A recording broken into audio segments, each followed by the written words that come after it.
Check, check. 1, 2, 3. I think I am live here. And so James, let me see if let me get James on here real quick.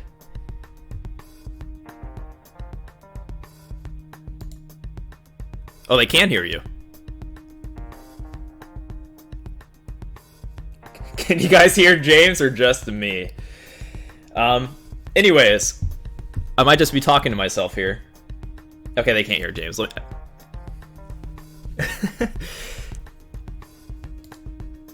Just one moment here. I'm gonna get James on this audio.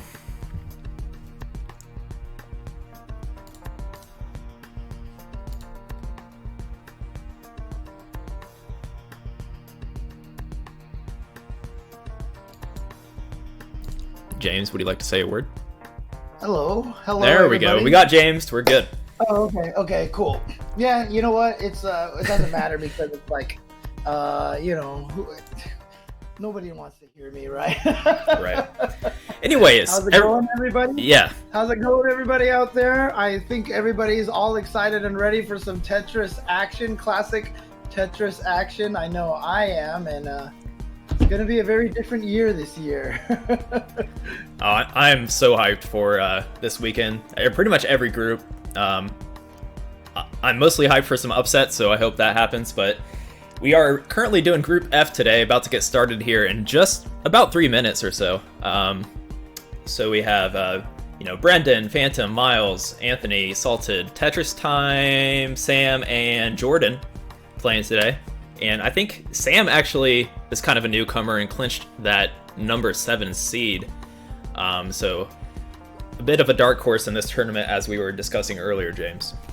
Yeah, I mean, you guys said he had 6 max outs during the qualification, right?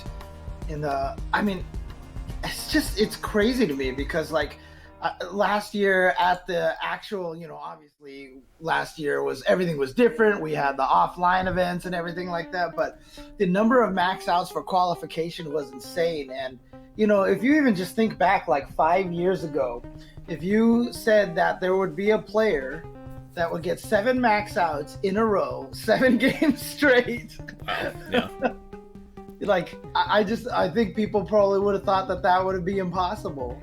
But, that's happened. That's what Joseph did this year earlier. And it's just the level of talent and play for Classic Tetris right now is just absolutely out of this world at this point. I'm not even sure how else to describe it. It's just everyone keeps pushing each other so much, and everyone just keeps pushing each other to a level that I feel like is unprecedented. Every year, I feel like we're going to be having this exact same speech. Man, last year we were doing this, and now this year it's even crazier. And right. At this point, at some point in time, is it even just going to become a point where if you don't max out, it feels like it's a failure? I think we are going to get to that point, honestly, just because of how things have how the community has exponentially got more skilled because of all these online events and things happening in the last few years. It's going to keep ramping up. I'm sure of it. I feel like next year is going to be like max out only. That's my personal prediction. It's absolutely insane. But definitely want to thank everybody, for tuning in and watching on the stream here. See a bunch of people already getting ready for some high-level Tetris action online. And, this is really about as global as you can get right now. I think we were told that there's 26 countries being represented here. And because we're doing this all online now, one of the toughest things is when we were all going to the Portland Retro Gaming Expo. It's hard to travel out to Portland, everything like that. But now that this is all online, it's giving a lot of people more opportunities to be able to play in this as well. And so we're truly seeing, how big and, the explosion between all the different countries here. So in the top 64, we have 26 countries represented here, and that's pretty crazy. 100%. It's truly worldwide. Obviously, we have some countries that are a little more prevalent just because of the reach of Tetris in the past, but I think as it has become more mainstream on like platforms like YouTube and whatnot, people from other countries want to get in on the action. So now it is becoming more widespread, more worldwide. Yeah. So, okay, I think we're going to get started here soon. There's no reason to wait. We have a long day ahead of us. Just making sure every player is ready and waiting. It looks like Sam and Jordan are still doing their warm-ups. They might have the stream open too. So if you guys do have the stream open, you should get ready to play here. Yeah, looks like Sam is turning around listening over there. Okay, so we have Salted Sofa and a Tetris Time on the top. They'll be going up against each other directly. Sam, Finch, and Jordan will be going up against each other. So those are the head-to-heads, the top half and the bottom half right there. And again, if you guys are new to the Classic Tetris, shout outs to the Trey Vision here. Shout outs to Trey doing the amazing work with the display here. You'll see, as an example, on the top, you see the plus green score and the minus red score. You'll see how far ahead one player is over the other. On the bottom, you'll see the BRN, which is burn, how many lines that they've cleared before without getting a Tetris.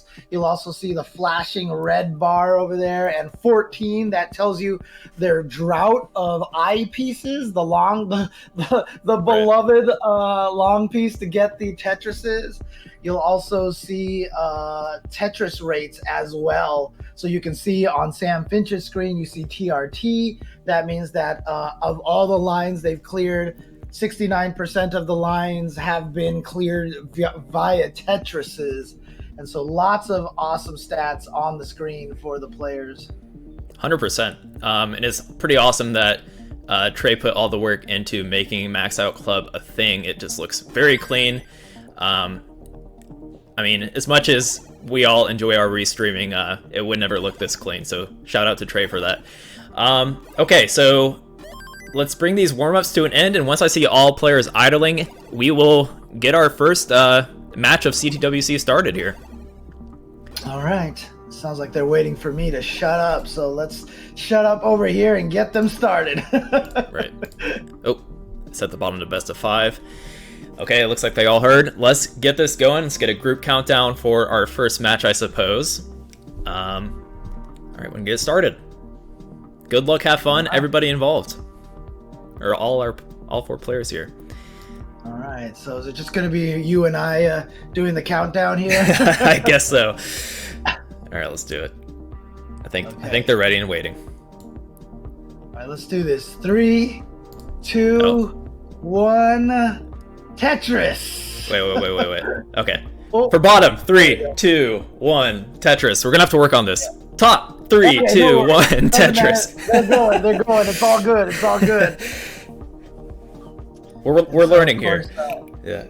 Starting out on level 18 here. Of course, you want to start out on the highest levels possible, just to get as many points for the Tetris as you can. Again, this is classic NES Tetris. If you're used to something like Tetris Effect, or if you're used to something like Tetris 99, very, very different style of play, very different strategies. There's no such things as back-to-back, so you just get Tetrises as fast as you can and as frequent as you can. There's no going to be any T-spin, crazy T-spin setups or anything like that. So outside of just, hey, I need to drop this T-spin in here to save myself. Right. Oh, I am so excited for this to kick off.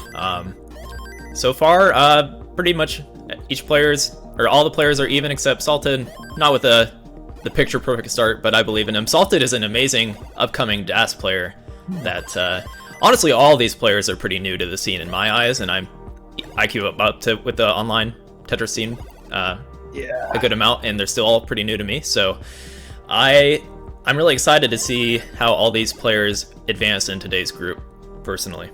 Yeah, well, so far just watching on Salted's screen over here, it's been getting a little kind of an unfortunate RNG sequence right now. The pieces haven't been working out for him. He hasn't found anything to slide in there, and so he's kind of in trouble here. Meanwhile, you can see on Tetris Type, very clear screen. Most of the players that we see right now have very clear screens.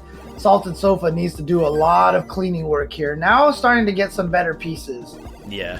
It's still early days, so like he can get caught up. That was an absolutely rough S&Z burst, but he handled it like a champ. Kept his cool, didn't lose control, which as a DAS player can happen. In the blink of an eye, you can lose because of lost DAS control. And Tetris Time tops out. While we're talking about that, we were so worried about Salted's board. Yeah, and it's crazy because they're right next to each other too, and I'm sitting here watching Salted Sofa so concentrated, and I totally missed the fact that Tetris Time there maxed out. I'm not maxed out, topped out, sorry. Right. Yeah, he maxed out in 30 lines, next level. So it is a best of 5. It's bound to happen to a lot of players in this tournament. Happens to the best players. Even Joseph will top out early from time to time. So Salted, you need to hit 167,000, and Max Out Club makes it pretty easy to score chase because it shows he sees what we see. He sees like he's in the red. Gotcha. Needs to see that. Right. So he knows how far behind he is. So yeah, he can see this, and he just has to play pretty calm. And in fact, at this point in time, it's almost not even really that necessary to try to play as optimally as possible. It doesn't really have to go for Tetrises all day. He can just play clean survival Tetris at this point. Meanwhile, on the bottom screen here, you can see right now that Sam has a pretty decent lead over Jordan right now, but both of them with some pretty clean boards here. Jordan needs to do a little cleanup work, but getting the proper pieces for that right now. In fact, boom, Tetris for Jordan. Yeah, Sam is a little bit in the future. He has like about a 10-line advancement, so actually it is pretty close. But even with that, Jordan does have a significant lead here, or a comfortable lead. Right, Salted just burning away. On the top side over there, Salted Sofa, like I said, playing very calm, very patiently. Kind of unfortunate now has an eyepiece requirement right in the middle of his field unless he decides to try to clean that up a little bit. Yeah, this will work a bit, but again, slightly unfortunate RNG there. And now, yeah, he's The RNG gods are definitely trying to make this as challenging for Salted Sofa as possible. He's definitely frustrated, you can see. But he's keeping his cool to some extent. I mean, he really doesn't need to do anything drastic. He doesn't have to play aggressive, so he has that in the back of his mind. He probably just wants this to be done sooner than later. Yeah. Again, one of the nice things about this, of course, is that, you know, nice tuck right there to keep that alive. And yeah, he like I said, he really doesn't have to panic much. Level 18 is very, very manageable for basically everybody at this level. You can see Tetris Time watching very intently to the side. He's like, oh yeah, okay, that's gonna do it right here. Boom, Tetris. All right, Salted with the first target here. So fun. He takes game number 1. Meanwhile, Sam has a pretty good lead going into transition here. He's going to transition in 3 lines. Jordan's transitioning in 10 lines. And it's going to come down to our post-transition. We'll see what both players have in store here. So I'm going to get a countdown started for this top game. Yep. Yeah, but nice transition for Sam. He actually transitioned on a Tetris with a clean field, but it's getting a little dicey here. Missed that tuck right there on that on the Z piece. So he needs to do a little bit of work here to keep himself alive. Oh, rough hang there for Sam. Yeah. Okay. Oh, he gets good pieces to fill that out. Yeah. Oh, yeah, perfect right there. That T-piece was just in time, but now he needs something. There we go. The long bar is going to fit over there. I'm trying to see right here. I mean, it looks like, clearly from our camera view, you can kind of tell that Sam is a hyper tapper. So that is something that helps him out. Mm-hmm. Very interesting controller hold technique. Yeah, I feel there are some players out there that hold like that. I think Dan QZ comes to mind. I'm not sure if it's exactly the same. I'm sure some hyper tappers might hound me for that. But yeah, I feel like we see a lot of tappers hold it like vertically in that fashion.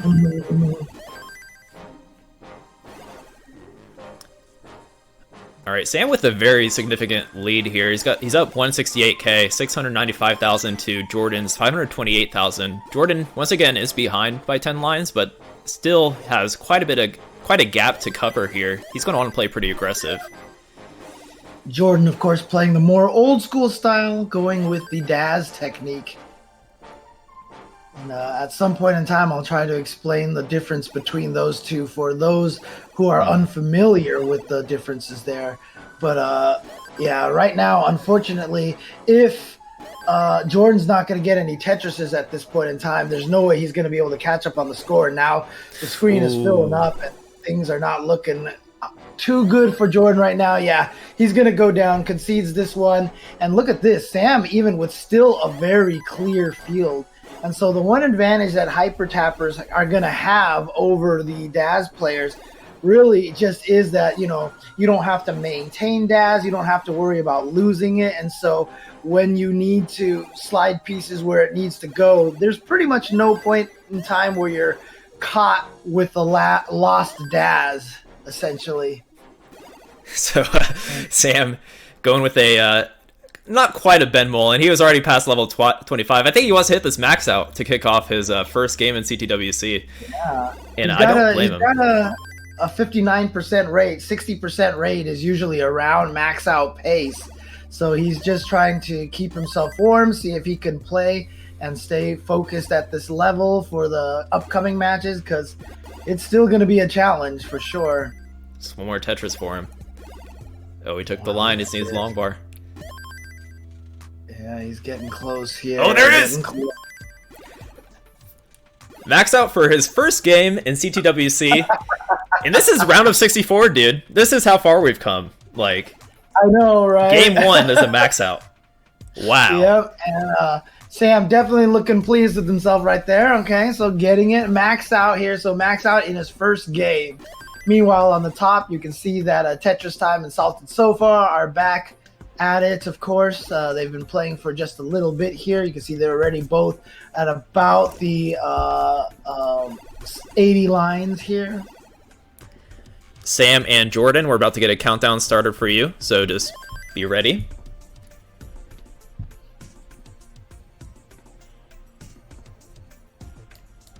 All right. Since you're running the stream over there, I think you can do the countdown here because I think I'll be slightly delayed. Yeah, I'm not going to bother really calling it out unless we're kicking off here because fair enough. Fair enough. For that reason, maybe. Oh yeah. Okay. I like it. I'm watching Salted Sofa side there, and one of my favorite things is the Tetris exhale. When you get the long bar and you clear the field out a little bit. You see every Tetris player always does that little exhale. Wait, what happened with Sam? Yeah, something happened on Sam's end here. Is he playing?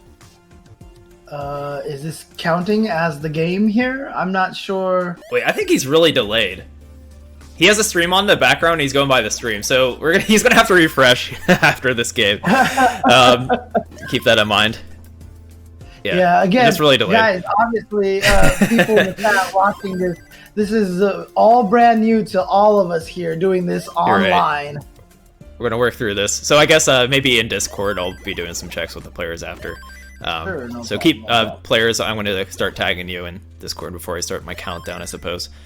Anyways, up top, we have missed quite a bit of their game. 489k for Salted, 416k for Tetris Time. They're about to hit the transition. Salted with a pretty comfortable lead, about 3 to 4 Tetris lead. Yeah, you can definitely see, what's cool about this is you can visually see the difference between Daz players and Hyper Tappers. So you can see on Salted Sofa side, very minimal movements on the controller. Meanwhile, on Tetris Time and, for example, Sam's side there, you can see a lot more pronounced movements with the controller. And again, Daz basically is a technique where you can maintain the, basically everyone always likes to use the keyboard example. If you hit a key on the keyboard on your computer, and you'll always see the letter will produce itself, and then you wait half a second, and then it goes da da da da da da and keeps putting more letters in there. That's basically what Daz is, and when you play with the Daz technique, you're trying to keep it at that faster pace the entire time. Unfortunately, Tetris Time has already topped out. Right. And, he had a bit of a drought and wasn't in a situation to burn properly, I suppose, and was really just banking on that eyepiece showing up. So Salted is already up 2 games here.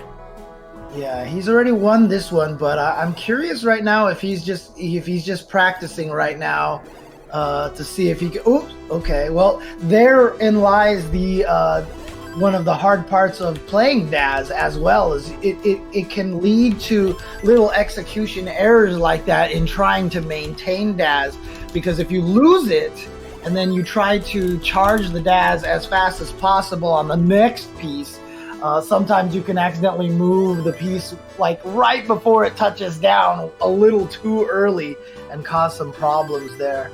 Do we have a yes, we have a special appearance by Nubbins Goody, aka Jonas, in the chat over here saying hello to everybody. So shout outs to Jonas, of course, one of the greatest classic Tetris players of all time, winner of some bazillion tournaments in a row here for Classic Tetris.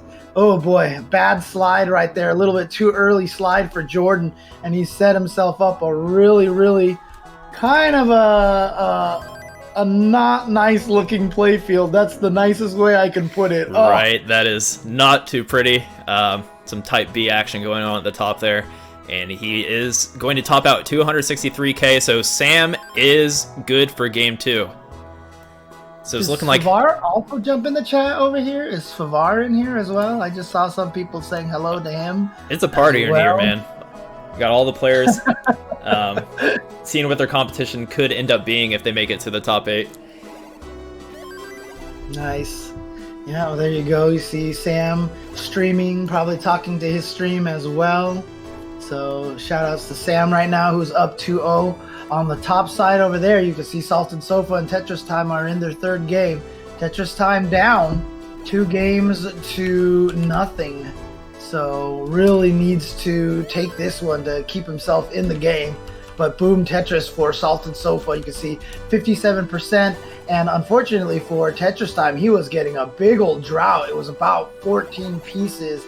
Finally got the long bar and actually doing a pretty decent job here cleaning out this. And that T-piece is going to be perfect to open up the Tetris column on the side. And boom, Tetris for Tetris Time.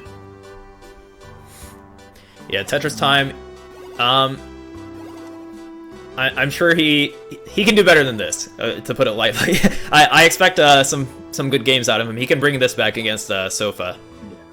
So, but also, we do have a loser's bracket here. So even if they do lose this match, look at this, a 15-piece drought now, but he's still going to get the Tetris. Nice. Okay. Unfortunately, that was perfectly. You see that gap in column 2 for Tetris Time. He's going to be able to clear through there. Yeah, there we go. Okay. And he does have a lead right now, but barely. It's basically a tie right now. Yeah, they're going to be trading at this point. They do have the same line count, so it's fairly even. Sofa has like a half Tetris lead. 3/4 if you really want to get specific. Yeah, but again, just a little bit of an unfortunate... Oh, nice little last-second adjustment there for Tetris Time, but he's not getting any of the S pieces or T pieces that he really needed. He's able to survive because he got the long bar that he was requiring to clear himself out of that situation. But now he's got to do some cleanup again just to get back to Tetris ready. So that means that Salted Sofa has now taken the lead over Tetris Time due to this cleanup period. And again, just, oh man, yeah, really unfortunate RNG right now for Tetris Time. Like that. He's getting the Z pieces back to back when he had no space for the Z piece. Yeah, it took a lot of burns to clean up there. He wants to, get good parity on his board so that it's nice, level, and adaptable to multiple pieces. Low piece dependency, and he's in a better situation now. So with this comfortable board, you need to keep it that way, and it's easier to make decisions to keep good parity at this point. Anyways, Sam was also having a bit of some issues with RNG, and he's showing good discipline on how to handle it. Like sometimes he just forces far to the right so he can take safe burns with some foresight. So Jordan does have a bit of a lead here too, and he's behind on lines. So got to be feeling good if you're Jordan and you're behind 2 games. You need any lead you can get. Well, ooh, man, that is getting a high stack over there. That's very dangerous, but he's going to be able to clear it out like that. Okay, that's nice. Board is looking a lot cleaner here. And Jordan, another boom Tetris. He's at 68% Tetris rate right now. So that is definitely max out pace. I've got to wonder, is there anybody in this top 64 who does not have a max out? I just feel like that's almost impossible now. I feel like every one of these players who is in this top 64 has had a max out at some point or another. Yeah, I would assume so. I am unsure about Jordan in particular, but I feel like most players in this year of CTWC are maxed out players. He's nodding his head yes, so he probably does have a max out. He's like, look. Good communication. He's like, look, man. I have definitely gotten my max out. All right. Chat saying Jordan has 2 maxes. Okay. Nice. Okay. Well done. Well done. Chat also saying that Sofa has great hair. So Sofa, hopefully that is a morale boost going into this match. I mean, I'm not sure he needs it right now. Like, he has the comfortable 2-game lead over Tetris Time, and right now has a higher score as well. Has a very clean board as well, although a little bit tricky situation here because of the way the pieces drop in Classic Tetris. Remember, once they touch down, you do not have the ability to slide anywhere or do anything with the piece. They hit the bottom. That's it. Yeah. They're locked in. And brutal. So a lot of times you'll see, yeah, maybe they probably should have slid it over here and there, but they had already made the decision to drop it into a certain place. And if they try at the last second to move it and they fail, it can really kill them. So you'll see them stick with sometimes, if you're used to Tetris 99 or if you're used to, Tetris Effect, for example, and you'll see it be like, man, why didn't they move the piece over there? That's why. It's not as easy. It's not as straightforward as it is in more of the modern Tetris rules. Yeah, to your point, that's why I got into NES Tetris, because I was watching and I played a lot of modern. I'm like, this looks pretty easy. I'm going to give it a go. I can beat these guys. And it turns out it's not that easy. So Salted and Tetris have transitioned, and Tetris Time does have a small lead. It's pretty even, to be honest. Yeah, there was one point in time, nice tuck there for Salted Sofa, by the way. But there was one short period of time where I was trying to see how close to a max out I could get as well. And I hurt my thumb really badly. So I took a break and I haven't gotten back to it. Oh no, little bit of trouble for Salted Sofa. Yeah, a lot of players in trouble right now. Yeah. Jordan's also in trouble considering he's on the lifeline here. He's playing up high on 8. Oh, he had to transition too. And he has a misshift on the T, so he transitions up high. So Sam's going to take it 3-0. And Tetris Time, though, he just needs to get 2,000 points. 1,000. There he goes, and there you go. Tetris Time is on the board. He has managed to take this game over Salted Sofa. But yeah, Sam here has advanced forward to the next round, winning this 3-0. Yeah, congrats to Sam. And Tetris Time does take a point here. It's getting caught up. Real quick, I'm going to pull up some things because make it easier for these countdowns. And you can see them talking to their streams. If you're wondering what's happening, they're probably talking to their own streams out there. People watching.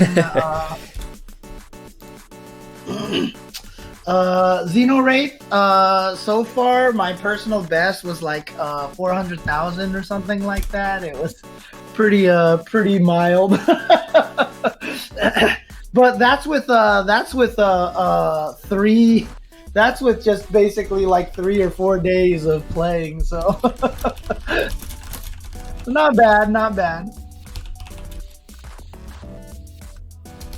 Okay. One second, getting some stuff set up. No problem.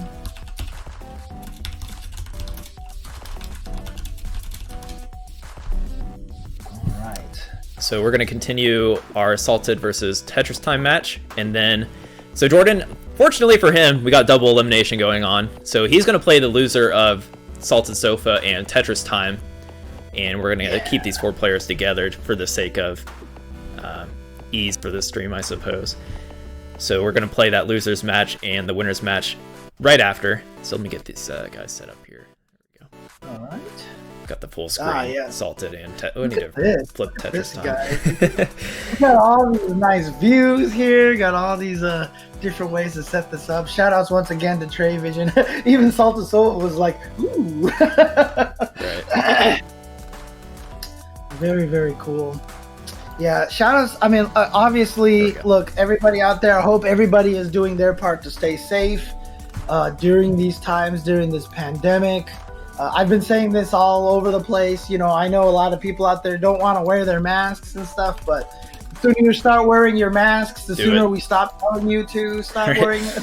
Wear your masks so that we can have CTWC 2021, please. Yeah, exactly. So again, hope everybody out there is staying safe. Of course, though, it has set up a lot of very interesting things. It was interesting because CTWC was supposed to take place in the summer this year because the Portland Retro Gaming Expo got moved to the summer. And, there was all these things that were happening, but obviously the pandemic reared its ugly head and we're doing things differently here. Shout outs to the entire CTWC team everybody for putting this together, for getting this all set up for this max out club, and just having just the amazing qualifiers. We had like a week of just the most amazing Tetris to get to our top 64 here, and the production here, you guys, and making sure that everybody who's in the top 64 has access to be able to stream their games themselves so that we can see their matches here. And it's just been such an amazing global effort. I mean,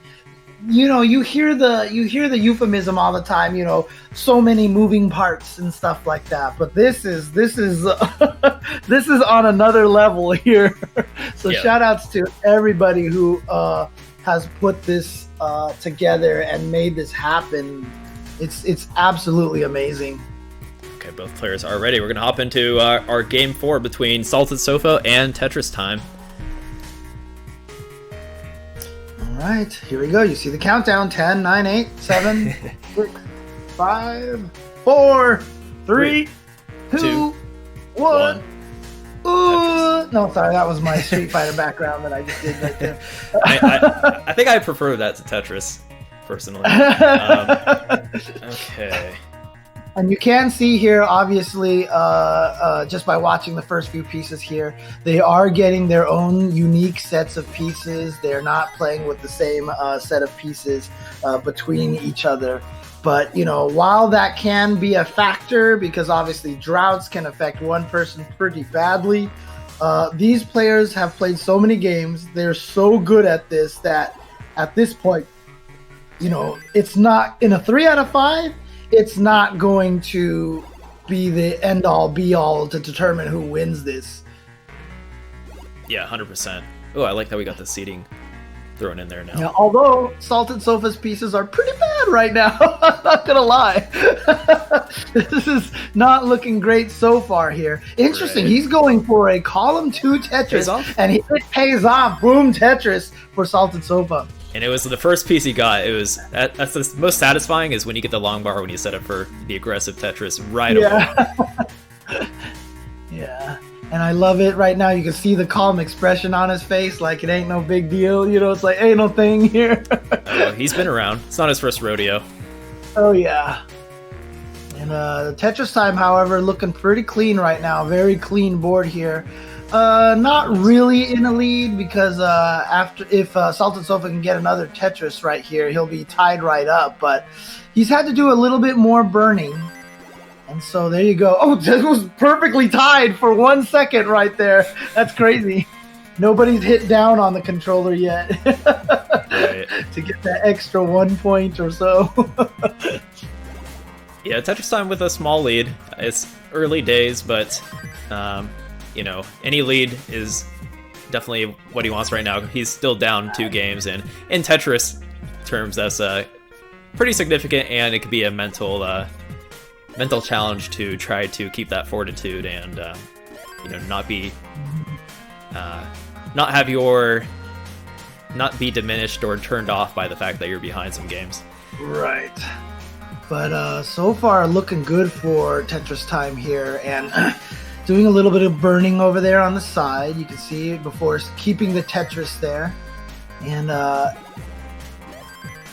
I mean, like you said, obviously winning that last game probably going to do a lot for his confidence here.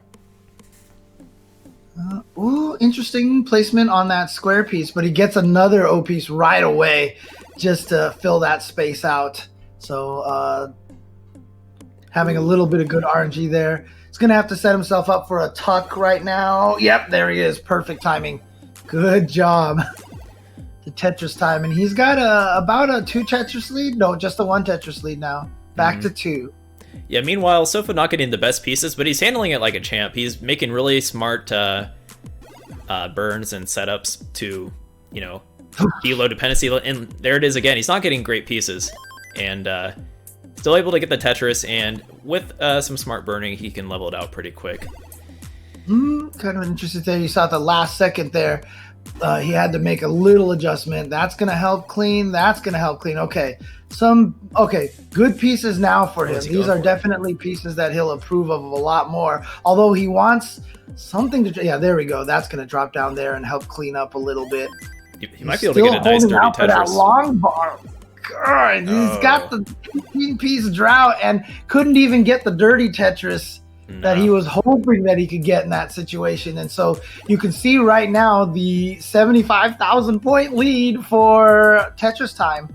So he's in a comfortable position. That means Tetris Time doesn't have to play as aggressive, but he can't let off on the gas too much.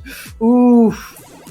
This is not a great look right now for Tetris Time, but this is not going to be a problem. He's not going to cause him to top out or anything like that, but it's just kind of frustrating because you have to spend so much time burning right now. Fortunately, he got some good pieces there to fill in. Like, he had that brutal eye dependency. He got the eye right away and some good follow-up pieces. So Sport's in better health now. Sofa not so much, but we set up for a Tetris. Let's see if RNG will help him out for once here. He's going to burn a little bit right now. He's still waiting for that long bar. They just don't want to come in. Nice. Do you see that last second slide on that T-piece? If it wasn't for that, he would have missed that Tetris. So beautifully done. Perfect pieces for cleaning here. Oh, not going to drop the I-bar on column 3. So he kind of set himself up into a unfortunate situation. Oh, those are not the ones that he needs. He needs the. There it is. There it is. He needed the L piece right there, and finally showed up. And there we go. Some cleaning opportunities. Oh, I was feeling it for him. So he's got to be nervous because I'm nervous. You see that? There was the exhale again. The Tetris exhale. He does transition fairly low, and Tetris Time is about to transition, and ideally he can, take this Tetris into it, and he does. Gets the right pieces. Transitions at 453k, so Salted Sofa is behind by 70k here, and ahead on line, so he's got a bit of a gap to close.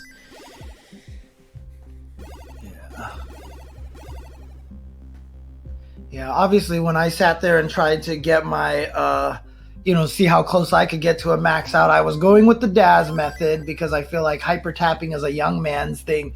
But, seeing all these different techniques for hyper tapping, I feel like Tetris maybe Time in trouble. Should try giving that a chance here. But yeah, he's got to clean out.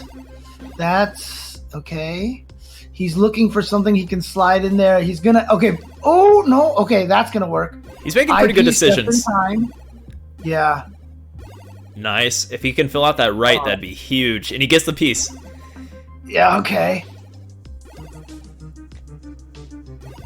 Still able to stay alive here. He's getting the pieces that he needs. And again, this is where hyper tapping has the advantage.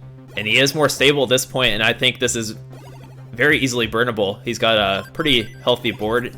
I mean, in terms of digging. So, and he set up, and he gets it.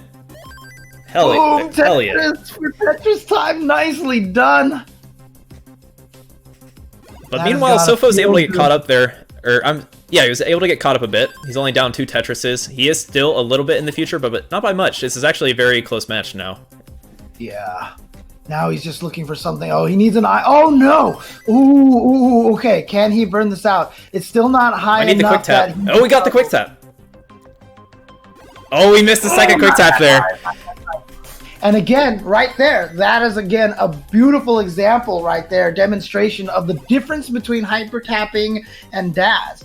With Daz, pure Daz, there's a certain height that you get to that you cannot overcome without that extra tap that you were talking about a little bit earlier. But even with that extra tap, there's still a height restriction. And the hyper tapping method removes all of that. Hyper tapping lets you, move the eyepieces to the side at higher stacks. It just, and like I said, there's just less worry about having to maintain the Daz.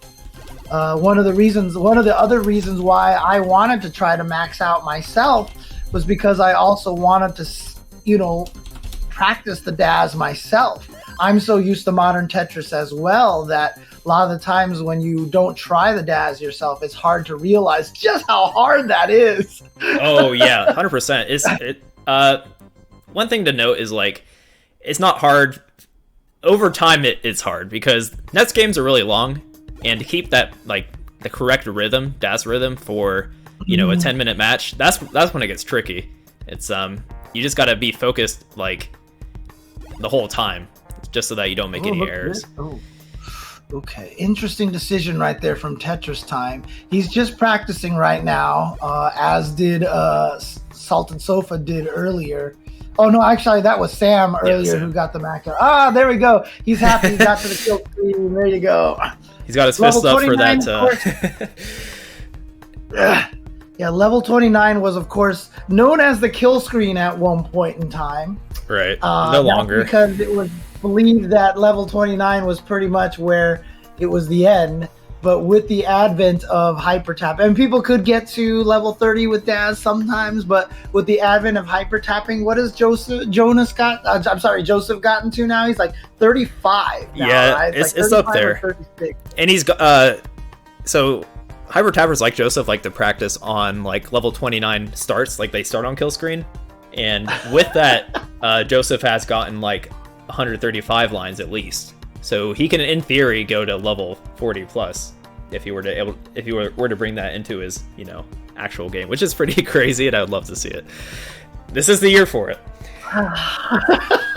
Okay, man. I mean, it's crazy. It's like I said, things that even maybe 3 years ago we probably didn't think was possible at all, and here we are at this point. But Tetris Time, I just need a ready from you, and we'll get going for this decider action. Let's do it. Go. See, yes, the tweet doesn't have my Discord chat open, unfortunately. I can see him. I can see the other end of it right now. Okay. I assume he's ready. He's got to be ready. He's looking around. There we go. He's about to type ready. All right. There we go. Let's do it. Good luck, guys. Game 5 between Salted Sofa, Tetris Time, seed 26 versus 39, and the insane 64-player CTWC that we have this year. Let's go. Man. Shoutouts once again to Max Out Club, all the work that Trey has been putting into this. Amazing, talented programmer is able to give us this Tetris action online. Also, you know, just pointing out more differences if you're watching this and you're doing the same thing that you did earlier. I could beat these guys, kind of thing. No hold, right. One preview. You don't realize how spoiled we are these days in Tetris by having that many holds and that many preview pieces. Yeah, a lot of the difficulty to me coming from Modern is just the pacing and the length of the games and stuff like that. Just you have to be really on it. And mistakes go like in Modern, you can do some fancy things to make up for mistakes. In Nest Tetris, you just have to look at it for, you know, a good minute and realize that you're burning for 10 minutes just because you misplaced something.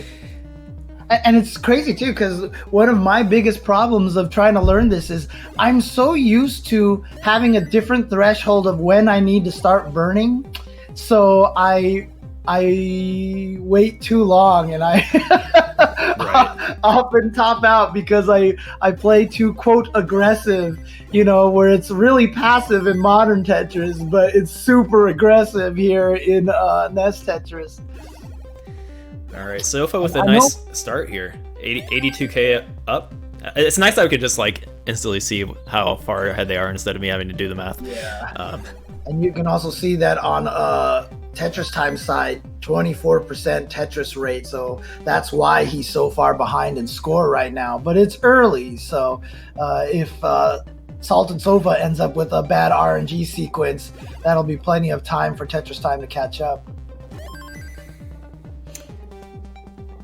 Right. Oh, actually, that was really nice for Salted Sofa. I really like that clean. That little, yeah.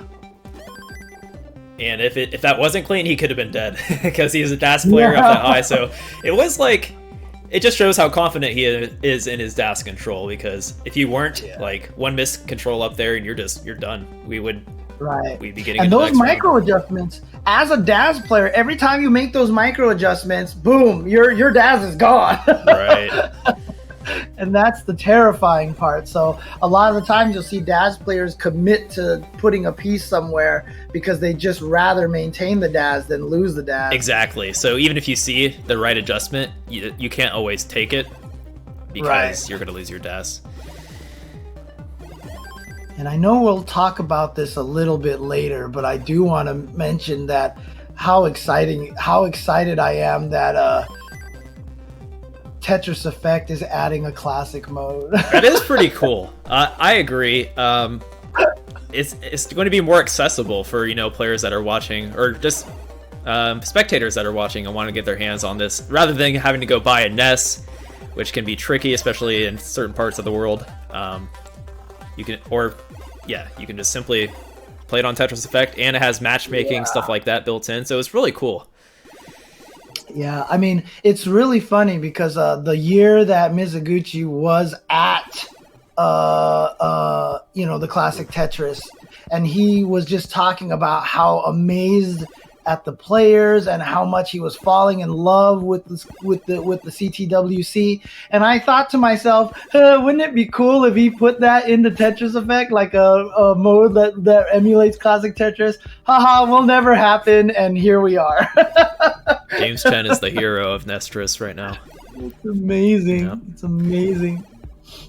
All right. Sofa was a little upset with his RNG there for a minute, but he's still in the lead, and he's okay. That Tetris has to be satisfying after all that. Yeah, that was perfect right there.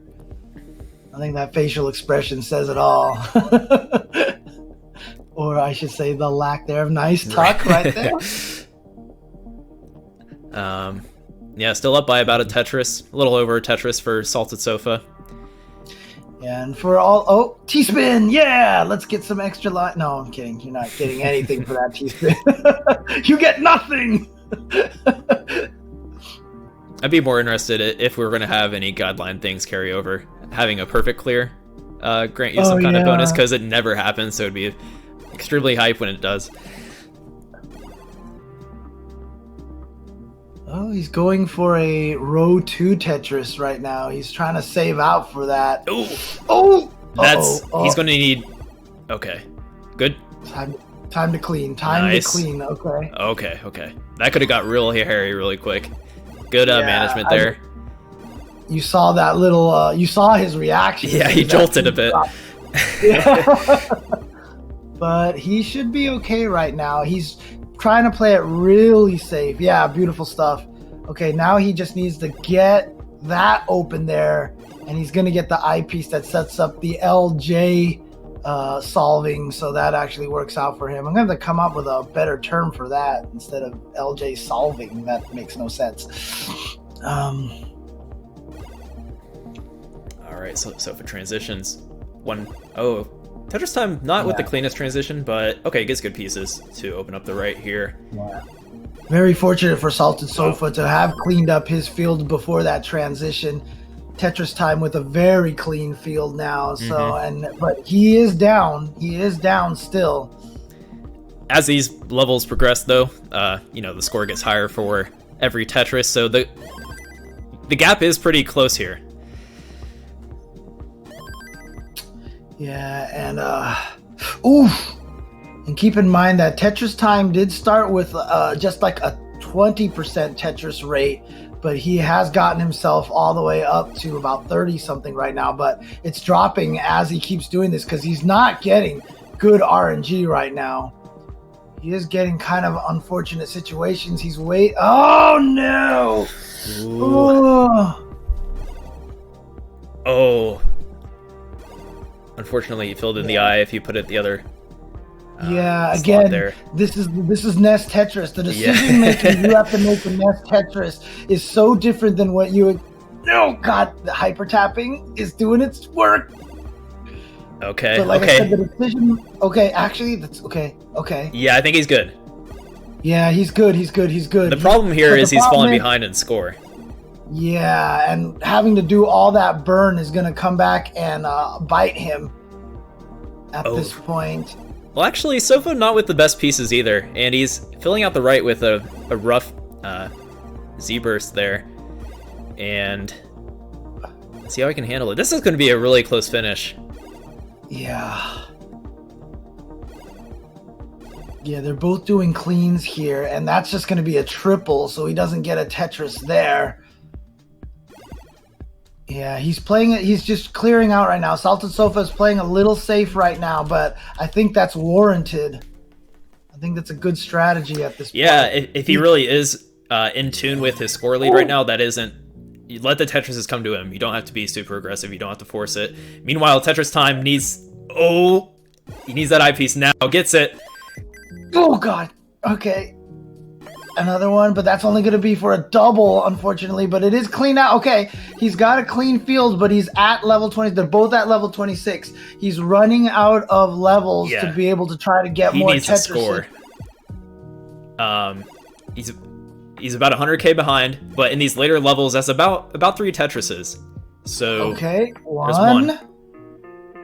And that's just saying Sofa doesn't score. So Sofa's throwing down Tetrises. Exactly. He's ready. He's keeping this lead. Oh, he gets another one.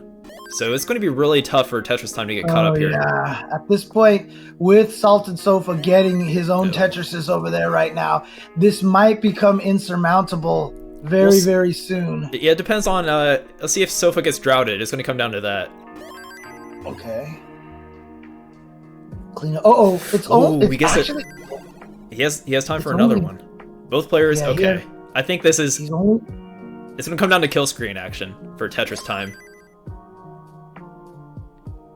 I think he knows that he's sitting up really high, but yeah, he can't close this gap. There's no way. Oh, man. Yeah, dude. So being down 0-2, coming all the way back, tying it up to 2-2, both of them getting to the kill screen and being just 63,000 points behind. You could not have asked for a closer finish right there between these two competitors. Really well done, and great job to Tetris Time there, and just unfortunately fell just a tad short, but he was right there. He never let Salted Sofa have a break. Great games. Yeah, good sportsmanship from Tetris Time there too. Says it all. Wow. What a match. So I guess we're just gonna have that means Tetris Time is going up against Jordan, and Salted Sofa will be going up against Sam. So we're gonna get that set up really quick and hop right back into it. All right.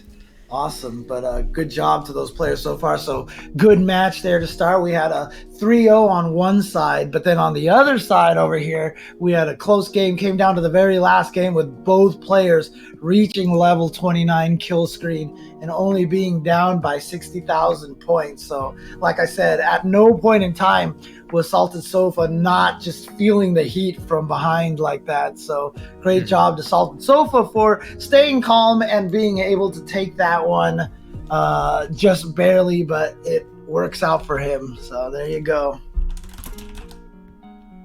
All right.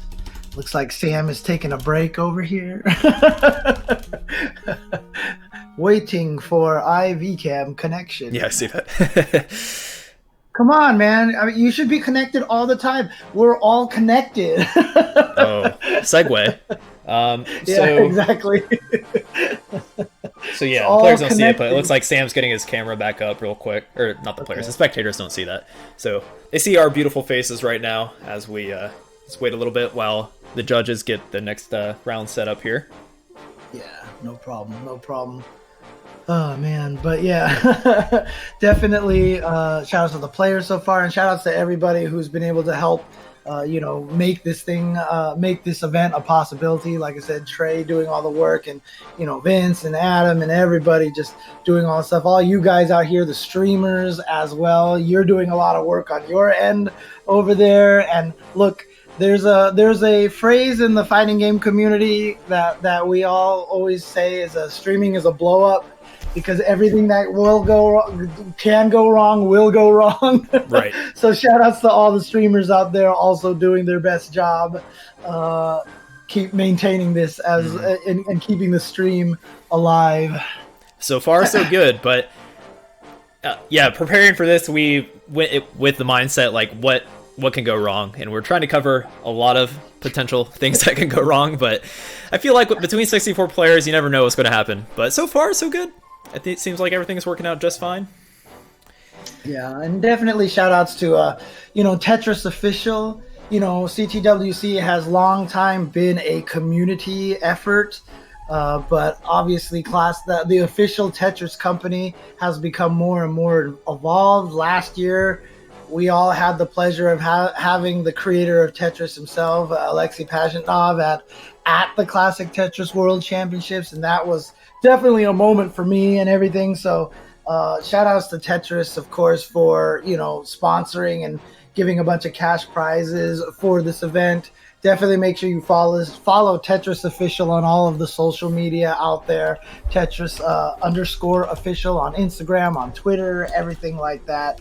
And again, just the fact that they're getting more and more involved, I think is really awesome. And, hope to see a, decades-long collaboration between Tetris Official and Classic Tetris World Championships. It's really, really cool. Awesome. For sure. Just showing support for a game we don't want to go away, I suppose, or a format that works. And it's just, it's exciting. Exciting for anyone in the NES Tetris community. They know their game's not going away anytime soon. It's just going to get bigger. I always remembered one of the things that Alexei said at the CTWC last year is, the rule changes for Tetris, for more preview pieces, for hold and all these things like that. He had mentioned that he believed that was, the way that we should play Tetris, because having one preview and no hold wasn't really conducive for people being able to survive and play long and all these things. Then he watched the CTWC last year and he was like, I believe now, and I totally understand. Said that Tetris is truly an esport, and I think that's cool, because I think that's probably one of the reasons why the Tetris company was down with having Tetris Effect put the classic mode into their game as well. 100%. It's kind of awesome that pretty much because of CTWC, that's a thing. It's really the community that kind of got the NES Tetris into Tetris Effect in the end. If it wasn't for this community, no one would be playing it.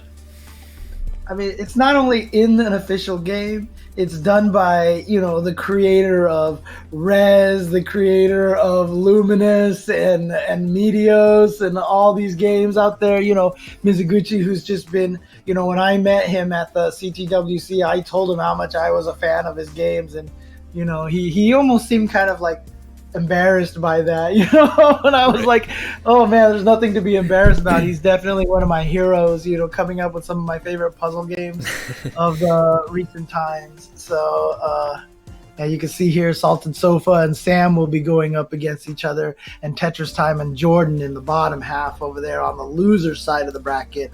They'll be going against each other. Unfortunately, that means one of them has to go we always say go home, but they are home. But one of them will have to be eliminated from the tournament, is what I have to say here. You can go to another part of your home so that you can cry away the loss. Yeah. All right. Just getting this set up real quick. Yeah, I see people in the stream talking about my hair at this point in time, but I haven't gotten a haircut in like 9 months, I think it is now. So I caved in. I had my hair pretty long for a minit there, but it's more comfortable, I guess. I wanted to see what would happen though. Yeah, I'm trying my best to obey my pandemic life here. So it looks like I got Jordan and Tetris Time in the correct room. I need to get Sam and Salted in to their maxed out club room. For some reason it's not queuing up correctly, so thanks for your patience, everyone, while we get this figured out. It'll be a little more smoother once we kind of roll through it. Yeah, again, it's such an interesting time and interesting hurdles that we have to jump through, and all these things that have been helping us out with this. I mean, honestly, I've been running a couple of online tournaments, in the fighting game community as well. I've been a part of the online tournaments there as well. small things that sometimes we don't even think about, but like how vital Discord has been to all of this, how vital all these little utilities have been for us to be able to make this. I mean, the fact that the new Tetris Effect is called Connected, and the song is all about being connected and everything like that. Nothing exemplifies that more, I feel like, than this pandemic time, and the fact that we have been able to pull off so many amazing things in this time by staying connected with all of these tools and all of this technology that we have. It's been really impressive, and it's been really awesome to see how we've been able to maintain all of this during these times. Had a few technical difficulties, but it seems like we're getting it cleared up. Getting Sam and also I still want to say that I'm a little bitter here, because I know when they asked us to take part in the Tetris Effect reveal that took place at the Microsoft conference, they said to us in the email they sent us, feel free to sing along with the music. And I was like, hell yeah, let's do this. And I sang along with it, and I watched the reveal video. Nobody else sang along. I was the only one who sang along. And I'm still bitter about that. But you know what? They should have just cut to the audio where only you were singing. That would have been great. I definitely was not lip syncing. I was definitely singing there. So I sent them 2 clips. I actually sent them one where I was lip syncing and one where I was actually singing. Oh man. And yeah, Classic Tetris #1 is live now, so you guys can have both of the streams open at the same time to watch both of the streams and check them out. I'm not sure if you guys have it set up for the squad streaming here. I know Twitch has the feature for squad streaming. Probably should have asked that question to Trey and the gang earlier, but that is definitely something that Twitch allows for here at this point in time. But yeah, you guys can watch over there. I know Chris Tang is chilling on stream #1. So the whole gang is here today to start out. Yeah, looks like all the players are here. Just getting we need to get Sofa into the correct lobby, and then we'll be good to go here. Yeah, and again, like I said, I mean, I'm talking about all these things out there, and I already did shout out Austin a little bit for the streaming side of things, but again, streaming, like I said, is a tough thing. Organizing these kind of events online like this with people all around the world, not an easy thing. So once again, if you guys in the chat can please, definitely give Austin a shout out here for doing an amazing job here, keeping this running here and running the stream and corralling the players. I'm just sitting here talking, okay? I'm not doing any work. And I appreciate that, because I'm panicking slightly, just slightly. Okay. I know Austin's doing all the work here right now, so please in the chat, give a shout out to Austin here for all the hard work that he's doing on this channel here, making sure to bring you the action on Classic Tetris 2. Oh man, yeah, you can see the man here himself with the beautiful little low camera angle there. Yeah, so show off. That's a good angle for me. Yeah. All right. Man. We're still waiting for Sofa to join the lobby, the proper lobby, and then we'll get going. Okay. I feel like once we do it once, we'll kind of the players will know what to expect going into later rounds. Hopefully, that's the idea at least. Oh man. All right. I'm gonna time out your chick here. No, I'm just kidding. It's all good. Chat going wild. I haven't had too much time to look at it, but yeah. Got some online facts from Pumpy Heart. Yeah, shout out to everybody in the chat right now, hanging out here and chilling with all of us, watching some Tetris action.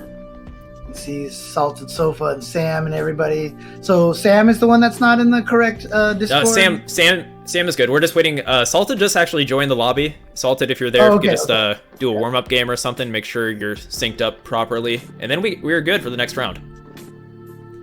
All right, here we go. Yep. Getting ready Okay, to we're go. good. We're all good. Awesome. Okay. Awesome.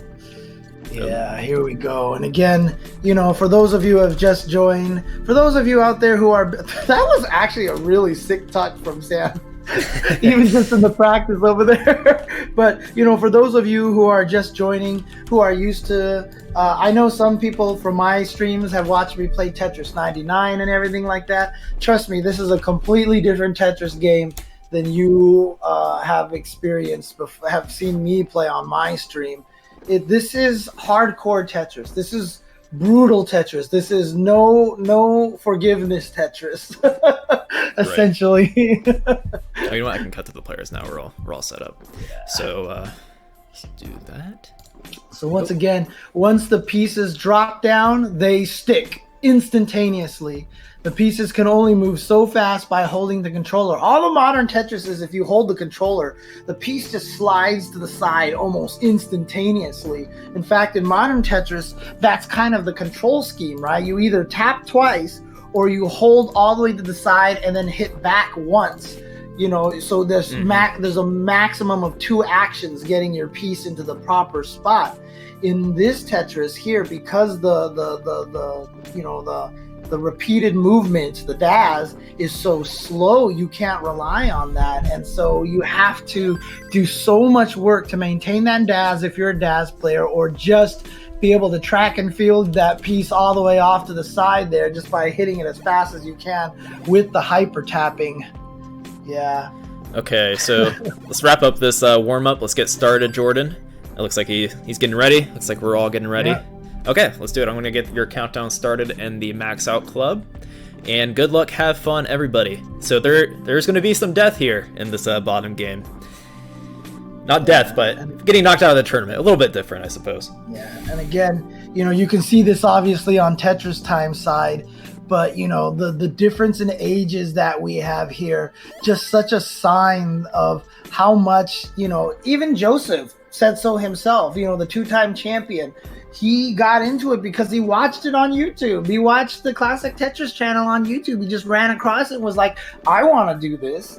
And he learned, and now he's basically the greatest NES Tetris player on the planet. I don't think that there's anybody who's going to dispute that, But so many players. Last year, we saw the boom of the young players with like Sharky and Dan QZ and Batfoy. There were so many young players jumping in here, and it's just so awesome to see the boom in terms of the youth playing this. And for veterans, it's probably pretty exciting to see that, right? At first, you think, oh well, we're not going to get any more new players for this, but no, here they all are, and it's an exciting time, I'm sure, for all the NES Tetris diehards.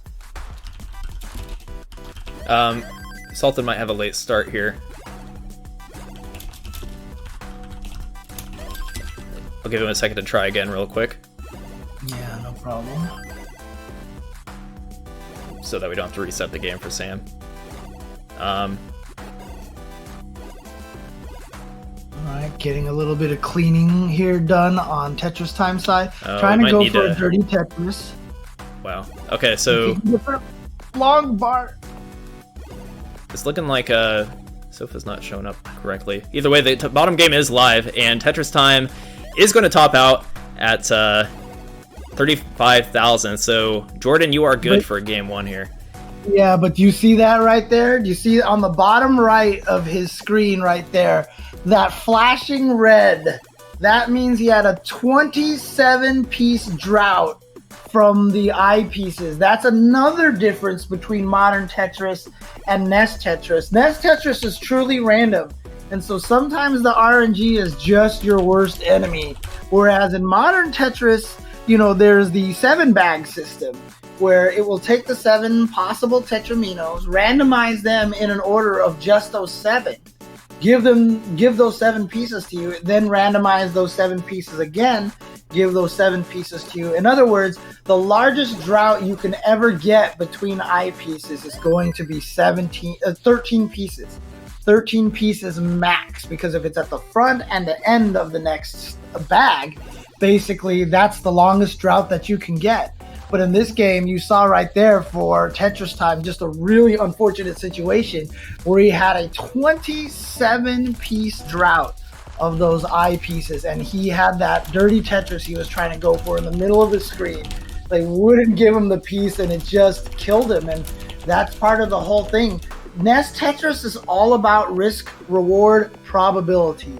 How much are you willing to base your probability chances that one piece that you need to save you is coming in the next couple of pieces, and when do you want to start burning? Okay, so we had a bit of a hiccup on the top game, and both players are aware of it. So we're going to have a reset on game 1 for Sam Finch and Salted Sofa. We had a bit of an issue with Max Out Club there, but no big deal.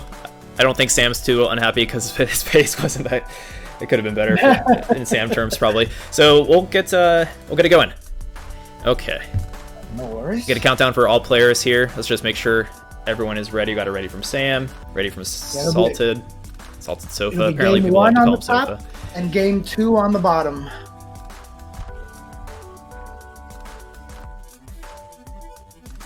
All right, let's go. Good luck, guys. All right. Let's get going. You can see game number 2 starting on the bottom. There you go. Game number 1 on the top is starting. Let's go. It's Tetris time. So obviously starting off at level 18.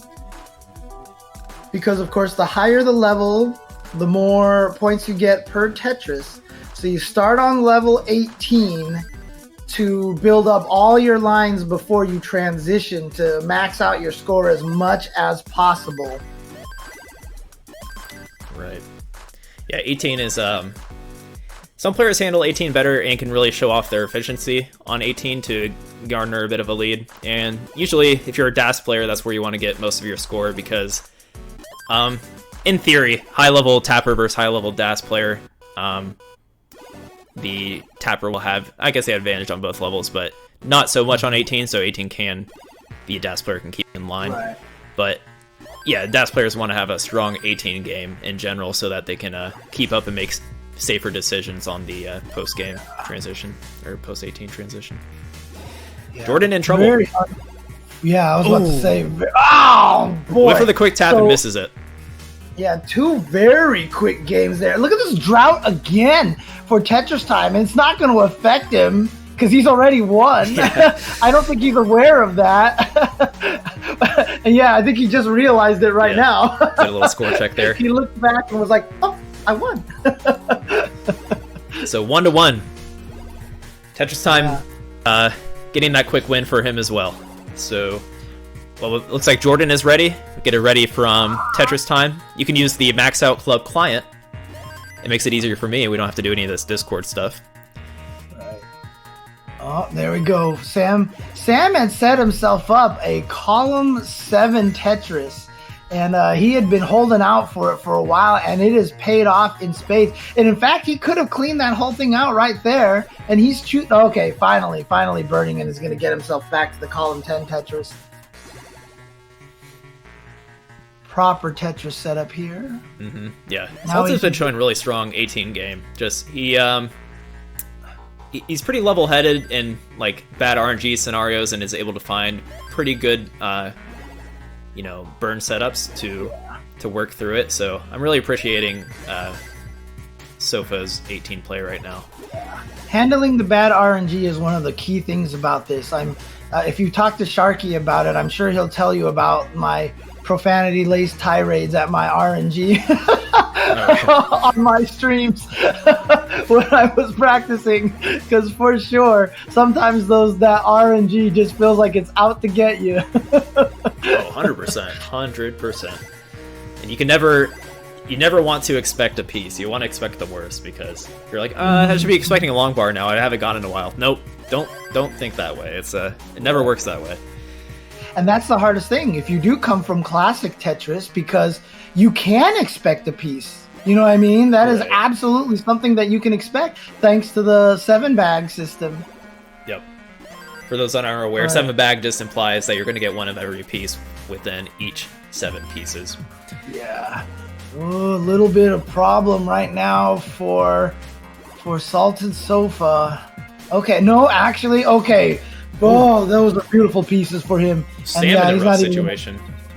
Oh, he burns it down a bit, but yeah, he had not the ideal place to put an S piece there on the left, or C piece rather. Oh, tuck? Oh, he missed the tuck.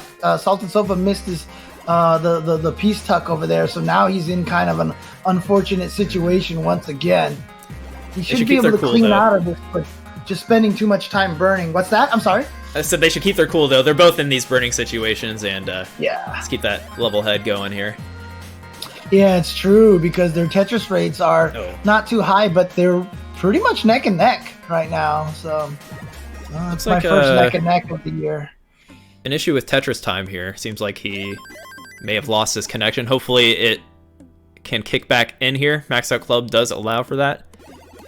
Yeah, actually, he's using the new zone feature from Tetris Effect. He's in a zone right now. He's frozen time, and what he's doing is this is called like bullet time Tetris. No, I'm just kidding. Right. So let's just hope for the best. See if he can reconnect here. Otherwise, Jordan, keep playing. We'll grab a screenshot of this Tetris time cam. Yeah, no worries. But it doesn't seem he's connected. So Jordan, keep playing. We'll work this out. See what the judges have to say about this scenario. Yeah. This is bound to happen between 64 players. You can never say the word connected anymore without making me want to start singing. Right. We got our John, or our judge Sean showing up here, getting things figured out. So you might see his face from time to time, knowing that he's working on things. Shout out to Sean there, of course, long time helper of the CTWC, doing a lot of great things there. Not a clean transition for Salted Sofa, but he's making it work. And he's still set up for the Dirty Boom Tetris right there. Nicely done for Salted Sofa. And that's actually going to give him a lead right now, because Sam is still trying to clean up through his screen right now, and he is in trouble. Oh, that was perfect. Oh, God, those are such great pieces for him. He got some wonderful pieces there. Good RNG for Sam, and now he's cleaned and ready for his own Tetris. He's only down by one Tetris, and boom, there we go. It's neck and neck. This is a close game up top here for this game one. Every game counts. We'll see. Yeah, look at the drought. Yep. Look at the 45. Drought. Handles it like a champ. Uh-oh, messed up the Daz right there. That was an attempt to try to get the Daz back, and slid the piece a little too early. Good skims to make up for that odd build there on Sofa's side. And meanwhile, Sofa is now behind by, about 2 Tetrises. So, ooh, rough shift. If he gets this eyepiece, he had to block the well though. He gets this one, much needed. Let's see if he can clean this up in time to get caught up here. So just running through some mischiefs. You see that Daz right there limiting. He couldn't get that piece all the way to the side. Oh no. Oh! Wow. Very tense for Salted Sofa here. The body movement right there. Oh yeah, that's too high. That's too high for Daz. That's too high for Daz right there. I think even with that extra tap, the extra tap so basically the extra tap is you're holding the Daz, and right when it's one column away from moving it to the very edge, you let go and tap at just the right timing to move it faster than the Daz would have moved it. And I think even with that technique, he wasn't going to get that line piece all the way over there. I know that there's a scientific height that it is impossible, even with that extra tap, for Daz players to get that over there. So, just so everyone knows, we are replaying the bottom game. It was bound to happen. It was judged that we can replay it. It was early enough, and it seems fair. So, according to our lovely staff. All right, now our judge is in Jordan's webcam, letting him know what's up, and we'll get back to that. To game 3 between those two. Is that part of the Max Out Club feature that the judge can just jump in like that? That's just Google Meet. He's just bouncing between these meets, letting the player know what's going on. Okay. That's actually pretty cool. I just like that we can see in real time where our judge is. So, all right. But there you go. Sam is going to take game number 1 on the top over there. Yep. Over that kill screen. And looks like both players are ready, so we can get this top game going. No reason to wait. Yeah, it's actually pretty cool because the first 2 rounds that we had were Hyper Tapper versus Daz, and then one Hyper Tapper won and one Daz player won. So here on the bottom side, we have the same setup. We have a Hyper Tapper versus Daz on both the top and the bottom. It's worth noting that they just finished their first game on top, and even though Tetris Time disconnected, they already played 2 games, so it might sync up just fine.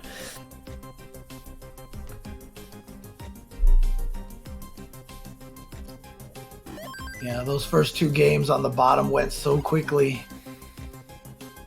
And yeah, right now, Salted Sofa starting with a little bit of burn, but has managed to finally get himself Tetris ready and more of a clean play field, although that's kind of going away again right now.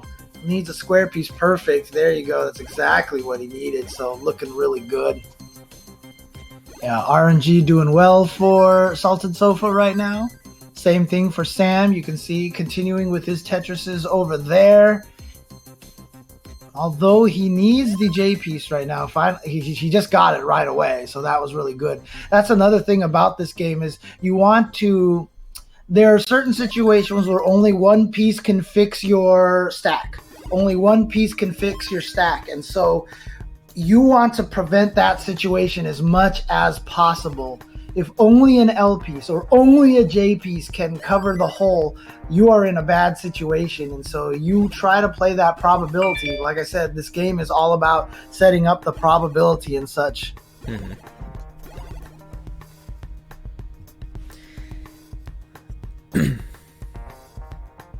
Oh, it's looking like, yeah, Sofa's going to top out at 79,000. A little early. No one ever, as a player, you don't like to top out early. But yeah. Looks like Sam will take game 2 here in a quick fashion. As soon as he's aware, either that or he's just going to keep practicing. There's no official rule on that, right? So they can keep practicing if they feel like it. Ideally, we don't go full into kill screen from here, but yeah, Sam, you are good, so it is early enough. Yeah, we should just top out once he knows he's good.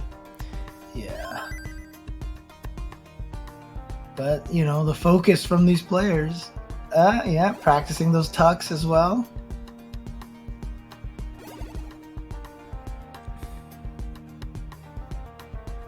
Well, he's playing like his life's on it, so he probably doesn't know that he won yet.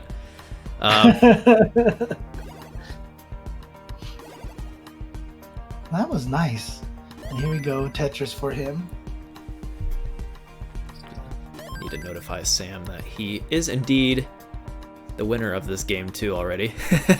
I think he's looking at the Max Out Club. He probably just realized he's ahead. Okay, there we go. Yeah, let's talk to Trey about having a mode where we can honk a big, like a loud horn on Max Out. You won! You won! No, that's the technology we need right now, apparently.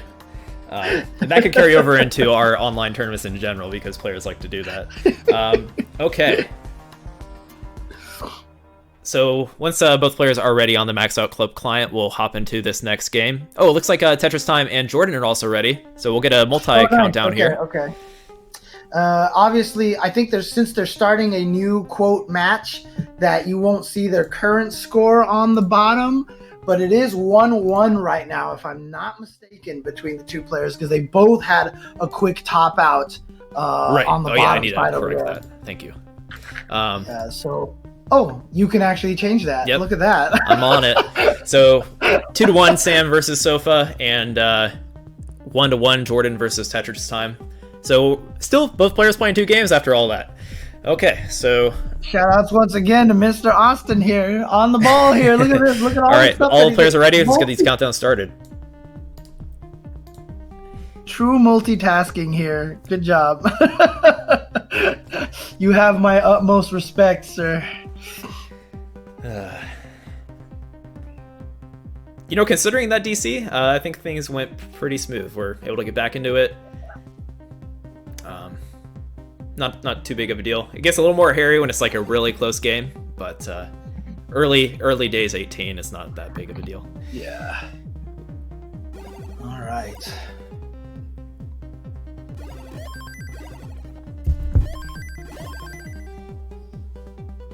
There is a public link for the brackets, right? Some people. Yeah, we should get a command setup for that in the future. Yeah. If we can't do that now. That's definitely a common thing in the FGC world, to have the link to have the Mubot command to throw the bracket into the chat here. If I have time during intermission, I'll definitely get that set up. Unless somebody else on the team might be able to get that set up before then. But yeah. Okay. I almost want to quote a line from the Sam Raimi Spider-Man movie here. You know, you do too much, you're not Superman. Unfortunately, I do not have a fifth monitor to do this, so I'm already sitting on 4 monitors. Hopefully, you guys can appreciate that. All right. So,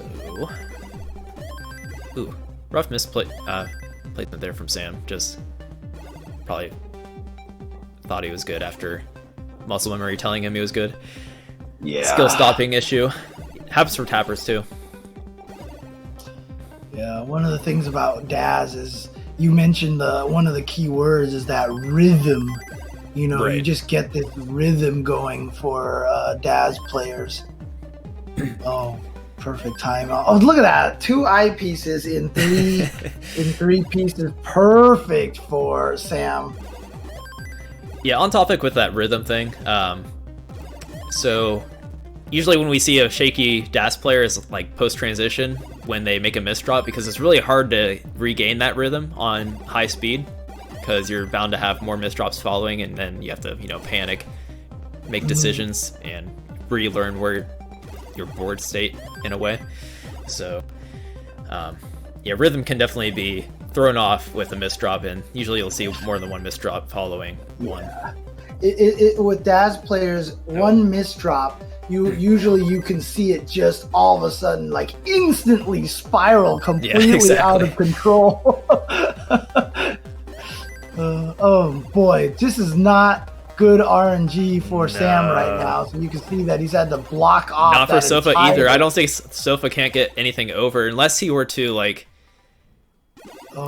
some JP or L pieces to bring that down a few lines, but he gave up on it. It was a very tough situation, and that means Sam moves on, takes 3 games. Unfortunate for Sofa. I think Sofa had 2 early top outs there, but fortunately for Sofa, it is double elimination, so definitely a player to watch out for, and he can definitely bring it, so I'm excited to see his next game. He's still in it. Unlike on the bottom side there, whoever loses this will be eliminated from the tournament, so it's do or die time for Jordan and Tetris time down there. We'll cut to their scene here. Yeah, which of course is, no pressure. Look at this. When I say no pressure, I mean no pressure. Beautiful back-to-back tucks right there for Jordan to keep his stack nice and clean. Oh, I'm not sure what happened there. That was one of those situations where your brain probably told you one thing, your hands told you another, and neither of them happened.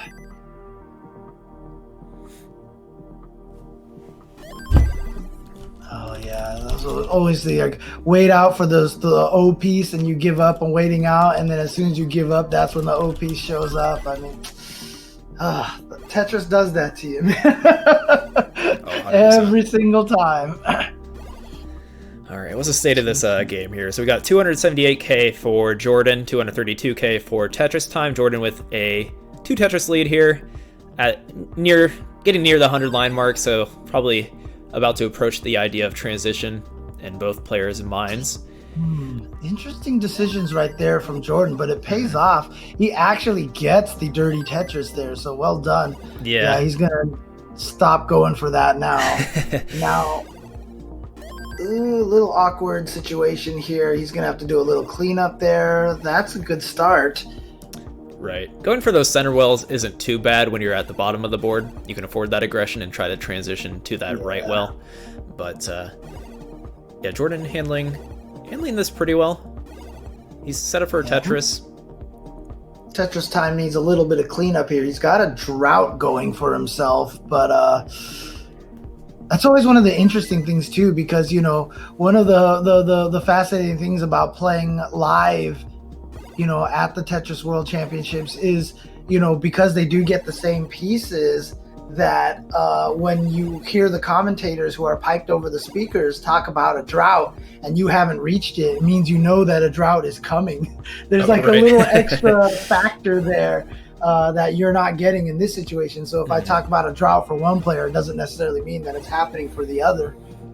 Yeah, unfortunately, that was too big of a challenge to get set up for these players in the top 64. But for top 8, I believe we will be having same piece sets set up for the players. So have that to look forward to. Clean transition here for both players. Right. Look at That's what you want to see. Yeah. But of course, Jordan's still ahead in Tetrises right now. He is ahead by about 2 Tetrises at this point. Actually, 3 Tetrises at this point. So, oh, Jordan. Oh boy. Running into some issues. See, he had that one dash issue, and then it just spiraled a little bit, as we were talking about earlier. Yeah, like I said, when I was trying to learn Daz here, as soon as I lost Daz and it just went, to pot, basically, that was it. It was like one mistake and I couldn't recover. That's my inexperience right there. And yeah, look at this. Caught up now, Tetris Time, because of that cleanup period that Jordan is still going through right now. Tetris Time is basically able to take the lead if we can get another long bar. There it is, and boom, the lead for Tetris Time. The patience that he had, and now he's getting the good pieces as well. Boom again. Now that was an unfortunate J piece that he got right there, but it shouldn't be too much of a problem. He should be able to recover from this. Good decision making from Jordan to clean up his board. A bit of a mischief there, but actually it didn't hinder his board state, so he's still able to be Tetris ready and hits it. Very close game still. Jordan is actually, they're pretty much the same line count, so neck and neck here, dare I say it. It's gonna happen. Right. Okay, really bad ZS burst right there for Tetris Time. Gonna put him into a little bit of an awkward position. Gonna be able to clean out here, but we're just getting so close to the kill screen right now. Actually, can he go for a dirt? No, okay, yeah, he's not gonna go for that dirty Tetris right there. That's not a good idea. Yeah, this is a relief for Jordan, because Jordan's been kind of getting in these burn situations, and now Tetris Time is going to have to burn some lines in. Jordan throws down a Tetris, and he's in the lead by over 2 Tetrises, or just about 2 Tetrises at this level. It's the burning that has been coming and haunting Tetris Time right now, that he's had to do all this burning at this point in time. And again, just nowhere to put that L piece properly, so he's going to create that gap, but he's going to clear that out. Again, see, he's always getting the incorrect mirrored version of what he needs. That's the worst feeling. Oh, yeah, he's not getting good pieces there at all to follow up. He needs to clean this up now so he can score these crucial 18 Tetrises where they're a lot of score. Yeah, and he has to do it. He has no choice. He's too far behind in points, so here's one. He can still win this. Jordan has taken some burns. Yeah. If Jordan gets this Tetris, though, it's going to be really hard. There it is. Oh! Yeah, can't do it. Some rough fist drops. And I think he didn't want to take any burns so he could hit those 2 Tetrises, I suppose. And does unfortunately top out. And Jordan, you are the winner of Game 3 here. Yeah, interesting match so far, because remember, the first 2 matches were almost immediate top outs for both players, one on each side. And then we had just like this ridiculously close match here where they both almost reached the kill screen again. There you go, Jordan, though, up 2-1. You can see the relief. Yeah, I think you can tell he's probably got that adrenaline kicking in. That's the kind of game that'll do it, especially at a tournament of this caliber. This is where it kicks in. I can relate. So And yeah, that adrenaline rush, man. Like, if you haven't played after transition for a long period of time, man, that adrenaline rush is killer. I mean, admittedly, I haven't been able to get too far after transition, but I've already felt that kind of crazy adrenaline rush. Oh. Are you starting up Tetris time? There we go. Not sure what he's doing over there. he said ready on Max Out Club, and he's not starting. Go ahead and start. You can start. Go ahead.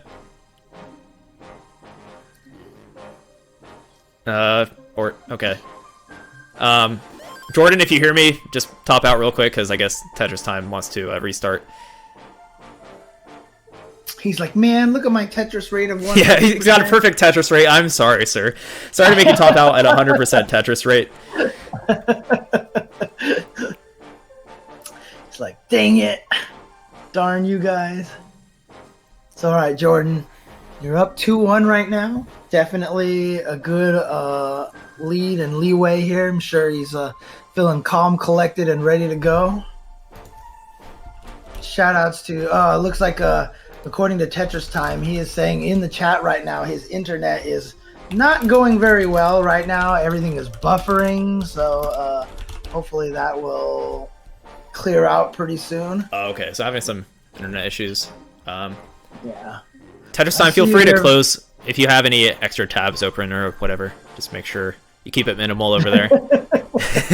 I would never be able to play that. I'm one of those people who has like 19 tabs open at all times. Oh, man. So Jordan and Tetris Time, when you are ready, hit ready on Max Out Club, and I will count down when both of you are ready. And shout outs to everybody in the chat. I see you guys. Thank you. Appreciate you guys out there. Hope you guys are enjoying some high-level Tetris and enjoying some of this classic Tetris action. Tetris Time says he thinks he fixed it. Like I said, moving parts. So many pieces need to go right for these streams to happen for you guys at home. So shout outs to all of the technical wizards and all of the logistics and all of the just work and effort. Like I said, you know, on the streamer side of thing, you know, I know you're probably, you know, pretty stressed out right now, Austin, but yeah, like I'm figuring things out. from my side of things, you're doing a fantastic job. So yeah, again, it's awesome that we have all this going over here and all this is even happening for everybody. Here we go. Starting I think we're on the same match page number here. 4 officially. And we're off. Game 4. All right.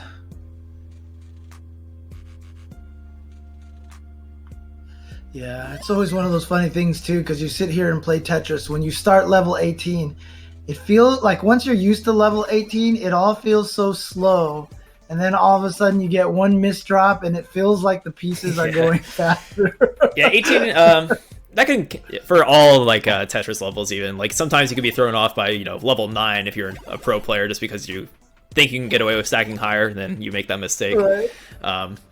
So it happens to everybody. All right. Got himself a little bit of cleaning to do, but Jordan is Tetris ready, but he has an L piece requirement, but the L piece came, and so it helped him out there. Yeah, it's always tough because it's not even every situation that you need an L or a J piece that an I piece can solve the situation either. Because sometimes when you require an I or an L or a J piece and you drop the I in there, it just gives you the requirement for the other one. And it looked like we had a missed Daz right there from Jordan. He can survive this. This is completely livable, but it's just unfortunate, and it triggers a little bit of that panic. Mm-hmm. Oh, definitely. Okay, he's gonna uncover that. Yeah, drop that there. Perfect, actually. Ooh, that was it paid off. I was about to say that was kind of a risk, but it paid off for Jordan. Yeah, you see, there's the Tetris head shake. Right, got a head shake for the yes and the no at the same time. Yes followed up by a no. That's how he's feeling right now. There's the universal Tetris body language. I'm telling you, the exhale, the head shake. I'm not sure if you're familiar with the player Diallo, but I got on him for doing the same thing in one of my last tournaments I hosted. He had the no and yes nod going on when he starts to Tetris sometimes. But, oh man, I love it. I love it. All right, another interesting clean situation being forced out of Jordan. So has a little bit of a drought here. Finally gets a Tetris. He's only at 42%, so not max out pace. Meanwhile, Tetris Time, who is doing a little bit of cleanup, he was at 60%, but he's at cleanup and he's at a little bit of a drought. But there you go, boom, Tetris, and he's still at max out pace. 60% is max out pace. Yeah, absolutely. So, yeah, halfway through 18 pretty much, and Jordan is down by 2 Tetrises. You can't close the gap, especially when it's not same piece set, so RNG might sway in favor of one player at one time. Usually it tends to level out the longer the game goes on. Hopefully, for the player's sake. But, yeah, Jordan he's thrown down some Tetrises. He's actually not too far behind now. He's already set up for his next one. And it looks like, well, Tetris Time's keeping up too, so maintaining that lead. Yeah, unfortunately, right now, Jordan has had to use repeated eyepieces for column 9 and for column 10. Right. So he kind of needs it again right here. Probably needs to burn maybe a piece off the side like that, yeah, to make it a little bit more balanced. Back-to-back eyepieces right when he didn't need it, of course. Of course. Thanks, Tetris. Yeah, there's good and bad things about what you just said. The double well where you have to fill in with the eyepiece, it is really safe. So when you get bad pieces, you can pretty much throw any piece into that double well. Yeah, that's so your board doesn't really spiral out of control very often when you go for that kind of strategy.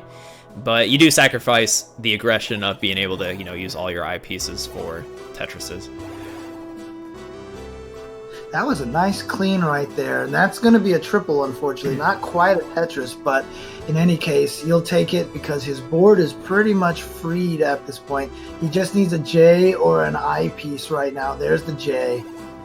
Okay, things looking good for Jordan. He's only down by 1.5 Tetrises right now, so he could definitely catch up to this and still take this. Tetris Time looking pretty clean himself right now, although that was a little bit of an S burst that he didn't need right there. But as long as he can get that J, back-to-back eyes are going to work out just as well. So there you go. Yeah, Jordan had to take not the ideal. I mean, he made good decisions considering his sequence, so hopefully he gets a good follow-up too. Theoretically get a dirty Tetris? Oh, no. Okay, there's the holes over there. Okay, never mind. He could have set up for it, but that would have been extremely aggressive and not recommended, and I think he knows that. Still behind pretty significantly, especially given the fact that Tetris Time's board is very clean right now. Not the best setup here for Jordan. He needs some good pieces right away. Let's see what he can do. Can he get to the left here? That's going to be the question. Yeah. And not able to. Nah. Oof. Yeah. Tetris Time is good for Game 4. Tetris Time, you are the winner. And head nod of approval. And, it's funny too because we talk about how these players are practicing all the time, and even after they win they keep playing and practicing a little bit. A lot of it too is when you just get into that zone, it's hard to stop. Yeah, he's showing really off now. is. He's trying to move in with it like, yeah, I'm the winner here. All right, so once I get it ready from both of you guys, we'll get this decider started. Where did that term come from? I see everybody putting it in the chat. Decider.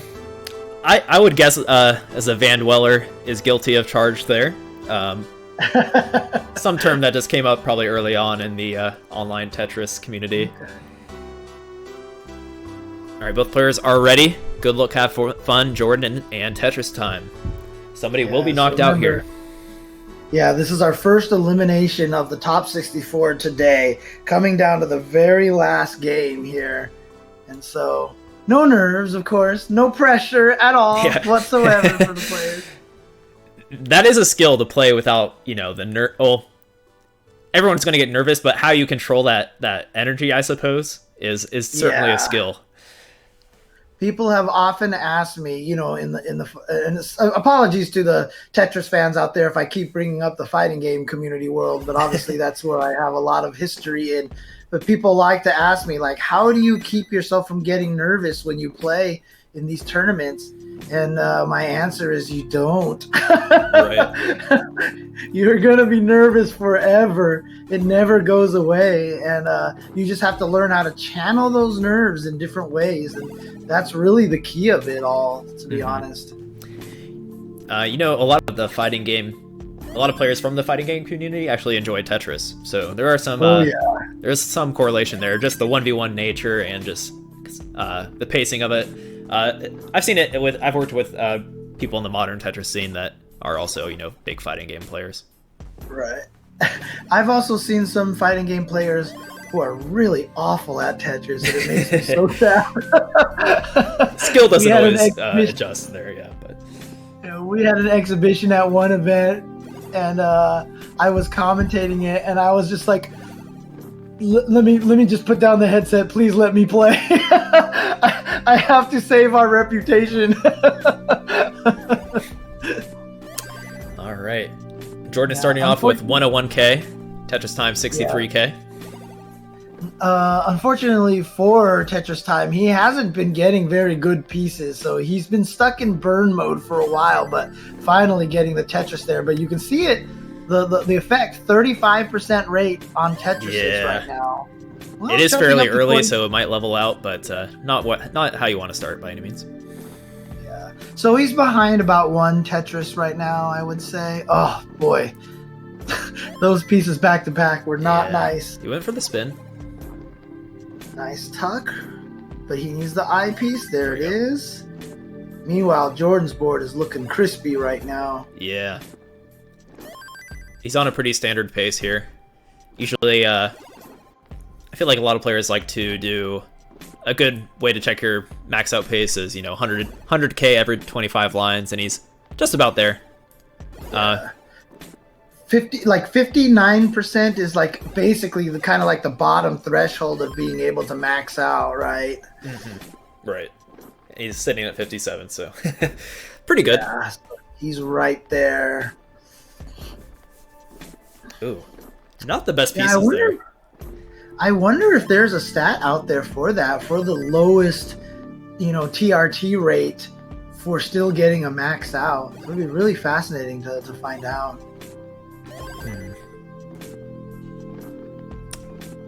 I assume there is. It's probably around what you mentioned, probably that 59, 60%. Yeah. It's probably static in some extent. Maybe not on maybe like certain levels. It might be a little bit different though. Tetris for Tetris Time. Tetris Time. Actually, both of them with still pretty clean boards right now.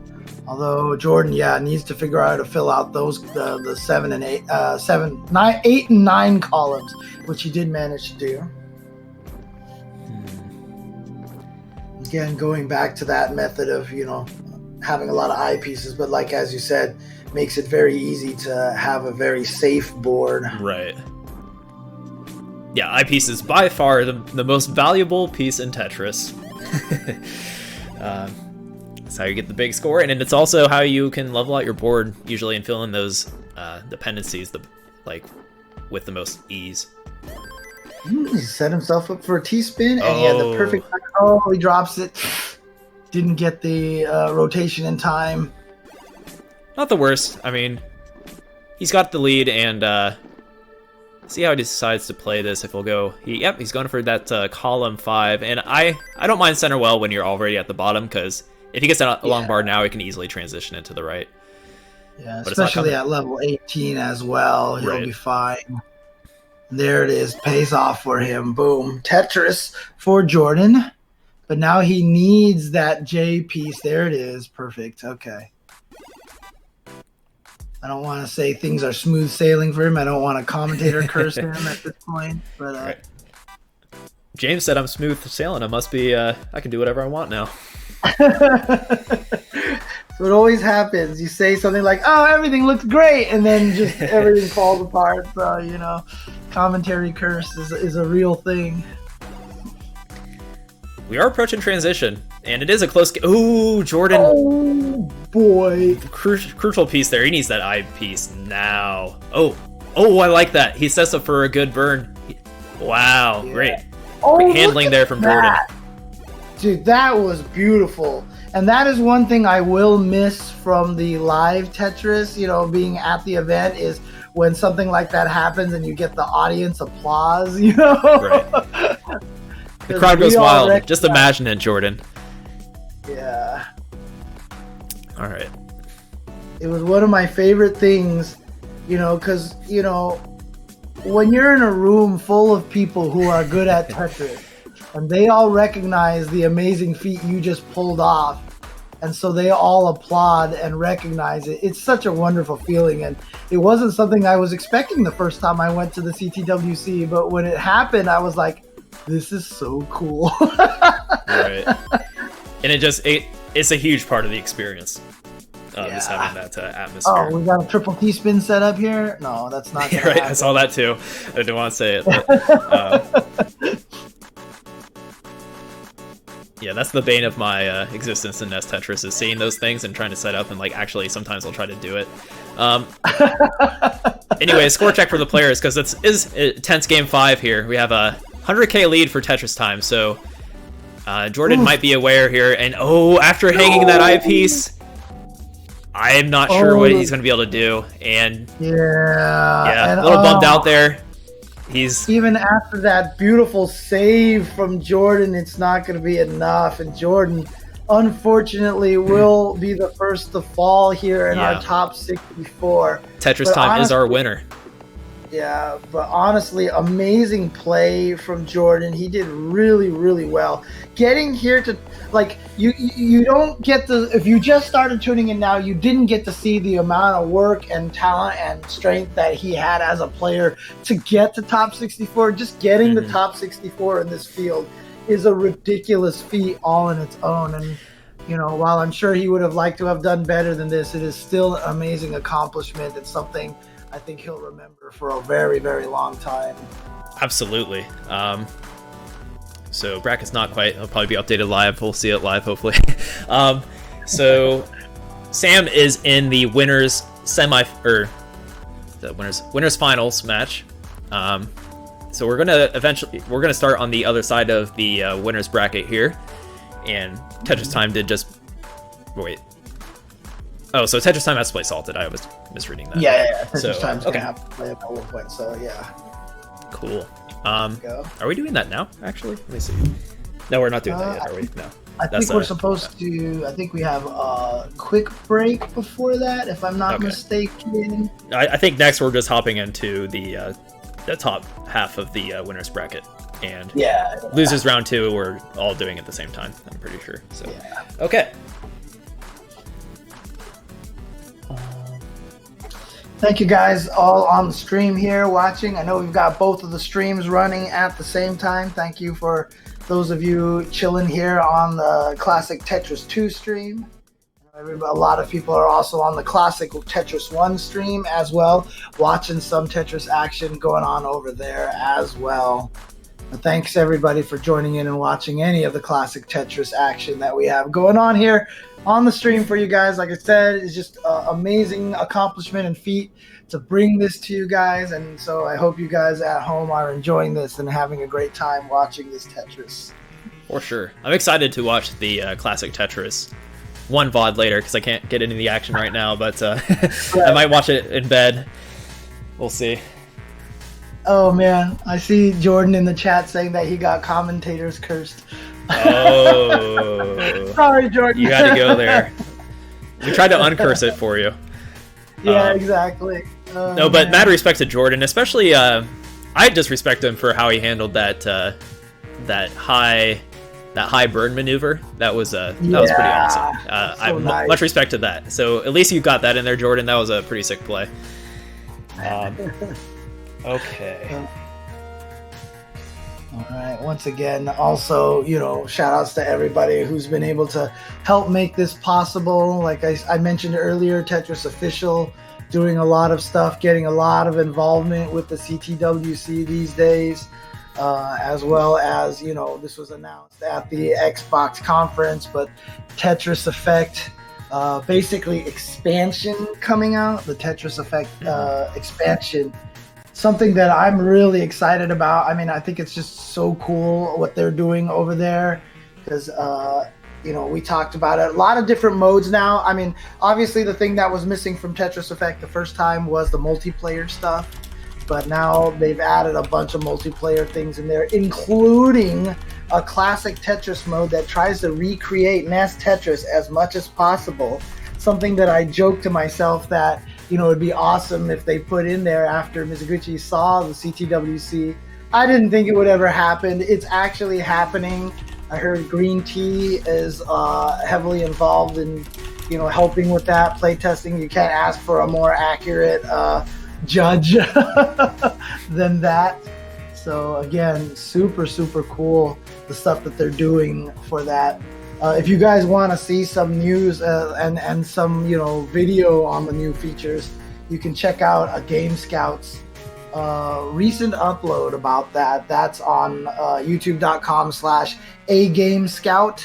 That's all basically one word, no spaces and such. And that will be, you guys can see a lot of information about that there as well. Which mode are you most excited for, James? Probably the classic Tetris mode, to be honest with you. I'm really, because it's so cool that it will give access to so many people out there. And you know what's going to happen? A lot of people who watch these classic Tetris events, who don't have access to NES Tetris, who do this, who do the thing where they watch and they're like, I could keep up with these guys. They'll learn soon.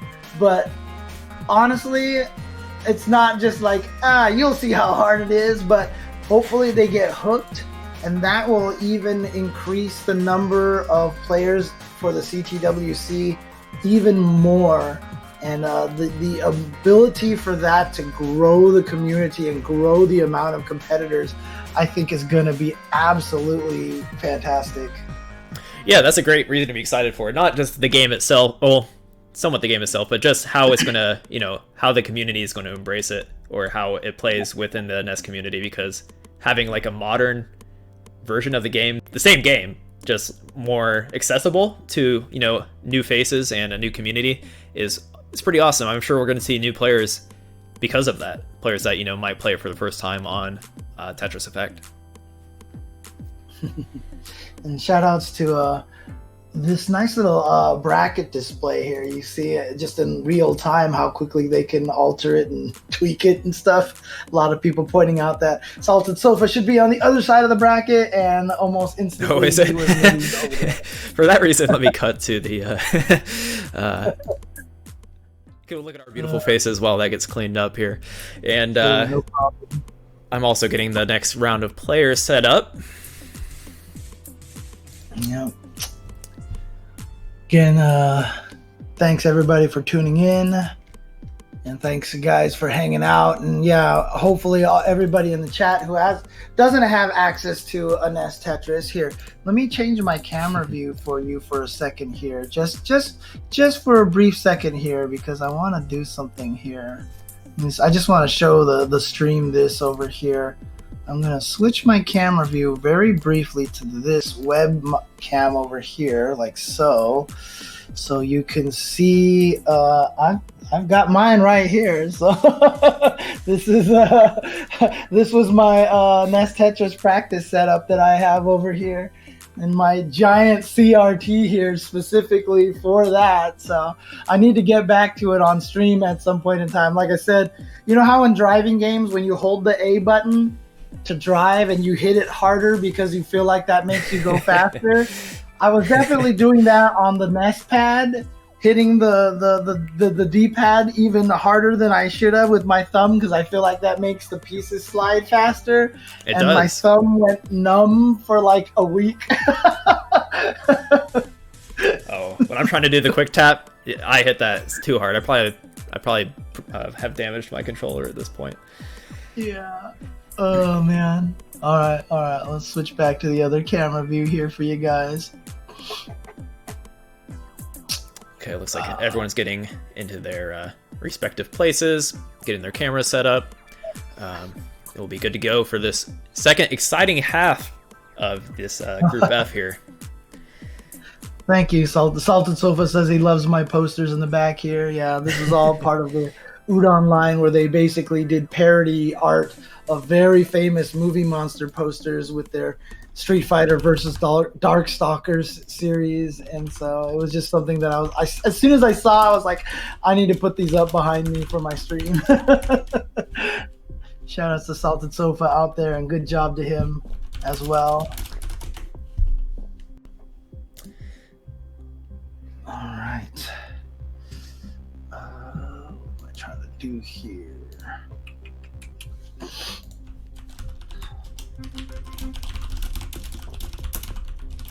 But we're going to get the other side of the brackets ready for you guys to go.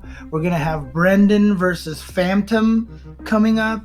And then after that, at the same time, is going to be Miles versus Anthony as well. As you can see on the bracket here, we're going to be doing the top side of the bracket like that. And I can see on our Discord screen here that we're getting those players ready to go.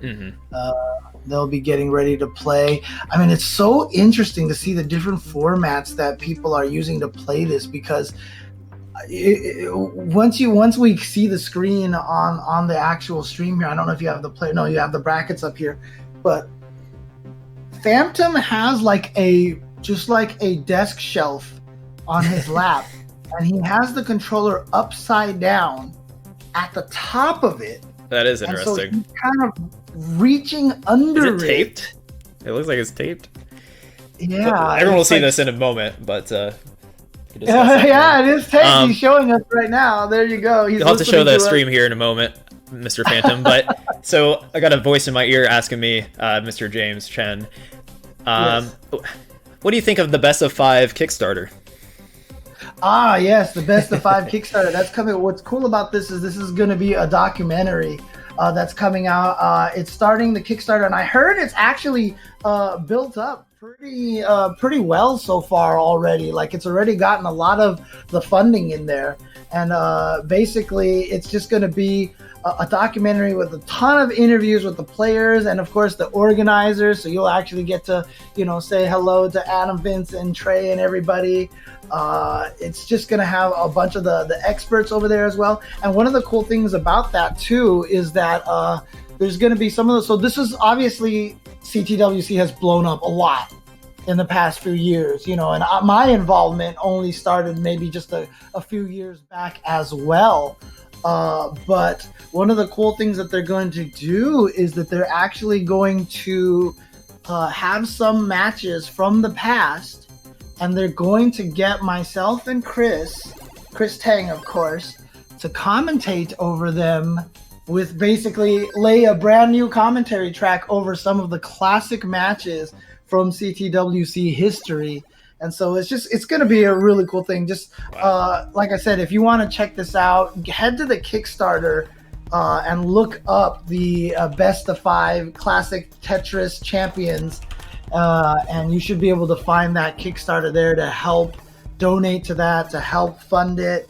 And it's just going to be a really cool look back at the history of the CTWC, and talking with a lot of the people and how much CTWC means to them, and what it takes to put together an event like that. And that's really exciting stuff. All right. Here, I'm gonna end.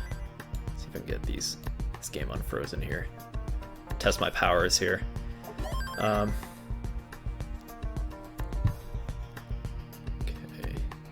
Oh. Looks like our judge is on it. Oh, there we go. I got him on. I got him on now.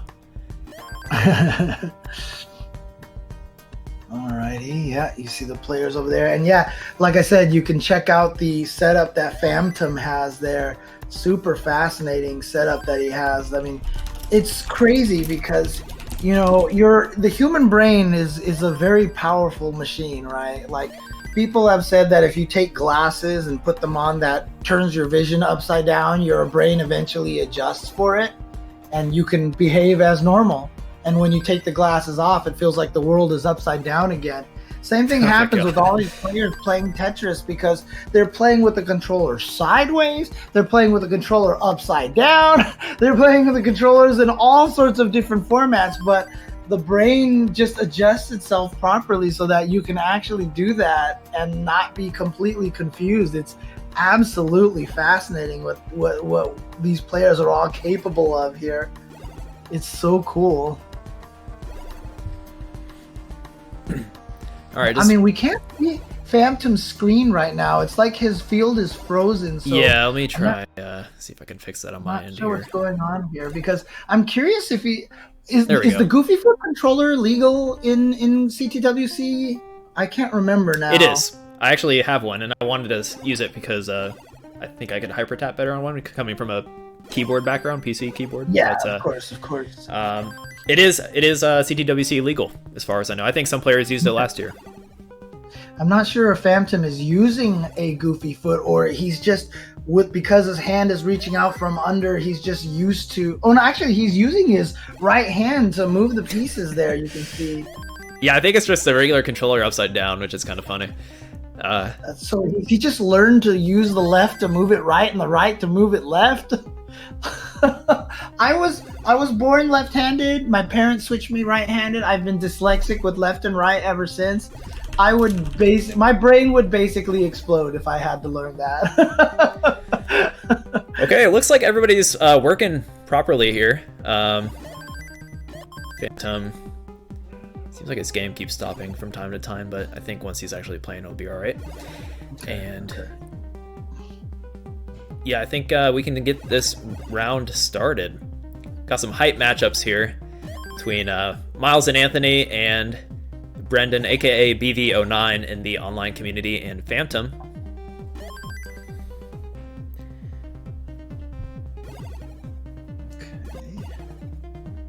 Miles is sporting a modern Tetris t-shirt with a flare of classic. Okay. So yeah, you can actually, we can talk about these players a little bit. We didn't do this in the last one. We have these stats here that have been compiled by people, and I didn't get a chance to talk about a lot of these players here. But Brendan and Phantom actually are both hyper tappers. And currently Brendan is ranked number 23 in the ELO ranking with 1,775 points. Phantom ranked number 42 with 1,711 points. This one is going to be a pretty close matchup, I believe, here. But what's actually really cool, that I think this is super neat, is that Brendan is also a 2009 Rubik's Cube speed solving world champion. So there you go. Really? I guess he just likes messing with colored squares, you know. I didn't know that. I knew of some other cubers in the community like Laser Monkey, but I did not realize Brendan was one as well, BV09. Really awesome. Meanwhile, Phantom was a high school state swimmer. So, he was doing real, physical stuff out there before before switching to his to digital competition here. Okay, Anthony is ready. All players, if you are listening, we're going to get started here. Just ready up on Max Out Club to signal that you are ready, and we're going to be using that in between rounds as well. So when you are ready to go to the next game, just hit the ready button on Max Out Club, and we will move on into your next round. Miles is a hyper tapper. Anthony is a Daz player. And he is a Daz player, and he's a little bit, in terms of ELO ranking and such, he's a little bit further down than most players are. So definitely Miles is the favorite to take this one over Anthony. But look, Anthony made it here into the top 64. That means he absolutely deserves to be here, and you cannot take anybody for granted. So there we go. He's ready on Max Out Club. Okay, we can get this started. Good luck, have fun, everybody. And you have your respective countdowns. Too, we see this in a lot of these gaming competition esports and such. Yeah, there you go. 3, 2, 1, let's go. And it's working. That's what I like to see. All right. Players get to listen to us, commentators talk about them and analyze them and stuff. And it's definitely a new thing for a lot of these players, to have to go through experience hearing people talk about one of them as favorites and such. Right. On the big stage. This is pretty much as big as it gets for classic Tetris players. That's the world of sports, man. That's of competition. People gonna talk about you like that. Feels weird. But you're here, and that means you absolutely deserve to have your accolades discussed. Missed the tuck. Miles missed the tuck right there to prevent that little gap on column 8. Yeah, had a spin error too, so maybe a little bit of nerves going into this, but I'm sure once we get flowing here, Miles is a very accomplished player and is going to bring hopefully his A game. He's one of the stronger players in my eyes, and he is seeded at a, what is his seed? 23 seed, which is respectable considering what we saw at the top 20 with all the maxed out players. Yeah, I mean, according to this, neither Miles or Anthony have been able to play in the CTWC up until this point. So again, the ability to allow players without the convenience of traveling easily to join in this competition this year is something that is unique for this year. And one of the silver linings of the pandemic is that, this kind of opens up the field to more people. For sure.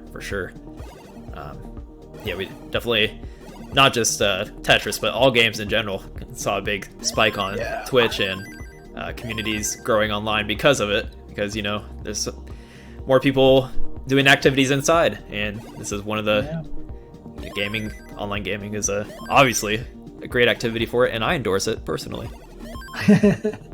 Yeah, I mean, obviously, online is going to be important. And I feel like, what this year has taught us is how to run a lot of these things online.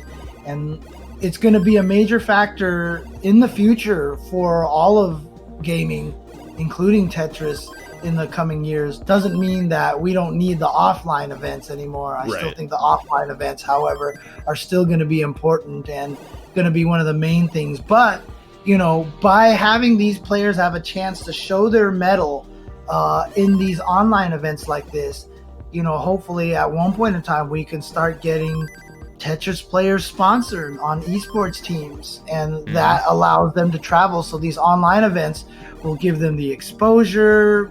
Teams will be able to see what these guys are capable of. They'll be added to, team rosters and everything like that. And then they will have the ability to go to the Classic Tetris World Championship offline that they didn't have the opportunities for in the past.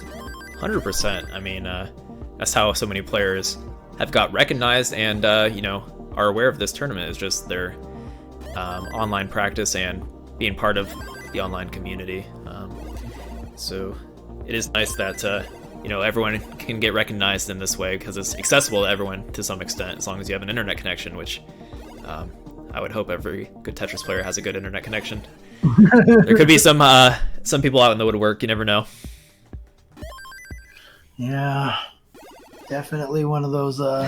Internet is just basically is as much as a necessity as electricity, water, gas, all those things these days. Right. Importance of utility aside, we got BV or Brendan ahead up on the top game by about just about 2 Tetrises. Miles has some work to do. He's only hitting about 300k at this the 100 line mark, so Anthony on a much stronger pace on this bottom game. Yeah.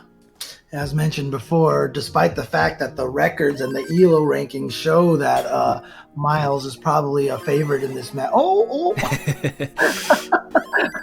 Sorry, cat lover here. Hard to ignore. Yeah. hope the cat doesn't hit anything. It's Right. not Well, that's the supposed question. I speak from experience. Is when the cat hops in front of your CRT, is that going to come into play here? to. Yeah. Those are the factors that you don't have to experience at the offline tournaments. No cat perils. The cat factor. As I was saying, despite the fact that, Miles record-wise shows that he's probably the favorite in this match, look at Anthony already transitioning here on a great pace at this point. Look at this 67% rate, doing super well. You cannot, go easy on anybody here at this event. Everybody is so strong. For sure. Yeah, Anthony versus Miles actually is a great matchup, and I could see it going either way. I lean towards Miles just because of his tournament experience online, but Anthony has been up and coming and can definitely bring it here. Meanwhile, up top we have a close game post-transition between Brendan and Phantom. About 2 Tetris difference here, maybe a little more. Yeah. But you can see right now Anthony with almost a 6 Tetris lead, but what a tuck, but unfortunately, oh no, the eyepiece came too late. Okay, so this is interesting here. So he's got a 6 Tetris lead. So the work for Miles is clearly not, this is not easy for Miles. He's going to have to put in some work, especially with that eyepiece going there. Oh boy. Oh, okay. I like that he brought it down. He didn't want to risk it. He has the time to not risk it, so good discipline there for not going for that. Even though he is hyper tapping right now, it's why risk it? Why not just take the safe burn? So good discipline. I mean, there. At level 21, he's got a long way to go before he has to start panicking. So he can just take his time right now. Just play safe, wait for the long pieces, burn when he needs to. Oh, well, that burn when he needs to is not happening. Okay, there we go. He probably is comfortable playing a little higher, but you are right. He is getting droughted. Does get the eyepiece finally. That's a relief. There we go. Meanwhile, up top, we have a neck-and-neck game between Brendan and Phantom. Brendan barely in the lead here after that like Tetris. I said, their elos are so close to each other that it's probably expected to be a very close match between these two competitors up on the top. Yeah, okay, finally got that hole on the 8th column there exposed, and yeah, Brendan now set up. Boom, Tetris for Brendan. Oh, unfortunate situation for Phantom. Yeah. Topping out. So that means... Yep, Brendan is the winner, and Miles just passed the threshold. So Miles and Brendan take game 1.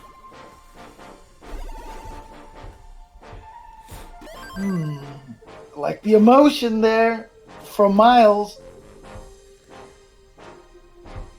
Yeah, he's got to be feeling good, especially... I'm sure once he saw Anthony top out when he was so far behind, he was feeling good. Yeah. Now, one of the hardest things about this game is just that, like I said, that risk and reward. How hard do you push for that one piece that you need to save yourself before you start burning? Because the worst thing about it is every time that you decide to stop chasing that piece and you cover that hole, that piece comes next. And that that pain holds in your heart for so long that it makes you want to hold out and risk going for, that one piece that you need way more often than you probably should. I do think it's a skill to just literally you just have to do your best and forget about it. Oh. Yeah. Something happened on Brendan's side there. I wonder if there's a way I can reconnect him real quick. Sorry, people at home. We've definitely lost a feed over there. But Let's see if I can get it back. I don't know if I can. Yeah, meanwhile, right now, Anthony in a little bit of a bind. Actually, good clean right there. Beautiful stuff. And he's going to keep it going. Nicely done from Anthony. Looks like BV is still playing, though. I wonder if we can get his feet up. When I grab the screenshots, he is... Oh, is he connected? Yeah, he's still connected. Right now, BV is sitting at 74,000. according to my screenshot. Ooh, nice little dirty Tetris for Anthony.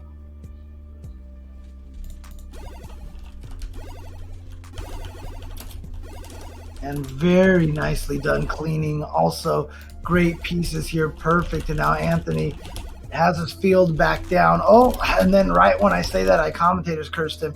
Tried to get his Daz back right there and move the piece a little bit too early, unfortunately. I'm getting a verdict here on this BVO9 game. Looks like they're still playing, and he is like connected to Max Out Club, so maybe I can just give score updates if we want to play it that way. We'll see what the ruling is here. Sure. Yeah, that's why I've been focusing on the match on the bottom right here. Anthony's done a good job cleaning, but of course all that burning is going to put him down. So he is still about 3 Tetrises behind Miles. Miles at a 50%, 54% rate. Anthony at a 30% Tetris rate.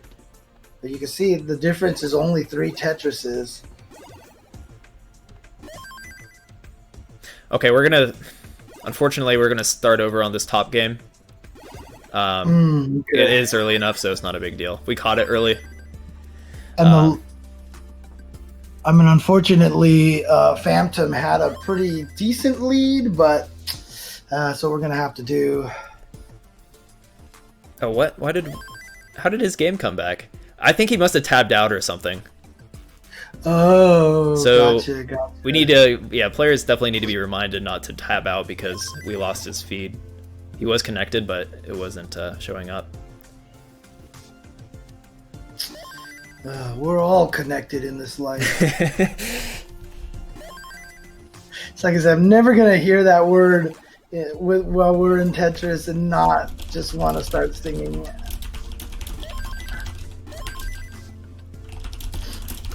Thank you, Kirby, in the chat for putting the musical note in there. I appreciate you.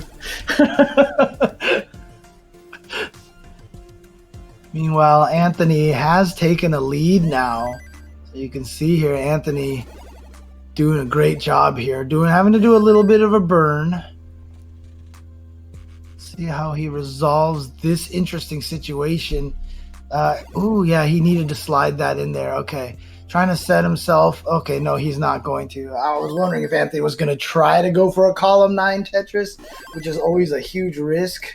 But he is getting those long bars at just the wrong opportunity here. Okay, we're going to start on top here. I think, Phantom, look up. There we go. Oh, I think the cat just gave the stream a slow blink. Okay, we're better. We're good on top now. Oh, the cat! I just noticed the cat. I was so fixated on this top game here. Hanging out. So we have a few fans. We have an actual audience.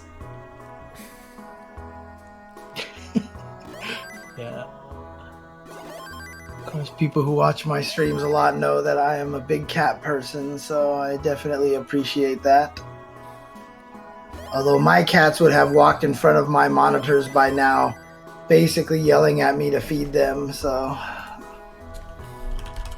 think Anthony's cat is far more well behaved than my cats.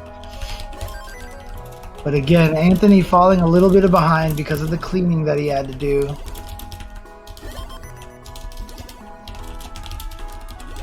But still with the clean playfield, both players right now with clean playfields. And boom, Tetris for Miles. Anthony now just waiting for that long bar, hitting a 18. Oh, there it is. Boom, Tetris for Anthony, and a beautiful transition into another immediate Tetris. So we are in a good spot for Anthony right now, although a couple of bad pieces right there. He's going to have to do some fixing. There we go. And now needs a piece to drop on the right there. Gets one of them. And now the column is open up again over there. And perfect. He's Tetris ready again. Mm-hmm. Yeah, he is getting droughted, but he needs to get caught up a little bit, so every Tetris is going to feel pretty good at this point. Smiles is also behind on line count by about 15 lines, which is a significant amount. Yeah, which means that even though the score is only a 1 Tetris deficit for Anthony, actually could be a lot more, especially if Anthony just can't get over. No. Yeah, a rough. He hung an eyepiece on the left, and that's like the worst piece to hang because it literally it forced his board up, 5 higher than it should be. So unfortunate. And Miles, you are the winner of game 2. Got a Tiger Woods fist clench. Yeah, the Tiger Woods action going there. But that's again, and it's rough because I know that you kind of hinted at this a little bit, but it's the future feels like it's hyper tapping. And of course, Anthony is the only Daz player that we have on the screen right now, and that eyepiece, hitting the top of the board like that is definitely, one of the things that happens to Daz players a lot. Hyper tappers can definitely get that over there a little bit quicker.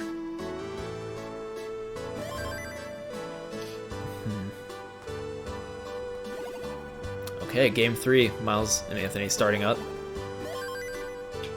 Meanwhile, up top, pretty even game. Brendan ahead by a Tetris and some change. Oh, nice back-to-back J. Well, not back-to-back, but 2 quick J pieces, allowing him to fill out that column off to the left.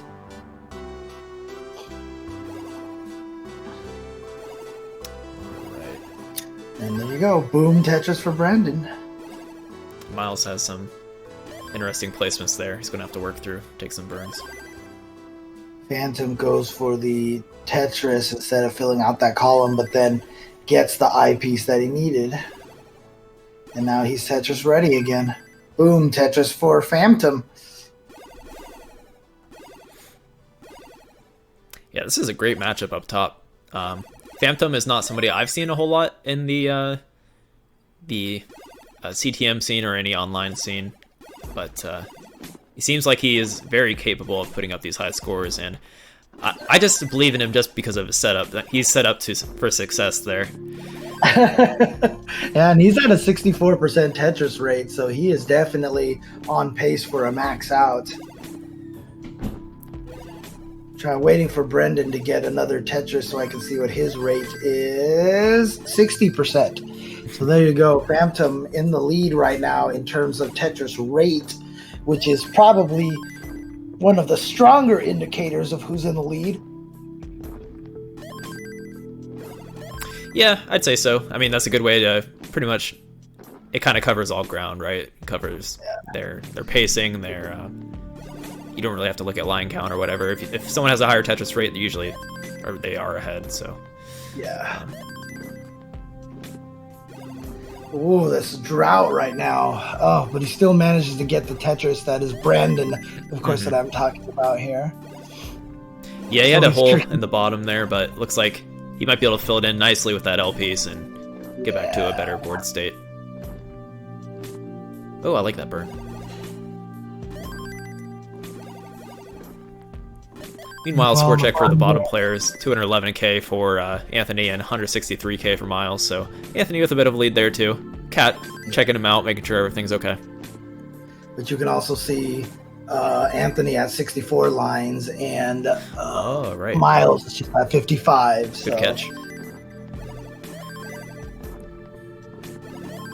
Oh, good pieces for Miles. Sometimes, as much as the RNG feels like it's against you, sometimes you just get those pieces and you just have to acknowledge that, yes, thank you, RNG. Some intense stacking there for Brendan for a moment. Oh, still, it looks like he's finally going to clear it up here. Get some good pieces. He wants to get back to that right well, I would assume. Yeah. But look at the lead that Anthony has right now. Oh, wow. About 5 Tetris lead. But remember, Anthony topped out a little bit earlier last time, which just gave Miles the opportunity to take his time to make the catch up. So this might be more about Anthony trying to play it a little bit safer at this point, but then playing it safe gives, of course, the risk of the opponent having the opportunity to make the comeback. Mm-hmm. True. Yeah, I think judging by what we have seen and just maybe experience in the past, that I think Miles probably has a stronger level 19 in general. So Anthony getting this 18 lead is definitely going to put him in a comfort zone. And Miles shaking his head is that almost taunting his opponent in a way. But yeah. That was a beautiful setup and tuck from Miles to drop the piece to block column 9, but then just slid the eyepiece right in there. I don't know if that was it definitely wasn't a Daz error because Miles is a hyper tapper. Okay, Brendan in a lot of trouble up top, needed that eyepiece right away. Guess at the last second for one line, but not going to, that one line won't give him 50k, so Phantom does take game 2. Phantom is the winner.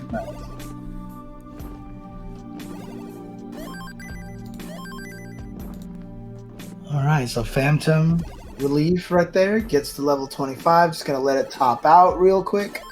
Yeah, I guess when it freezes like that, it's probably just him tabbing out or something. Yeah, it's probably something. Just needs to refocus, I guess. Yeah, Phantom, once I get it ready from you, we'll get this next game started. Looks like he's about to hit ready. Look at this lead right now from Anthony. That's like a 7 Tetris lead right now. And he is just getting some good pieces right now. He should be able to, clear that gap. Not Tetris ready. He'll take the triple, but because he has that giant lead, and like you said, he can see that score differential from where he's at. He knows he doesn't have to push too hard at this point. Oh, a missed Daz situation from Anthony once again, creating that awkward column over there. But he's going to clean it out pretty quickly because the stack wasn't too high and it wasn't too crazy. So he had the proper ability just to recover from that pretty easily. All right, Miles, a little behind here, just hits that transition. And is looking to get caught up. Anthony does have a significant lead, no matter who you are. So Anthony's got to be feeling good if he is aware of his lead here. And Miles probably knows he needs to do some aggression, throw down the Tetrises, which he is doing so far. But the hardest part right now is Anthony. Anthony is keeping up on the Tetris pace, and that's what's making this really hard for the comeback right now. But Anthony is running into a little bit of an awkward situation here. Nothing too terrible, just that his Tetris rate isn't the same as it was earlier.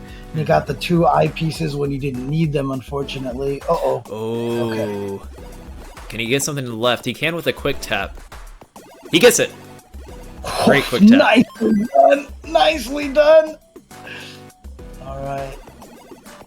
Now he needs to figure out a way to slide that. Okay. Nice. Tetris. Meanwhile, Phantom tops out. Brendan, you are good for game 3 here. Brendan takes the 3rd point. Tetris for Anthony. Oh, Miles. Yeah. Miles had to play aggressive. Look, he was 130,000 points behind. Granted, he was 20 lines behind, but still, 20 lines being down. I mean, even if he had gotten 5 Tetrises, he would not have caught up in those 20 lines. So the pressure was definitely on for Miles. So much happened between both games in like 20 seconds there. It all came to a climax. But Anthony able to take the win and had a convincing lead pretty much the whole time. You see that on Phantom? I saw the chat actually point this out. 55 drought for the eyepiece. Oh no. 55 drought. Yeah. So sometimes the RNG will come and get you no matter how well you want to play. Oh, that is brutal. Right, you know how we were talking about earlier, like you don't want to expect a piece. After 50 pieces, everyone expects that piece. You're like, all right, anytime now. Right? We got some Rosencrantz and Guildenstern are dead situations here going here. Sorry for the crazy literary reference here. Just flipping those heads over and over and over again on the coin. That is pretty high drought. I'm not really sure on the history of the highest drought we've had on like a CTWC, but 55's up there. That's up there. That is a brutal drought, man.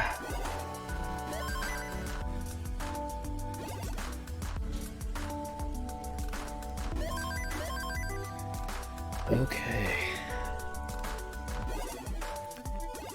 Can't. Yeah, he's waiting for the S piece on the left right there. He has Miles has had quite an S piece drought. Obviously, you don't notice that as badly as the line bar, but Right. he seriously has not gotten an S piece in forever. There it is, the first S piece in like 30 pieces or something. Yep. All pieces matter.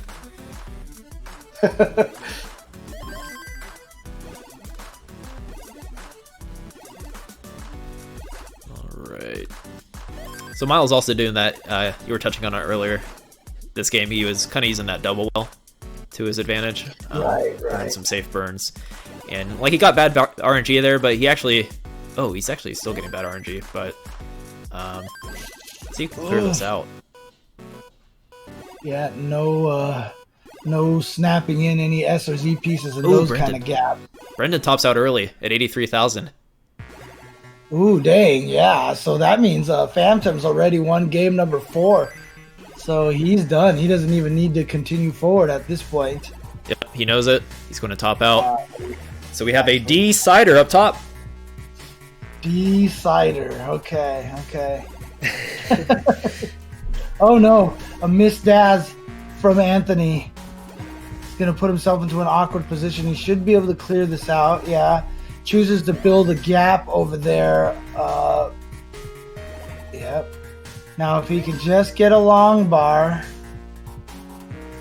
Oh man, those pieces were not going Anthony's way at all. I think Miles was kind of watching there. I think he knows what's going on. And so Miles, you are good for game 4 here. And just in general, you take the game.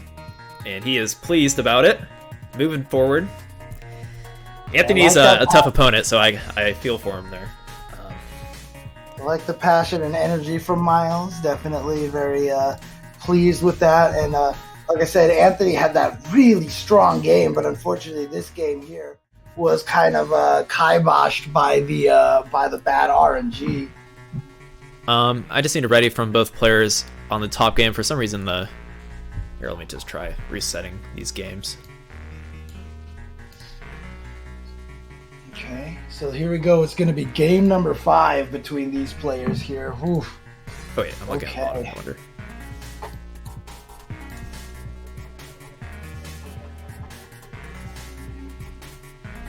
And over there on the on stream 1, it looks like Sharky just defeated Nenu in a rank 41 to rank 9 match. Sharky with the upset. Yeah, that's a pretty big one. Nenu is a powerhouse. Taking 3-2. Wow. All right, we're getting started with this D-Sider. 5 seconds. 4 seconds. 3, 2, 1. Tetris. Let's go. Always fun to start with a bunch of S's and Z's, but no problem. Handles it pretty well.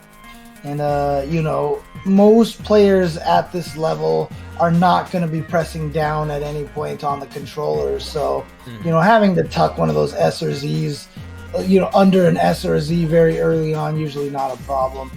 But kind of starting with a drought already for Phantom, but never mind, gets a Tetris.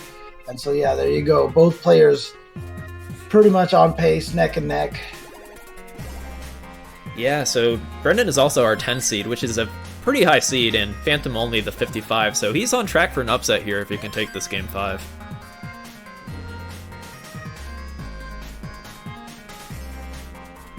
All right, pretty good stacking from both players.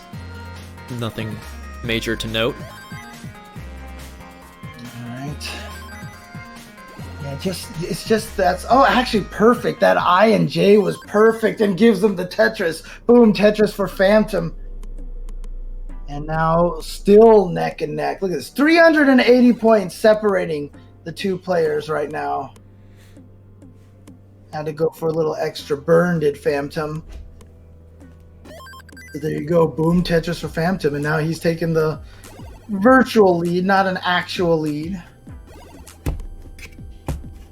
because you can see the stack is a little, well, actually, no, now a little bit more burn. So that one Tetris lead is actually a genuinely full lead at this point in time. Yep, they're just going to be trading leads at this point with their Tetrises. This is what you want to see. I want to see a strong 18 game on this decider so that we can get the photo finish kill screen. So they're on track here. Yeah, once again, no pressure. Right. Final game here, deciding who stays in the winner bracket. Yeah, no big deal. Okay. Brendan is set up. Nice T-spin. And back-to-back Tetrises. He's playing modern Tetris here. He's He got got the the bonus. T-spin and back-to-back right there. Phantom having to do a little bit of cleanup. So yeah, that lead that he had earlier, no longer there. He's going to set himself a pseudo-dirty Tetris here on row 2. Gonna see if he can try to burn his way down. No, he's just gonna stick it out with the row 2 Tetris for now, leaving row 1 in dirty form here. He's gonna be able to set up for a Tetris. Now he's just waiting for the long bar. Mm-hmm. Meanwhile, Brendan having to do a little cleanup himself. Oh, rough pieces for Brendan. Yeah. Okay, got good pieces to fix it up there. Hopefully, gets a long bar. Okay, well, the long bar is going to have to go on the left over there. Well, that's going to feel nice, but that little box right there still being very annoying. Yeah, interesting decisions. Forced to create a gap, unfortunately, for himself. I think he saw some other options, but, you know, when you're up that high on 18, it may seem like you can make those changes quickly, but even VV's a fast tapper too, or Brendan. So even if you are a fast tapper, it can be hard to make those adjustments without air. It's so crazy because when you're looking at Phantom, I don't think we're getting a mirror image of his feed from his camera, but because he's facing us, it actually looks like the controller makes sense. Like left is going left and right is going, but it's upside down for him. It's still so fascinating to me. Doing some live. There we go. Make it look nice here. Look at this. There we go. Nice. Nice.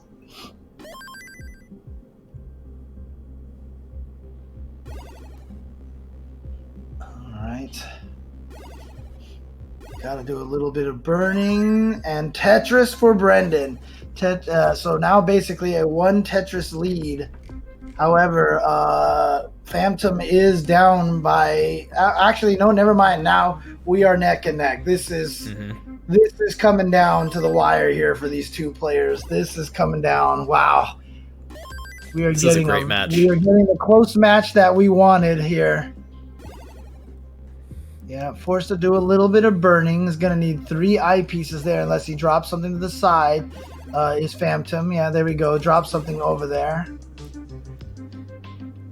In an attempt to kind of do a reverse commentator curse, I don't think we're going to hit the kill screen, personally. You know, what I've learned is reverse commentary curse never works. But I appreciate. So pretty much I just cursed him. Yeah. And I'll go with it. Yeah, no way. Not going to have it. All right. Brendan here getting himself set up for a Tetris, but he's got the 14 drought. Never mind. There it is. Boom. Tetris for Brendan and the transition. You can see right now that Phantom is getting close to that transition. He is waiting for that long bar as well. That is not coming. He's at a 20-60 pound. There it is. Boom. And the transition. Yeah, he's going to have to start doing some cleanup here real fast. But he's doing well. Look at this. And boom, Tetris for Phantom again. But now he's down a little bit by 3 Tetrises or so.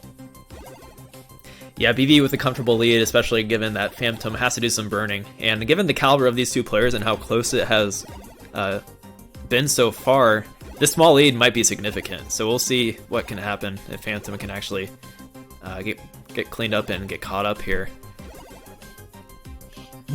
Gave himself an L piece requirement there. Okay, nice cleaning, but had to force a hole there in column number 4. He's still going to get the Tetris. Oh, that was nice. Yeah, there you go. Almost set up for another Tetris. Got a triple there. And Phantom behind only by about 2.5 Tetrises now. Honestly, there is one of the... He has 2 roads of victory right now. Just keep playing this way and keep trying to get as many Tetrises as possible. Or maybe hope that Brendan tops out very, very soon. But that's just hoping that your opponent screws up, which is never the right way to go.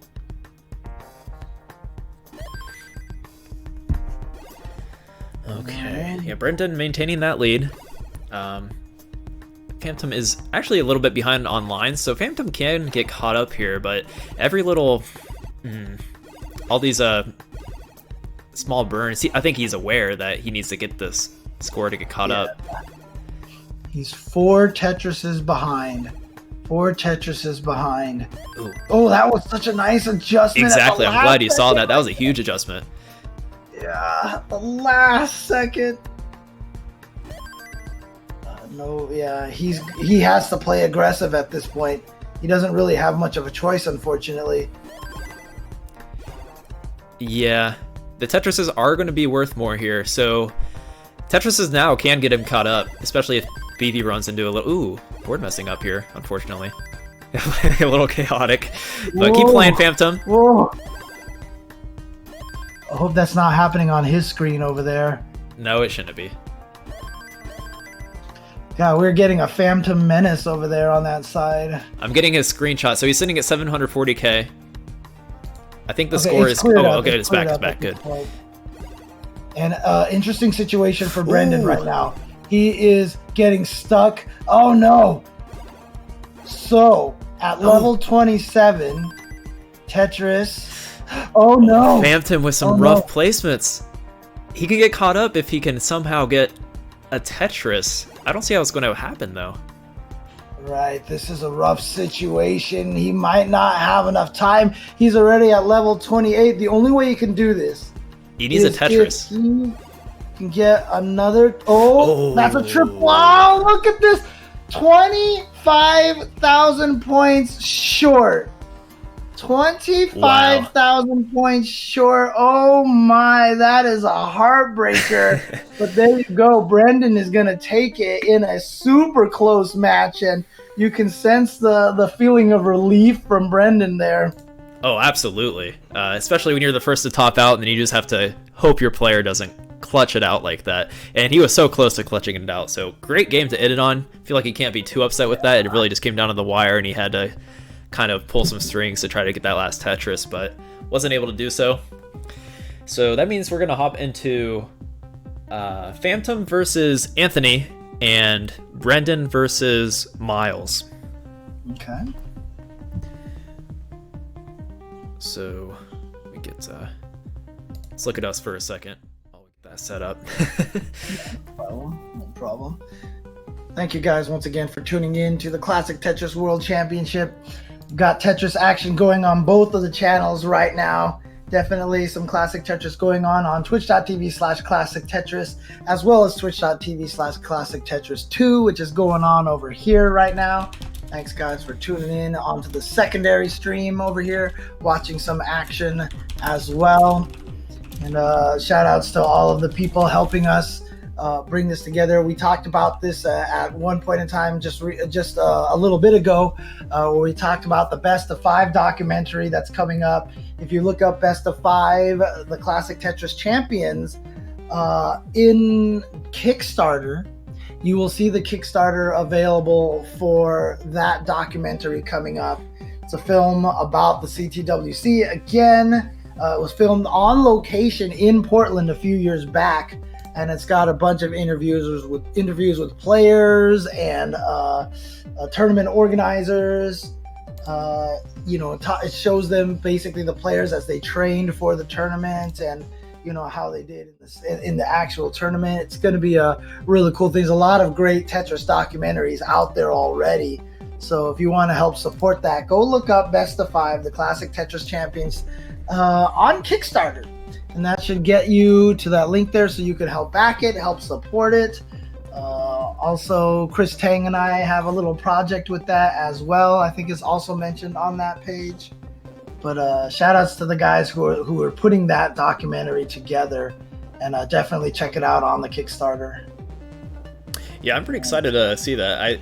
I think I saw a trailer for it, and we might be able to get that on stream at some point tonight or something, but or tomorrow once I get it all set up. Okay. But yeah, I'm pretty excited. I didn't realize that was happening, or that they were taking footage from for so long to put that together. So that's pretty awesome. Yeah, documentaries are tough work, man. I bet. It takes a while to get these things together. Okay, so we got the bracket up. It was updated, then it somehow retroactively is not updated. But we got oh, there we go. I think it's right now. So Brendan's playing against Miles and Phantom against Anthony in the losers. And so yeah, the loser of Brendan versus Miles will play Tetris Time, and then the loser of Phantom and Anthony is going to be out, and the winner will go on to play Salt at the Sofa.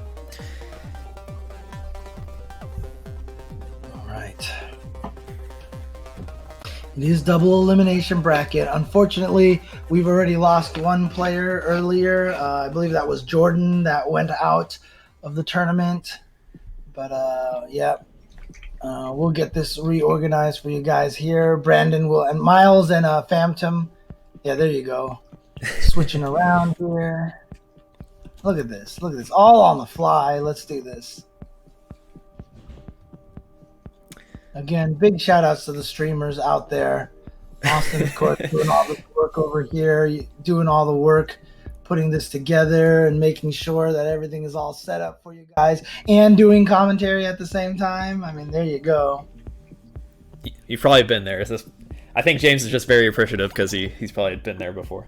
Oh, yeah. Like I said, I do a lot of streaming myself, and people who've watched my stream knows that like everything always explodes on my stream. I always get audio problems and video problems and audio desyncs and all these things.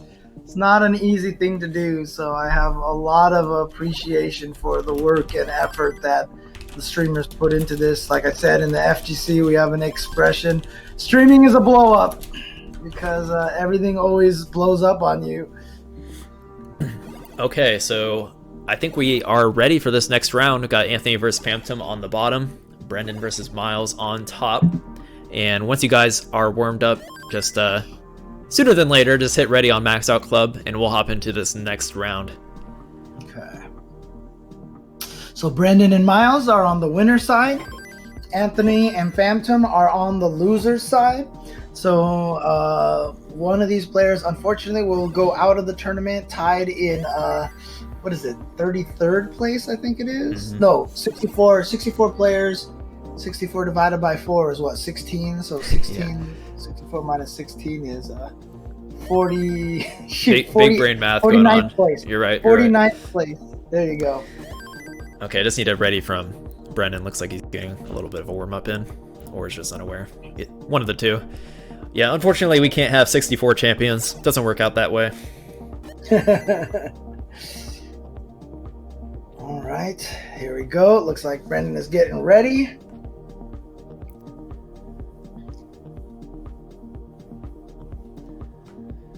Okay.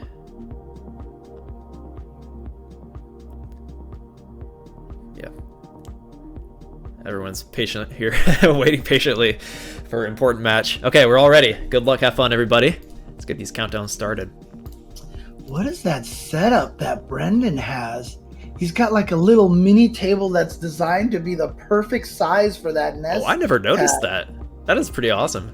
It looks like an armchair, or like a arm off of a chair or something. That's crazy. I love these setups that all these players have.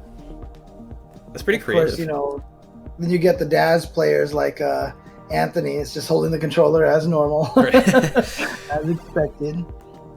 Kind of a, can he tuck? Yeah, got it in there. Now he needs a couple of more line pieces to get that Tetris over there on the right for Anthony. Gonna have to do a little burning. There we go. Boom, Tetris for Anthony. Phantom with a unusual start here. Got to do a little bit of cleanup himself. Yeah, he is up fairly high. Yeah, he's had the pieces have kind of made it so they had to keep covering up the hole over there on the on column 9. Oh, perfect. Finally gets it. There we go. Cleans it out, and now he's Tetris ready, and boom, Tetris for Phantom. Anthony, though, meanwhile, is able to really show that he's killing 18 today. So he's got a pretty significant lead early off here with only 20 lines.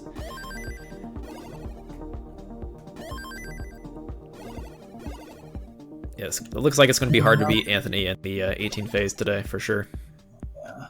Meanwhile, up on the top over there, Brendan's kind of in an unfortunate situation. You see all those two deep columns right there, those 2 depth columns, valleys basically that all Tetris players hate. We know how painful that thing is. To get a triple, nice, great pieces for him here. That one unfortunately wasn't as good, and again the pieces are dictating that he's kind of forced to keep covering up the holes, so he chooses just to try to get that burn in there. But he is working hard to get down to Tetris ready again, and this is Brandon, of course, that I'm talking about. Mm-hmm. Yeah, Brandon, tough situation, but I believe he'll be able to get out of this, just knowing his tapping ability and ability to burn properly. And yeah, he's doing a pretty good job. Yeah, but unfortunately, all that burning. Look at the lead that Miles has now. Yeah. He has 100,000 point lead, so it's about 5 Tetrises ahead. Finally gets clear there. Can he get the long bar to get the first Tetris in quite some time? No, Meanwhile, now he's getting a drought, of course. Yeah. Anthony also in a tough situation down on the bottom game. There we go. Finally. And yeah, you can see a 25% Tetris rate for Brendan right now. Anthony's going to top out at 213k, 65 lines. Just had a few misplacements, and then it just spiraled out of control. Up high, it's easier to make some mistakes too. So, Phantom, you are good for game 1. Meanwhile, Miles with a 60% Tetris rate, so he's on max out pace. But Brendan, like I said, is going to have to do some work to catch up.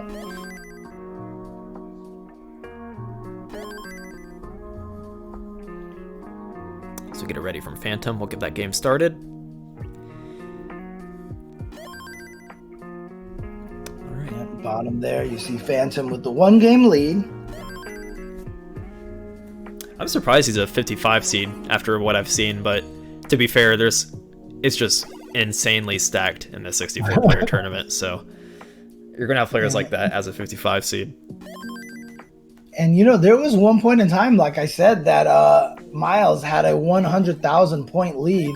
It's dwindled down from that 5 Tetris lead to basically only a 3 Tetris lead at this point. So, looks like Brendan doing a good job trying to catch back up. Nice job burning. And he's going to be set up for a Tetris. Let's see if he gets a long bar anytime soon. There it is. And boom, Tetris for Brendan. Still 2 Tetrises down. Yeah, I have about 25, 30 lines until transition as well. So, yeah, it's pretty even game, considering it's not even 2 Tetrises, so Brendan did a good job of getting caught up here.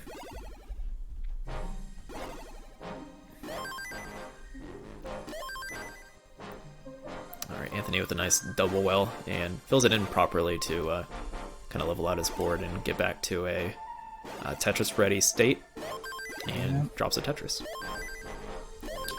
Yep. Cat approves again. Yeah.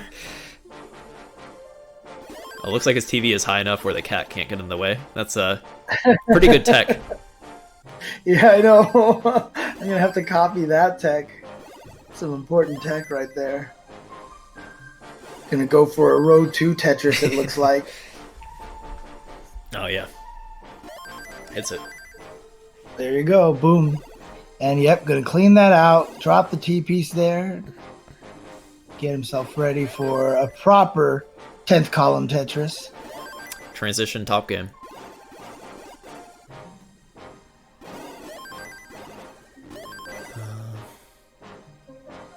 Yeah, Miles still with that lead. And they're pretty equal on pieces right now, so this is a true lead. A boom Tetris for Brendan. Brendan's staying back there, keeping the pressure on, but unfortunate. Ooh, RNG a little bit. No, actually, Yeah. You know what? Brendan cleared it out well. Nicely done. But again, still requiring some burns. And he set up for a Tetris. Boom Tetris for Brendan. But again, back down to 3 Tetris deficit. 4 Tetris deficit now. Right. Yeah, depending on how the RNG goes, like I said, or have it iterated, these later levels, players can get caught up really quick if they start Tetrising while the other player's burning. So Brendan definitely not out of this by any means. And this is actually an amazing matchup. The more I think about it up top, I think these players are very even in general. I'm not sure where their elo stands. Maybe Rory might be in chat. The man in chat might know, but I'm sure they're pretty close players. I think I can take a look at their elos over here. Let me see here. This is Brandon and Miles are the ones that you're looking Correct. for here. Yeah. They're both showing some pretty good stacking right now. Miles seems to spam left a little more, so he's kind of has a bit more of a slope to his stack, so that he can take different burns. Brendan and Miles are elo ranked 20 and 24. Really? Yeah, I knew it. I knew they were pretty close. They strike me as a very close matchup. Oh, Brendan hangs an eyepiece on top of the other one there, unfortunately, and Miles takes it. Yeah, and Miles again with the emotion. Always super happy with that win, super excited, and a little bit of frustration on Brendan's part. Mm-hmm.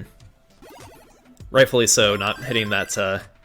He had one misplacement, then having the other misplacement. The double I-bar misplacement, or long bar, is definitely something that could just lights out in an instant. So it's so crazy that an I-bar can be so instrumental to save you, and at the same time can destroy you so quickly.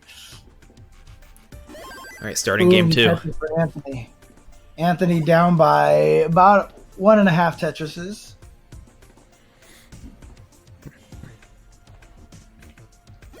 And that's caused, of course, by the fact that Phantom is about 8 pieces behind. Oh, true. I'm sorry, 8 lines behind. My bad. So very close match. Yeah. Phantom looking good here, but needs a long bar again, and that long bar is not showing up. There it is, finally. Boom Tetris for Phantom. Meanwhile, Miles and Brendan have started again up top.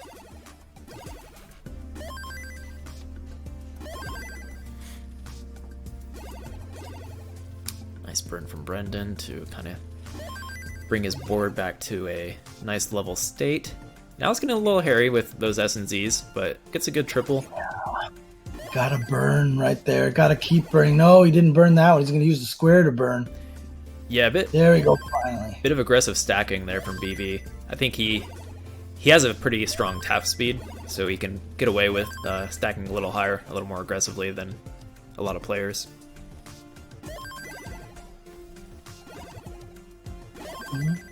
Okay, I like that decision from Brendan. But again, kind of a drought here. Yeah, 13-piece drought. There we go, finally. Got it in there. Of course, Trey's decision was to not show the drought counter until it passed 13, because that, as we mentioned, is the biggest drought in modern Tetris right now, based off of the 7-bag system. So that was the decision for Trey to go with that number before it starts displaying the drought. Interesting. Phantom got bailed out there for a minute. It was looking really hairy, but was able to get a Tetris and take the proper burns to at least bring it back to a lower level where he can make his way back to that right well. Yeah, and you can see right now Phantom still down by about 2 Tetrises, though also down by 8 lines. So if he got 2 Tetrises in those 8 lines, he's Phantom's technically tied. Phantom's in the lead right now, just by a little bit. But oh yeah, you're right. You're right. I think Anthony can catch him though, considering this situation.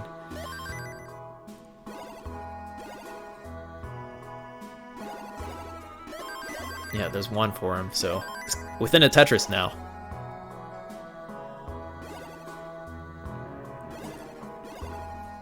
Little by little, making that comeback.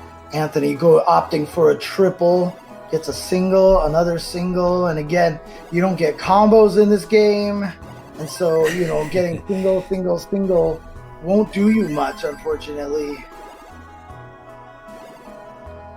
Ooh, I thought Anthony might set up for that aggressive Tetris. My aggressive tendencies might have done it, but Anthony a little more calm and collected, probably smart. And got a center well. A dirty Tetris did Phantom. Yeah, Phantom's been having he's showing some perseverance here on this post-transition. I feel like he's been trying to burn from up high for quite a while.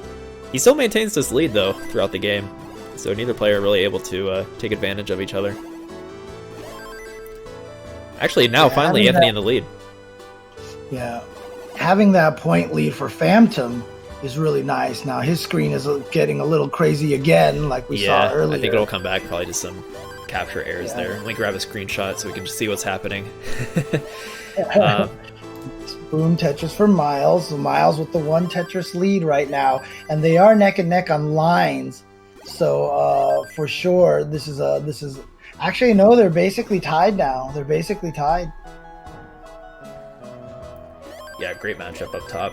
Phantom looks like he's back into the proper matrix, and he's looking for that high piece. Yeah, but he's had to do a lot of burning, as you can see right now. Anthony took a big lead. He did top out, but that was at the kill screen, and he's got a pretty significant lead here because Phantom just hasn't been able to get any Tetrises. If Phantom can get, I don't know his ability on kill screen, but looking like he's not able to get to the right there, so Anthony's going to take game 2. Nicely done. Nicely done.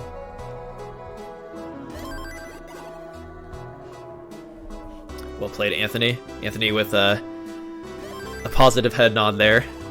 A lot of head nods in this tournament, and it's pretty much our way to communicate with the players.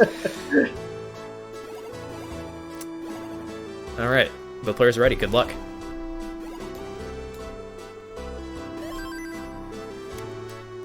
Meanwhile, up top, neither player has really garnered like a true lead. They keep trading with each Tetris, so a great matchup, and it's going to come down to level 19 once again. Yeah, Anthony and Phantom have started, as we mentioned, 1-1.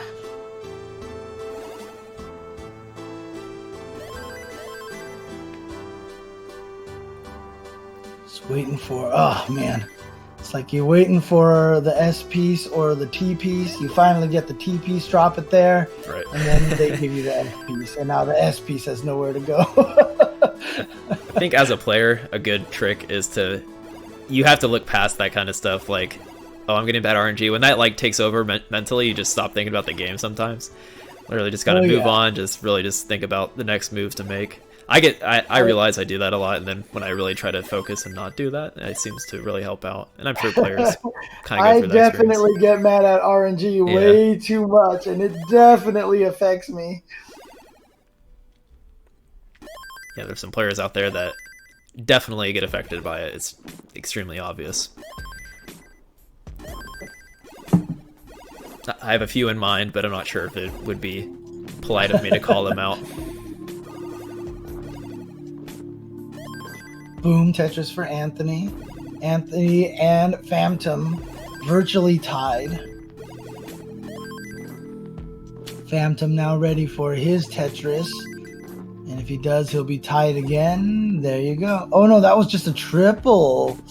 Ooh, okay. So he's going to be down by about half of a Tetris starting from this point forward. Mm-hmm. But there you go, Tetris for Phantom, and he is in the lead now, but because Anthony is down in lines right now, if he gets another Tetris, he'll take the lead again. Mm-hmm. But actually, they're even in lines now. You can see all the cleaning and fixing right now that Anthony has to do. So that has given the opportunity for Phantom to take the genuine lead. Crazy close game up top here. They keep trading leads. They've been trading leads all game. Level 24 for Brendan. I guess one thing to note is Brendan is ahead on lines. So Miles actually does have a small lead, but he's taking some burns, so it's going to kind of even out again. Yeah, right now, kind of awkward pieces for Brendan. Actually, he cleaned that up really nicely. And boom, Tetris. Nicely done. Now he just needs, okay, perfect T piece. But now he needs a J piece. He needs that J piece in that spot. Oh, you want to wait for it? No. Actually, that worked out perfectly for him. Boom, Tetris for Brendan. He's getting a bit of a lead. Yeah, he's got a significant lead now. And then, Miles with a misplacement right there. And that means that Brendan has taken game number 2 between these two players. So Brendan victorious in that matchup. Let's see if he figures out that he won already. Well, maybe he wants to get that max out to flex a little bit. We're already there. I mean, even in the live event, sometimes you'll see one person, top out, and the other player doesn't even notice, even though they're sitting side by side. Right. Like I said, that's how focused they get. Oh goodness! Oh, what pieces! Yeah, Brendan just needs a Tetris. There. Oh, why? Why'd you do that to us? I want my max out coming. Come he just on. missed it, but it's all good. Meanwhile, as we were so fixated on that, Phantom was in trouble and tops out. So Anthony only needs 11,000. Yeah, he could just do this by doubles and triples right now. He doesn't really need to do anything crazy. Although this will do it right there. Pow! There you go, Anthony taking the 2-1 lead. All right, Anthony's got to be feeling good after that. Unfortunate for Phantom.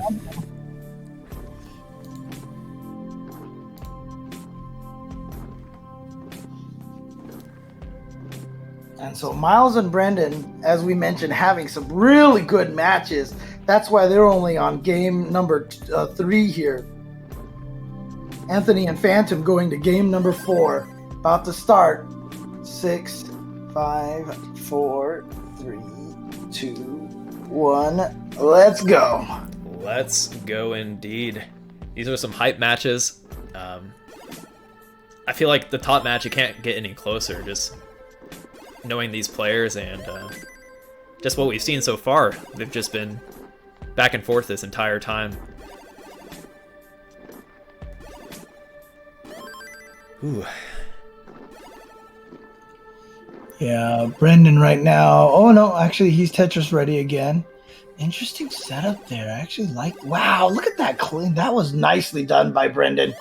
He had a really bad piece, and I wasn't sure where he was going to drop that, but the location that he dropped it worked out perfectly for him. Now he's close to being Tetris ready again. Oh, that was so nice. Sets up that square piece over there, but unfortunately, there we go. Now he's set up for the Tetris. Yeah, meanwhile, bottom game, Anthony was doing some pretty creative stacking, but then getting bad RNG to follow. But even in the midst of that bad RNG, he was able to properly find some good solutions and keep his cool. Didn't really make any errors in his control, so good play by Anthony. But while that was happening, Phantom obviously taking this about 3 Tetris lead. Uh-oh. Missed drop by Brandon. Accidentally rotated that piece at the last second. Wasn't sure what happened there. So he's got this awkward gap now that he has to clear out there on the right side. Oh, that is very He should awkward. really get through there. There you go. He needs one more long bar. Yeah, it came just in time. And he gets the J piece he needed as well. Things are definitely turning up Millhouse for him right now. It's probably good news for Miles. Oh, unless BV has this Tetris. This is a good chance for Miles to get caught up. Goodness, Oh, he goes for it. Wow, that was a high up Tetris. Mm-hmm. Yeah, I feel like the trick for going for those Tetrises is you just got to be confident. You can't be second guessing yourself. If you're going for it, you're going for it. So might as well adapt and just do your best to do those high burns if necessary. And like players that play aggressive like that all the time kind of have it down to a science of, you know, how far they can push themselves. So BV, probably somebody that goes aggressive fairly often, might, you know when he has to stop. Right. And Tetris ready for both players. Wow, that was we had three player simul Tetris right there. Everybody getting a Tetris except for Brendan. Oh, that's unfortunate for Miles. Awkward situation right now. Oh, good. Oh, perfect. Perfect. Cleaned Tetris. He's still about 3 Tetrises behind Brendan right now.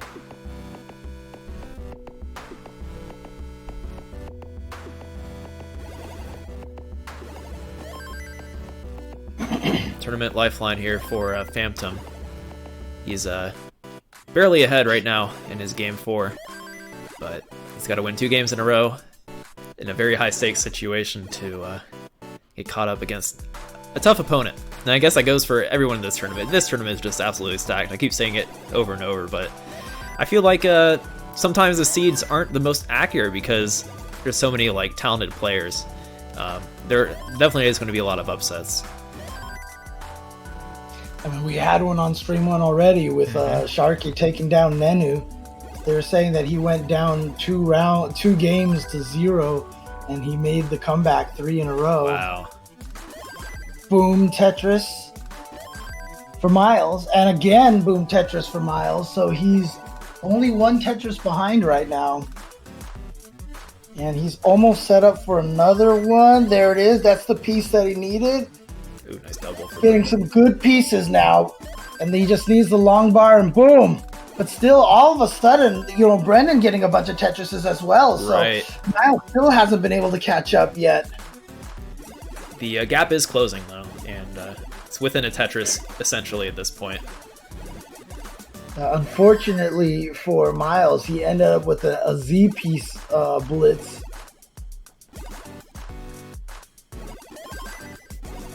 Yeah, the Z-blitz sometimes you can, depending on your board state, I feel like the Z-blitz can be one of the worst things in the game, but also sometimes if you have a flat board, you can kind of handle Z-blitz pretty well. But at the wrong time, that's probably the most devastating burst or a square piece.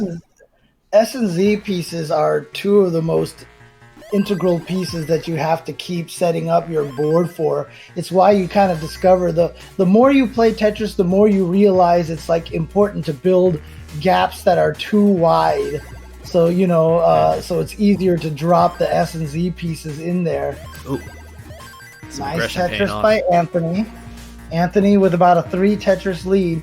He's transitioned. About 5 more lines for Phantom to transition. Yeah, Phantom had a bit of a Aspire himself. Speaking of S and Z burst, he had a very high S piece stack going on there. There's the transition now for Phantom, but he's got to do some work here. If he doesn't win this, he goes out of this tournament. And Anthony, you can see right now, with a strong lead, although he's already at level 21 and Phantom is still at 19, but Phantom still going for a couple of burns. Going to get the Tetris right there. So only down, but we did see Miles topping out already. Yeah, so Brendan is good. Yeah, he's going to get game number 2. His game number 2, I should say, in game number 3. So coming down to... game 4. If Miles needs to win 2 in a row, Brendan needs to win 1 in a row to move on. So that is the winner's bracket as well. So neither of them will get eliminated, but I feel Miles can bring this back. It is a very close matchup. Unfortunate close transition there for him. Really, really terrible RNG for Anthony, but he's got about a 1.5 Tetris lead. Phantom can definitely take this. He just has to play so careful right now. He's set up for a Tetris, but instead decides to clean again. Like I said, he's playing safer. Yeah. The gap is so small that you certainly should. He still gets a Tetris anyway. Does it in style. And there you go. Yeah, Phantom, he's taking it. You know what that means. You know what Chats wants to hear. chat wants to hear. It is a decider, everybody. Pour yourself a nice glass of decider. We've had a lot of deciders so far today. Alright, so good Phantom this point. Yeah, if Miles can win up at the top, we'll get another decider up there. I feel like that's going to happen. I'm pretty sure, given the two, but I would love to see a decider between those two, given how close it is. Yeah, but good cleaning right there from Miles. He'll be behind by 1 Tetris as a result. You can see he's up 4 lines, and actually, no, basically tied right now. Basically tied. Okay, because yeah, right now Brendan's having to do a bunch of cleaning. Meanwhile, you see Anthony and Phantom ready to go for game number 5 in their matchup. This is the loser's bracket. Remember, the loser of this is out of the tournament. Right. Very high stakes here. 3, 2, 1. Let's go. Cat's in the room, ready to cheer on. I'm not sure if the cat is a boy or a girl, his or her friend. And yeah, exciting match. Phantom even saying in the chat that they weren't even aware that they had won that last one. Yeah, sometimes you just get laser focused in, like you're not going to look away from your CRT sometimes in a close match. So yeah, great game from Phantom there, and let's see if Miles can bring it to a decider.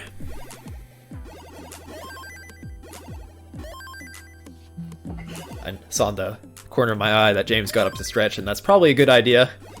I'm hunched over here.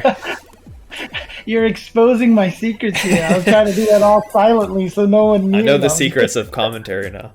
Yeah. I've never done that. Ugh. Every once in a while you gotta do that. Alright. Getting ready for a Tetris. Anthony's ready to go. There you go. Boom, Tetris for Anthony. Meanwhile, on the top, you can see Brandon with a clean play field. But on the Miles' side, oh man, there are gaps everywhere right now. Yeah, Miles has some serious work to do. He's getting great pieces to clean it up. And wow, almost perfect pieces. Oh, nice adjustment there. Yeah, the cleaning is obviously he's doing super well, and that's not the concern. The concern is just the inability to get Tetrises. And right.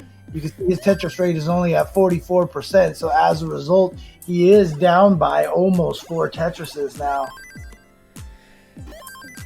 Yeah, he drops another one, so bring it back a little bit, and I think BV has some burning to do, so Miles shouldn't be feeling too bad here. And meanwhile, bottom, Anthony with a Tetris lead, pretty much on the dot, and is going to have to run through some burning here in a moment after some awkward S&Z pieces that he received. Yeah, really kind of awkward position right now for Phantom. Although he set himself up for a center row Tetris. There you go, dirty Tetris. But still got to do some more cleanup over here to try to get back to that 10th column over there. Mm-hmm.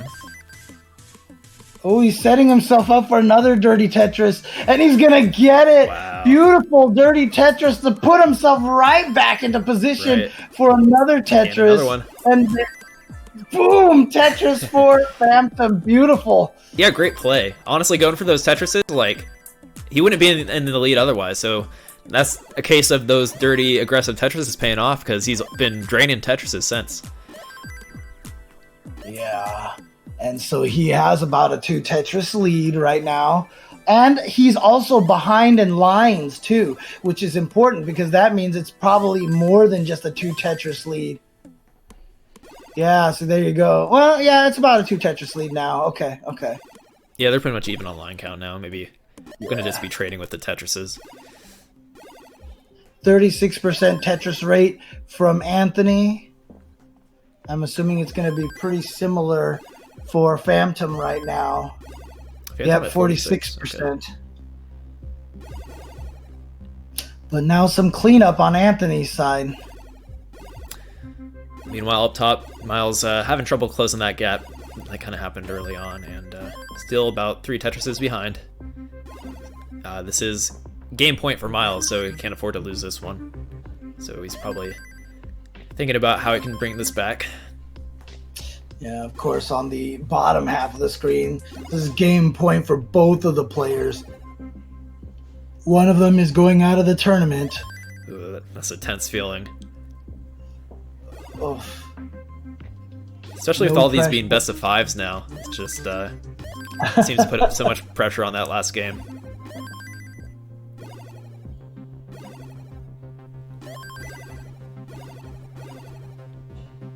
Good burn from Anthony. Set himself up for a Tetris.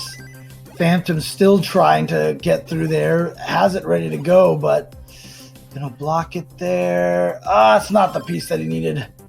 Oof. He needs to clear out some more lines here. The lead has shifted over to Anthony's side, but again, because Anthony's ahead so many in lines, not really a significant lead.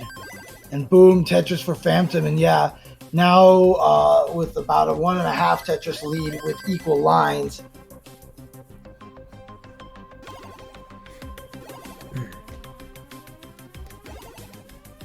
Nice tuck right there from Brendan. It's always one of the harder ones to do.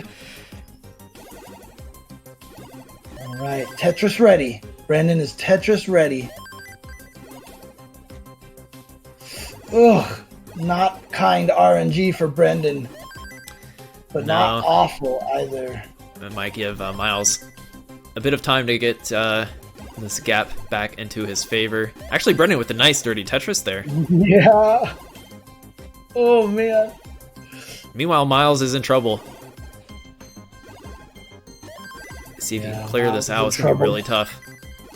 Down by about 4.5 Tetrises, so this is kind of a dangerous situation. He's doing a great job cleaning. Yeah. Nice. Very well done. Nicely done. But again, all that cleaning just means you're not scoring Tetrises. Mm-hmm. And, you know, there are no combos in this game. Right, so a lot of times you play the modern Tetrises, you get line, you're getting combos, you're getting points for that. Not happening here in Classic NES Tetris.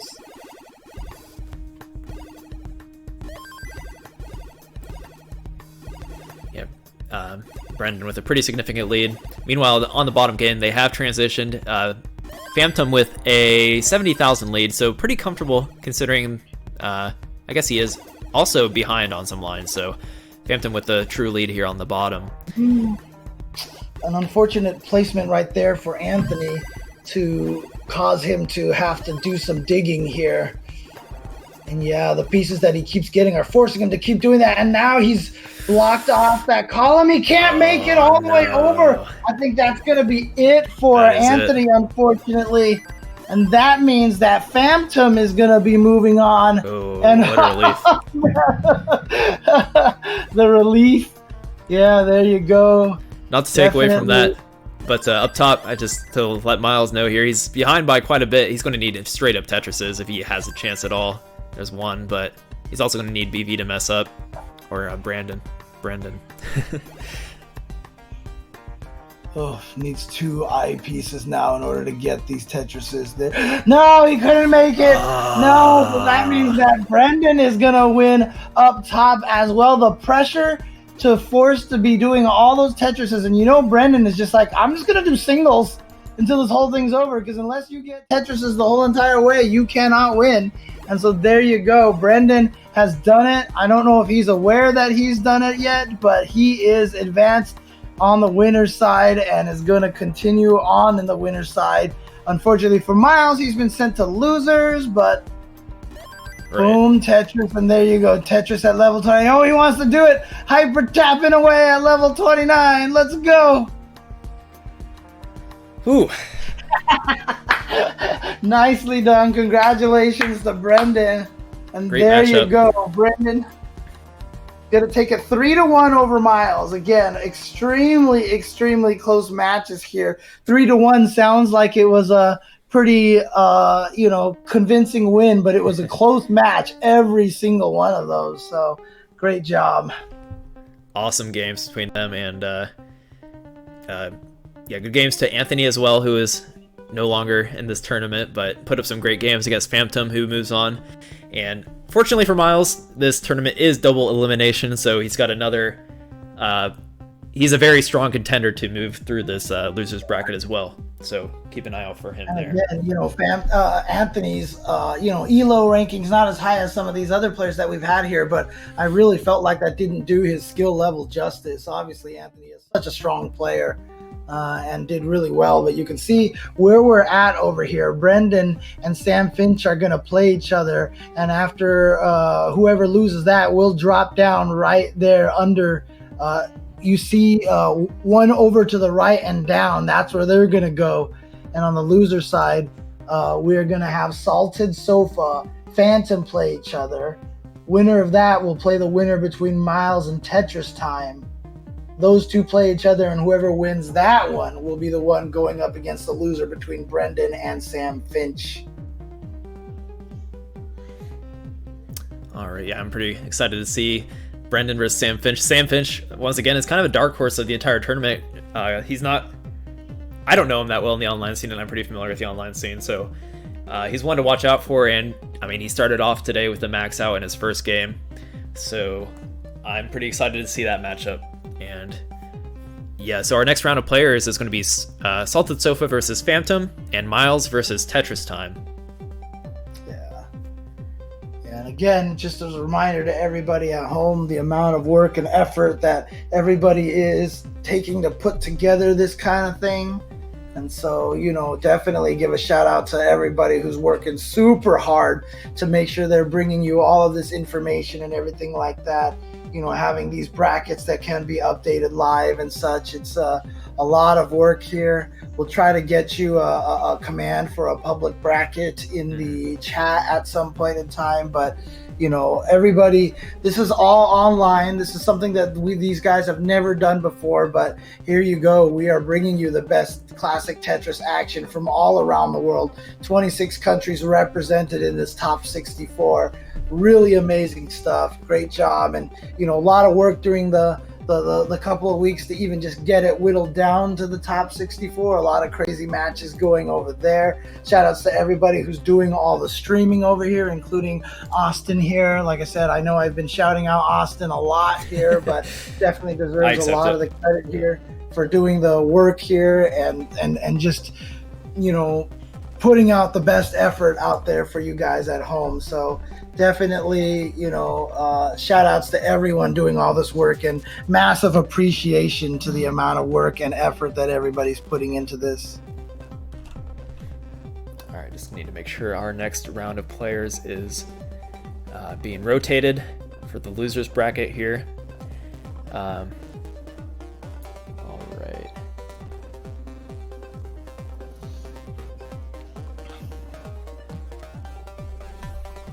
And while we're waiting here a little bit here, just once again, shout outs to Tetris Official. You definitely want to follow them on all their social media. Tetris Official has definitely gotten involved a lot more with CTWC. As I mentioned earlier, Alexei Pashitnov himself, of course, in the at CTWC last year.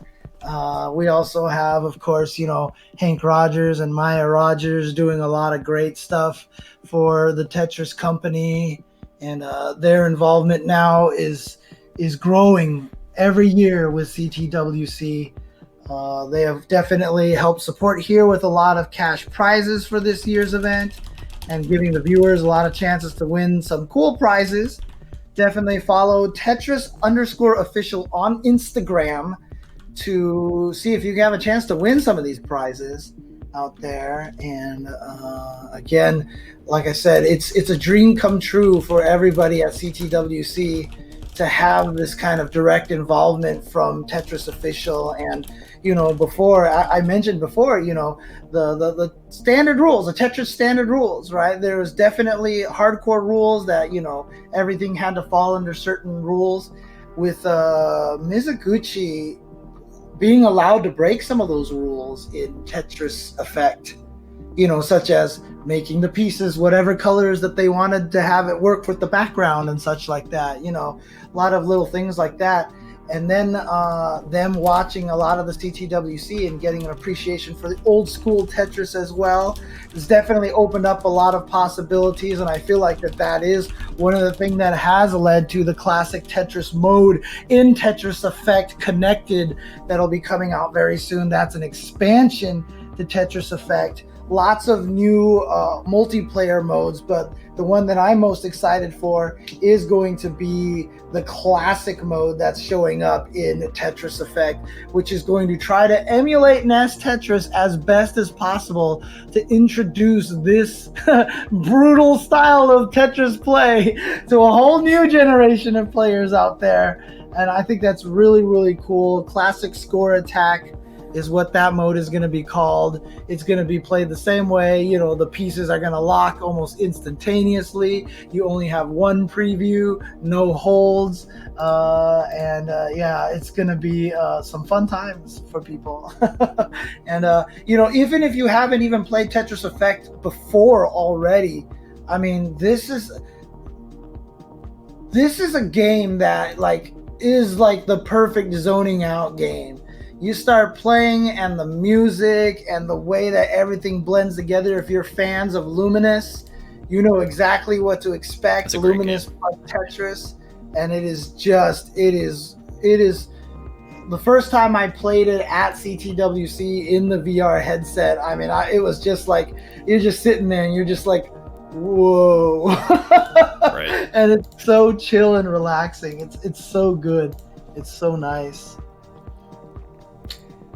A lot of good stuff for in the future for Tetris. And of course, you know, we're shouting out all these things, but also shout outs to Tetris 99, which still is out there and still being amazing as well. Tetris 99 is so much fun and still one of the premier best battle royale game out in the market right now. Clearly, I don't even think that there's a competition for that. So, oh man. Thank you, everybody here on twitch.tv/Classic Tetris 2 watching over here on the channel. There is some action also going on the main channel, which is just twitch.tv/Classic Tetris going on over there.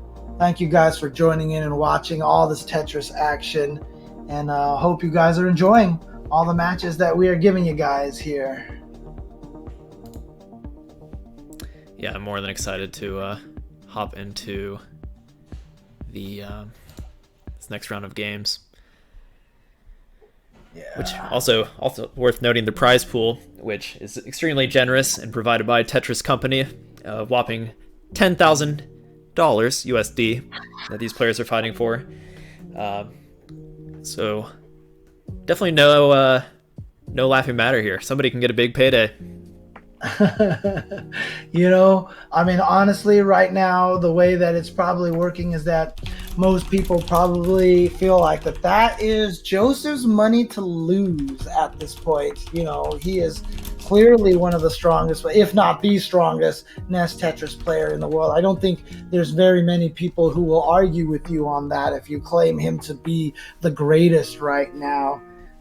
But, you know, all these players so talented, they are definitely gunning for that money right there. And can you imagine that? Like I said, even 3 years ago, we've talked about wow, I can't believe what you have to do to qualify now. But, man, 3 years ago, $10,000 right on the line for prizes here, man. It's awesome. Yeah, it just makes it all the more official and just shows, you know, how far Tetris is continuing to push itself. Yeah, it's wonderful stuff. Shout outs to the Tetris community. And you know, one of the best things about Tetris is I feel like everybody has played Tetris, right? Everybody has at one point in time played Tetris, and whenever these matches show up on stream on YouTube, and they went viral on Facebook as well, you know, I know a lot of people ended up watching the Green Tea Joseph match last year, and of course the Joseph Jonas match the previous year, going viral on all sorts of social media. You know, you're immediately blown away by how fast the players are. Because like I said, everybody's played Tetris. Everybody knows how hard this game is when you're just brand new to it. And to watch these players, you can't even keep up with the speed that the pieces are dropping, and then they are keeping the field clean and everything, and it is just absolutely wild.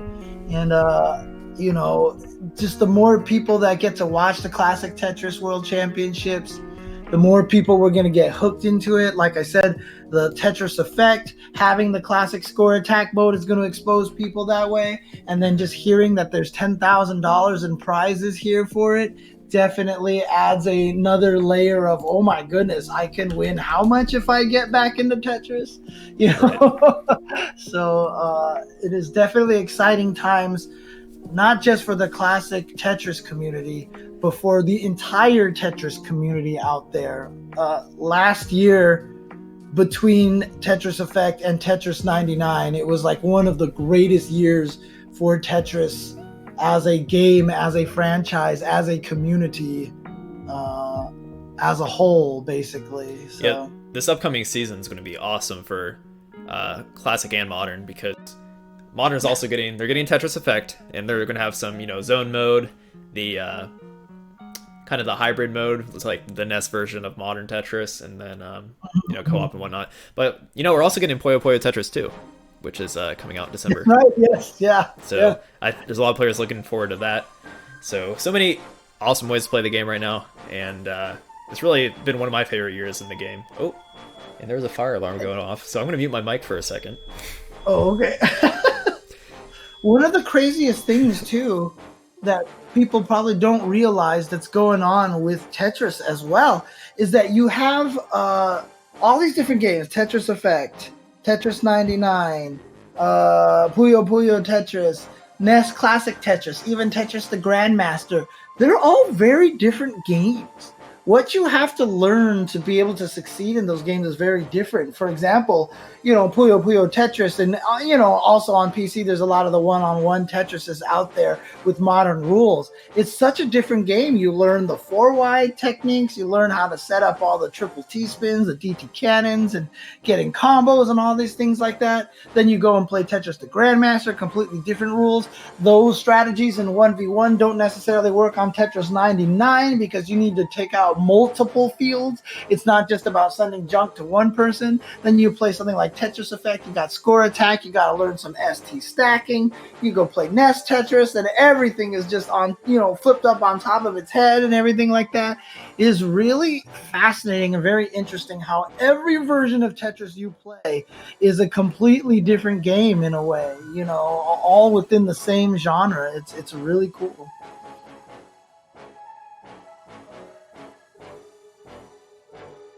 Yeah. My mic was off because my smoke alarm's still going off, but James heard me. But yeah, there's a lot to look forward to for these new games, and I think one of the best my favorite part of a new game coming out is figuring out the new aspects of the game and like how to treat a new mode or something like that, because Tetris is very simple as a base game, but how you approach it and what mechanics you add to that, you know, basic canvas can create such different games. I'm still trying to figure out what the current best strategy to get as many badges in 99 is right now. There used to be that whole strategy where you pretended to kill yourself so everyone targeted you, then you go after the attackers, and that's how you killed everybody. But everybody's wise on to that now. Right. So I don't know how to get badges in that game anymore, and it's crazy. Yeah, I have seen some like high level huge lobbies in Tetris 99. It gets pretty funny when there's a bunch of good players in there, because they're trying to use all the tricks, the large combos, the playing up high, and then nobody's getting badges because they're all doing the same thing. It's pretty fun. Yeah, and it's funny too. Tetris Time has a whole new setup here all of a sudden. Oh, there we go. Reoriented himself in a completely different fashion here. Before he definitely was. I felt like he was playing on the bed. Now he is off to the side here. Yeah, let's move him a little bit. Okay. It's one of those tricky things too, because you got to imagine with like Like we saw, who was the one that had the little tiny board that they were playing on? I forgot who that was. I think that was Brendan, or it was one of the players that had the little tiny board. Like the armchair board. And I thought that was Brendan, yeah. Yeah, and if you had to travel, like you have to take that on the plane with you. Oh, right. Right? I mean, if Phantom actually, went to the CTWC, I think he'd have to bring that little board with him too, as well. Right? That's kind of funny. I don't know how you explain bringing that onto a plane, but I mean, again, parallels to the FGC, the fighting game community. Got to see all these people carrying these joysticks everywhere, and you're just like, what is happening here? Okay, it looks like everybody is set up. So once we get ready, everyone readies up in the Max Out Club client. We'll get countdown started for every player. Is that a Cuphead blanket? Is that what that really is? Wait, what now? Oh, man. On whose camera there? That's what someone said that on Sofa's screen over there. Oh yeah, it is. Nice. Nice. I love it. So I just need to ready up from okay, Miles is ready. I think Tetris Time probably taking a quick break, and once he's ready, we'll start everyone up. Yeah. Get a simul start here. I'm gonna jump over here really quick. I want to take a look at something. That is not what I'm trying to take a look at. I'm trying to take a look at this. There we go, the scoreboard here. I keep forgetting I need to show their profiles. I can do that here. Yeah, so again, Salted Sofa versus Phantom, Miles versus Tetris Time. This is on the loser's side, so these are all elimination matches here. If they lose in this one, they will be in... This time, this will be in 33rd place. So this will actually be 33rd place for losing these matches here. Okay. Tetris Time, hopping back into warm-up again. But, okay. Once Tetris Time is ready, we will start. So good luck, have fun, everybody. We'll go ahead and get this bottom game started. Can't be Tetris Time until he's ready to go. And he's ready. Let's go. Let's do it. Alrighty. It's going to be Tetris Time versus Miles. Salted Sofa going up against Phantom. And this is elimination bracket. This is on the loser side of the bracket. So here we go. Phantom and Salted Sofa starting already.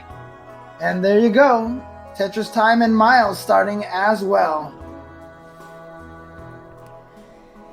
Ooh, yeah, 2 players going out here. It's hard to really make predictions. Pieces. Where is the T or where is the Z piece for Tetris Time? He is having an unfortunate start. And like I said, there was that classic situation where you're waiting for a Z piece. You finally get a T piece. You decide to drop it in there, but Z's and T pieces swap the Z and S, and he finally got the Z piece after the T piece, and you're like, really? But still, somehow, his field is looking clean. And there you go. And the nod from Tetris Time. Yeah. And boom, another Tetris for Tetris Time. Miles taking some nice burns up top. Drops a Tetris to bring it back into his favor. Just ever so slightly. Meanwhile, down on the bottom game, Phantom is up by a Tetris after Sofa drops one. Everybody has a clean playfield ready for a Tetris right now. Nice tuck there from Tetris Time. Tea Time. I like it. It's kind of a nice nickname. Yeah, works. And interesting situation for Salted. Oh, never mind, actually. Got the perfect pieces for that now. He just needs to burn a little bit on the right. Unless, yeah, there you go. There's that one-line burn. And again, if you're used to playing modern Tetris and you're just tuning in here, remember, those little burns that they have to do in between Tetrises does not affect their Tetris score. Obviously, with modern Tetrises going back-to-back Tetrises, with no break, with no burns in between, increases your score. That is not the case here in Classic Tetris. You can burn in between, and a Tetris will always score the same amount of points. Oh, these pieces for Tetris time are brutal. Yeah, I was watching that. He made it work. Made some nice burns and skims to, keep his right well open. And he's still tied right now, so right. Well done. And in fact, he has a score lead now. Mm-hmm. Pretty close games across the board here. I feel like no player really has a true lead. Everyone keeps trading leads depending on, when they drop that Tetris, so it's what you want to see. Actually, Tetris time up high. Let's see how he handles this. Situation. Oh, can he get it over there yet? There's that hyper tapping. Perfect piece. T piece also really good. Oh, actually now he needs... Oh, this is a rough situation here. Yeah. He's hanging in there. Oh, no. I don't know what you can do with that. Oh, this is rough. Yeah. Oh, that's... oh. See, this is when I would be on stream and I would be yelling about my R&D right now. So, Miles, you are good for game one. Unfortunate for Tetris time there. Yeah, that was... He kept digging out, but then every time he dug out, then another bad sequence would come up and bury him again. And he just couldn't get the break that he needed to really get back into a clean, low play field. Mm-hmm. Woohoo, nice tuck right there from Salted Sofa. He's waiting for the J piece. Finally got the J piece. There it is. So he's got to figure out how to clean up that right side right there. There it is. There's the split line burn right there. I always love that. It's always a good feeling. All right, got it ready from both players. Tetris time. You should get back to your controller. There we go. All right, on time. Phantom right now behind by about 3 Tetrises, but still working on that. He is ahead in line, so that is definitely a legit deficit here for him. 61 Tetris rate for Salted Sofa. I'll get you, oh, here we go, 48% for Phantom. Mm-hmm. So that's why he's behind in about 3 Tetrises right now, is the significantly lower Tetris rate right now. But again, it's not even necessarily about the score, but can be just about pure survival at this moment. Trying to find a way to resolve that side over there. Decides to drop the T-piece point down. Just an interesting decision here. He needs a long piece, or he needs to start burning. Oh, decide not to burn there. It burns right there. Okay, there we go. Nicely done. Transitions cleanly. Mm-hmm. And now transition as well for Salted Sofa. Salted Sofa with about a 4 Tetris lead now. Can play a little bit safer, so you see these early burns from him.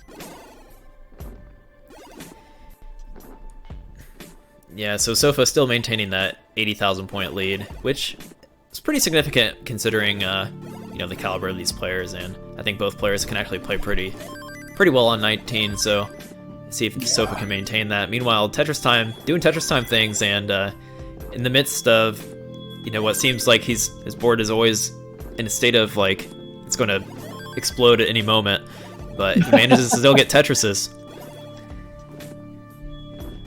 Yeah, interesting here right now. You can see this. Salted Sofa has had to burn so much that it's actually given Phantom a huge chance to catch up. Phantom is only about 2 Tetrises behind now.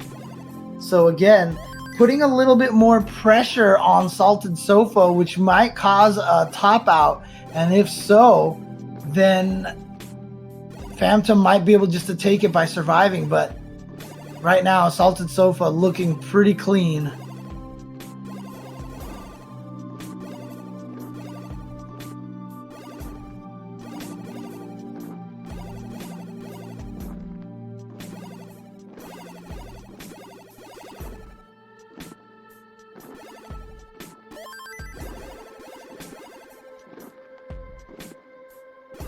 Yeah. Mm. Yeah, and had to go for a method that not accidentally, but that unfortunately has to block that hole on column 6. He has not been able to uncover it. Finally gets through there, and perfect pieces. Oh my God, that was one of those. You see those pieces coming up in your next box, and you're just like, oh, thank you.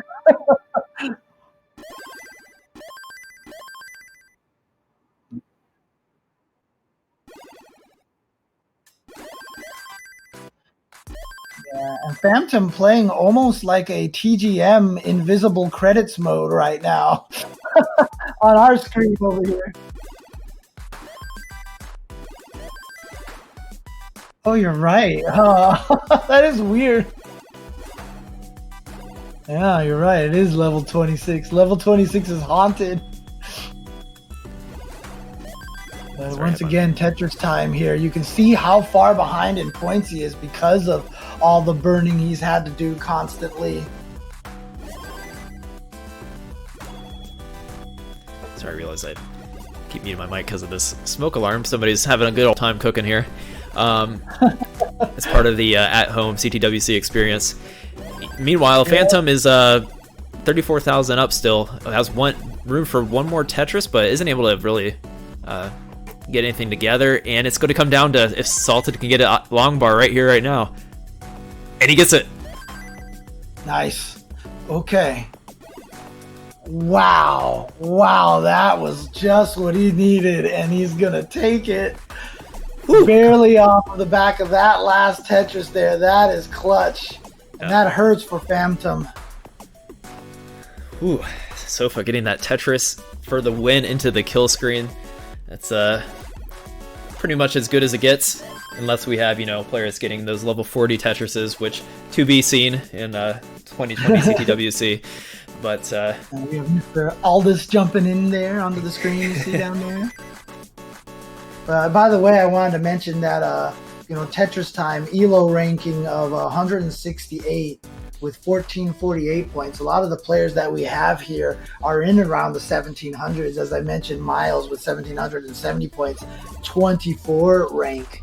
So, however, though, their win percentages are actually very similar in terms of matches being played for CTWC. 46, about 47% win rate for Tetris time and 50% win rate for Miles. But let's see here. Miles, I think. Oh no, opts not for. Yeah, Miles is seems like he's playing pretty safe, which is a good call considering his lead right now. He had some opportunities for a low center well, but decides to do his bread and butter, get back to that right well. And of course, some people probably used to modern Tetris looking at Miles' side was like, wow, he had an opportunity for a T-spin setup. Why didn't he do that? T-spins don't do anything for you in NES Tetris. They give you bupkis.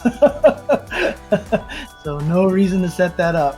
Yeah, only reason you want to set one up, I guess, is for certain burn situations. Definitely not for scoring, but sometimes you can use it for creative ways to get lower to the stack or get through some.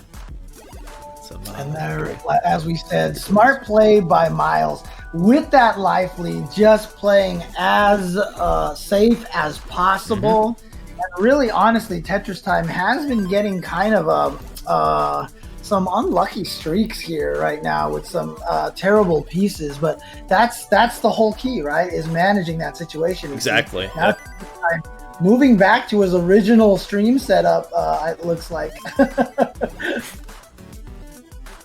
Yeah, Tetris time is nowhere to be seen. Maybe he has to walk it off, get his head in the right place, which I don't blame him. Being down 2-0 is in the elimination game.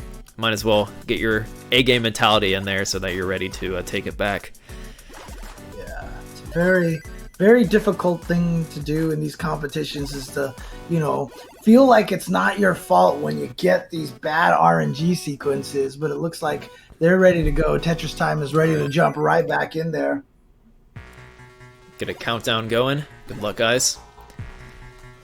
And here we go. Salted Sofa ready for a Tetris. He has a 2 Tetris lead now.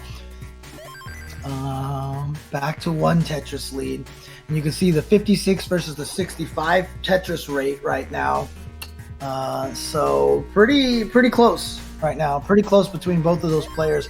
Definitely no significant lead for the situation. Oh boy, had trouble deciding what to do with that L piece, and ended up just flopping it right down in one of the most unfortunate situations possible. Right. You can see how much work he's having to do to try to clean up that mess there, because it was one of those holes that he created that kind of leads itself to you creating more holes to clean it up. But he's gotten to himself to where he's trying to look like he's going for a center. Well, no, he gives up that space. Yeah, probably the right decision, considering Phantom's board right now as well. Phantom has some of his own work to do here to get back to a good scoring position. Yeah, so definitely not hurt by the need to burn for Salted Sofa because of the fact that Phantom has had to do some cleaning up himself. Here we go. Phantom's finally going to get access to those row 1 holes. Let's see how he clears these out. Yep, there you go. And there we go. Should be set up ready again for the clean optimal Tetris setups. However, he hasn't been able to fill out column 1. There we go, finally. And the O piece is going to also... No. Those were nice pieces right there. Okay, Phantom ready to go for a Tetris. There's the long bar, and boom, Tetris for Phantom. Tetris time was close to his death there for a moment. Had to fill up like a really high dirty Tetris setup. He's barely found his way out of it and back to a right well. Looks like he decided not to set up dirty there. Maybe he learned his lesson from almost losing the tournament there. But yeah, let's see if he can get back to this. He's got a Tetris waiting for him in that column 4. Oh yeah, but that's the worst right there. We have to fill out that and just keep blocking it. But there you go, ready to go. Not getting the pieces that you need. And there you go, dirty Tetris. And the perfect O piece. So now he's got another Tetris ready to go. Of course, down by a lot of points, but you know, you're just got to count on the opponents having some bad luck as well. But Miles, of course, a veteran here. Doing well, keeping himself in a good position, ready for the Tetris. Boom, Tetris for Miles. Yeah, Miles handling that small drought fairly well. And still scoring, and now has pretty much a 100k lead over Tetris time. So Miles is looking to nip this series in the bud right here, right now with a 3-0. Yeah, and for Phantom right now, he's down by a lot. But Salted Sofa here, maintaining a pretty decent lead. I like what I see here. Yeah, but again, you know, crazily enough, as a hyper tapper versus a Daz player, you always have to feel like in the back of your head you got to count on maybe the Daz player making a mistake and you know, just losing Daz or something like that. And the transition for Salted Sofa, clean transition. Oh, I like that. Nice. Salted Sofa went for a quick tap to get just for a better stack on the left there. He put another eyepiece on top. So he's really trying to play his best 19 and be aggressive to some extent. Goes for the triple, and he didn't look too happy about that, but he's had to accept it. And you know what? They're both even on lines, and Phantom, however, is still down by quite a wide margin. So I think Salted Sofa knows he can afford to play pretty safe right now. Yeah, he's still up high for a DAS player. He's going to need the right pieces and extremely good control, and he's doing a good job. Still has to, see how he handles this. There's definitely, once again, unfortunate situation for Tetris time. Oh, man, these pieces are just causing him so much consternation. You can see Sultan moving in his chair a bit, moving with the pieces here because it's pretty tense up there. Oh! Yeah, this is rough. This is a rough situation. Oh! Oh! It's like he's on. It's like he's on a. What am I thinking of? Like when you go to Disney World and there's the like flight simulator or like. Yeah, it's like you're moving around like that. That's what Sofa was doing with the Tetris pieces. He was feeling it. This goes for a triple. And yeah, Phantom just has to play safe. He's only at 24. He doesn't even really need to go for Tetrises at all. You can no, definitely keep it cool here. Triple should do triple it. Does it. There you go. Phantom takes his first point of this set. Well played. Nicely done. And now Phantom gets to breathe a little sigh of relief. But over there you can see on the top side, Tetris Time just has not ever been able to get the stack down to the Tetrises again. He's been burning basically the entire game. If he can get another Tetris, we can see what his Tetris rate is, but I have a feeling it's not the strongest right now. He's finally burned all the way down. He is down so by. He's finally been able to go, but you can see the deficit in the score that he has right now is just, I mean, basically insurmountable. That's at this massive. Point. I think he and knows course, he needs to just Tetris from here on out. There we go, 26%. But man, that even those long pieces are taking forever to show up for him sometimes. Ugh. You know, he could get lucky. Miles could top out, but there is one way to approach it. It's kind of a risk either way. It's like, should I risk playing like Tetris is only super aggressive, or maybe take the risk that Miles might make some mistakes and I just keep it safe? Yeah, Miles just needs to survive. He just needs to survive at this point. I don't even think he needs to worry too much about Tetris. And he still got one as well. Oh, never mind, actually. Right. Tetris Time with the top out. He knew he had to play aggressive, and it's not going to happen. So Miles moves on. Rank number 23 in this tournament is going to move on over our 39th ranked player, Tetris Time. Miles with the fist pump with the Tiger Woods once again. Tiger Woods. I like it. Great games from Miles, and Tetris Time showing off some good games, showing that he can score pretty well through some terrible sequences, and makes it pretty fun to watch. So also great sportsmanship from Tetris Time after losing, applauding Miles. So I always appreciate seeing that.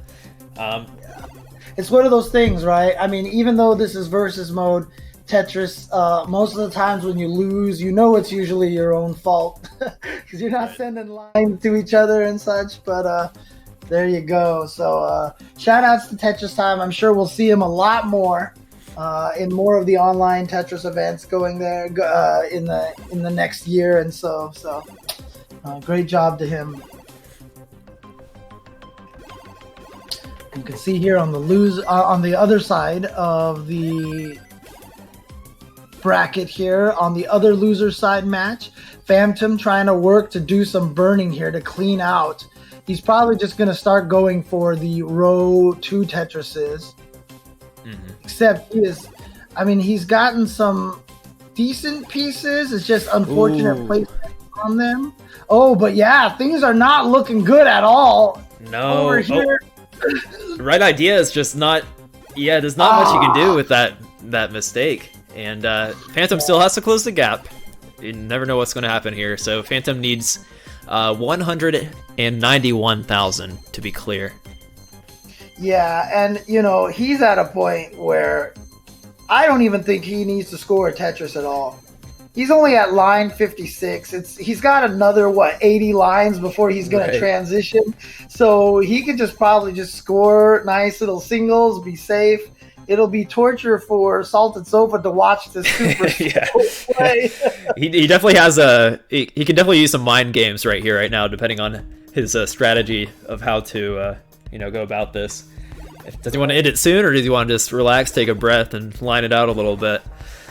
Yeah, see, just going for triples. He had a potential to save it for the Tetris, but I think Phantom knows as much as anybody else that he can probably just do this if he just plays patiently. But I mean, the pieces haven't been great, so I like the way that he's just been leaning towards burning early on. And, you I know, mean, he might even be able to set himself up a Tetris over here. Nope, he's probably... Oh, there we go. yeah, okay. Now he's just waiting for a long bar. Probably go for a burn early if he needs to. Yeah, as long as he doesn't make any like serious mechanical mistakes, he should be okay. I think he's aware. There we go, and that much closer. If he wants to do this now, he can just set himself up for this next Tetris, and he should be good to go. There it is. Boom! Tetris, and there it is. Phantom's going to take game number 3. Phantom clinching out that third game after a pretty drastic mistake there from Sofa. Sofa had a good response, but it's just like, what can you do at that point? So, unfortunate. Just as a reminder, Phantom 45th in the ELO with 1,702 points. And, well, I should say ELO rating of 1,702 points for a 45th rank. And Salted Sofa ranked 92 with a 1580 ELO score. Yeah, Sofa's been a real up-and-comer, so there might be some... I think he's been getting a lot better, so he might have some work to get caught up ELO-wise. But, yeah, he's definitely no slouch, and a very smart player. You can tell by the way he stacks and whatnot. He seems to have some mechanical errors that can be really drastic and cause him the game, especially in the 19 phase. But when he's on his A game, he's right up there. Yeah, again, not to like try to convince the viewers to go one way or the other, but I definitely feel like a lot of that is, you know, the Daz versus hyper tapping kind of situation. Right now, some really, really unfortunate pieces for Salted Sofa as well. I mean, one of the things as a Tetris player, when people are watching and when they recognize that your pieces kind of are bad and they agree with you, it kind of makes you, helps ease the pain a little bit. Right. We're in this together. Yeah. We're all connected in this life.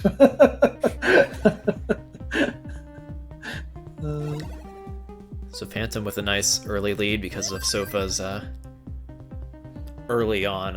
It's only first 20 lines, so it tends to balance out, you know. If someone has bad RNG in the beginning, usually it goes the other way at some point. But yep, so nice comfortable early lead here for Phantom to in a game 4 situation where if he clinches out this game, you know, he can win. So he wants to avoid the nerves of that game 5, I'm sure. He's trying to set himself up a Tetris here, but where is that long bar? This 19-piece drought is driving him nuts, but Salted Sofa with a misdrop on that box. Yeah, I think he went for an aggressive quick tap there, which is easier to hit on 18, but it's still hard to hit, you know. It's not an easy thing to do, but unfortunate. He'll be fine. But of course, that just gives Phantom a chance to build a bigger lead. However, Phantom having a little bit of trouble himself here trying to get a clean board. All right, finally gets to that hole over there. Yeah, the long bar is exactly what he needed. Just what the doctor ordered. Uh-oh. Oh. Didn't know where to put that. It was really awkward. And so he just kind of waffled on it and it cost him problems. But he's still going to get a Tetris out of that and still going to get to the row 2 Tetris possibly. I think those were some good finds and solutions considering the situation. So all right, he's going for aggression right here. Going to go for the dirty Tetris. And it's going to pay off. Boom! Tetris for Phantom. And you see the head nod from him. He's into it. He's feeling it in the zone. Yep.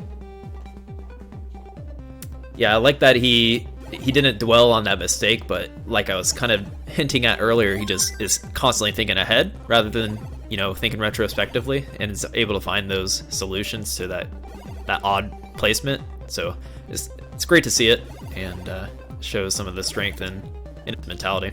Yeah. So the very fortunate thing for Salted Sofa right now is he has not been able to get a Tetris for a while. He's been cleaning. Look at this. These pieces are not going his way. But the fortunate thing for him is that things haven't been that much better for Phantom. And so the lead, honestly, is quote only 2.5 Tetrises. Really, honestly, it's not that bad. Right.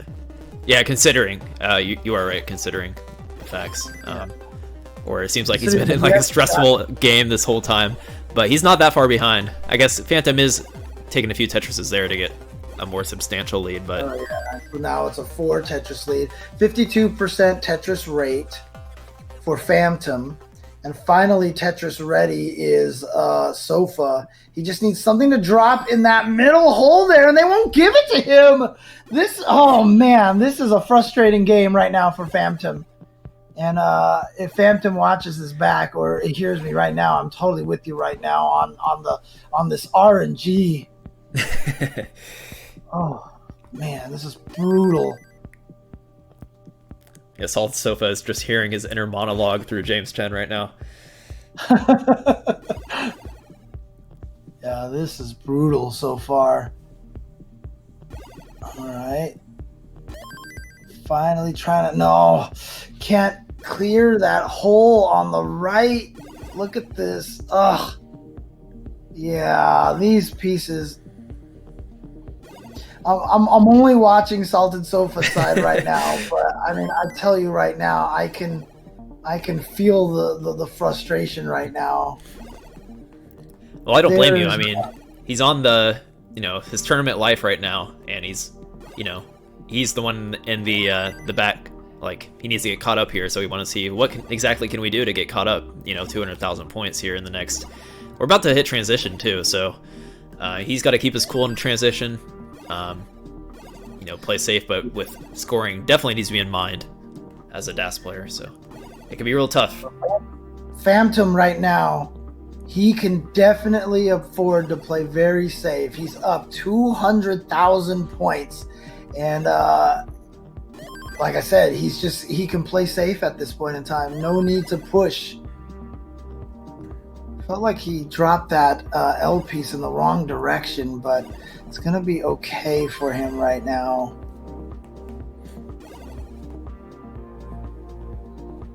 Oof. It's close for Phantom. Yeah, Phantom not in the best situation to score right now, so Salted is, and he scored a Tetris. I still believe Salted can close this gap. No doubt about it. Yeah. Especially now. Yeah. Especially with these drops. Oh, this is bad for Phantom. This is looking... Oh, he can't get it over there in time. Okay. Here we go. And yeah, you can see the frustration on Phantom's part. He's like, I had this. Now all Salted Sofa has to do is play safe. This is what I was saying. He can count on this factor. It's only level 22. He has plenty of time, plenty of space to get this victory by playing smart, by playing patient. But he still has to try to get some of these Tetrises. And just so he knows, he needs to hit 475,000 is the magic number for you, Salted Sofa. So you got plenty of time to do it. Definitely a tough chase down regardless, considering he's already on level 23. So you can't play it too safe. You're going to have to score a little bit. There's that one Tetris. That's going to bring off a lot of pressure. Yeah, that's going to help a lot. Goes for the triple there, just to play it safe. Perfect. Set up for another Tetris. Where's the long bar? Where is the long bar? Okay, take those burns. Take those burns. Game. There it is. And he needs 200 points. Just 200 points. There Blam. There you go. And Salted Sofa with the slow and very, very nice patient play over there. Ties it up 2-2. And yeah, you can see the exasperation on Phantom's side. Like, man, I gotta do another game. Right. Wow. Yeah. Okay, so you know what that means. We've got a nice decider once again. Classic Tetris 2 is home of the deciders tonight, apparently. And 2v2, or 2 games to 2 games. Salted Sofa versus Phantoms, who will take game number 5. Yeah, and as I mentioned, earlier, I felt Salted Sofa's pain on some of those pieces, yet, like I said, he was able to overcome that, and that's the whole thing about this, right? So you can get mad at RNG, you can blame the RNG, but if you just play, I mean, as long as you're not sitting here, that's the nice thing about this format is you're not chasing a personal best.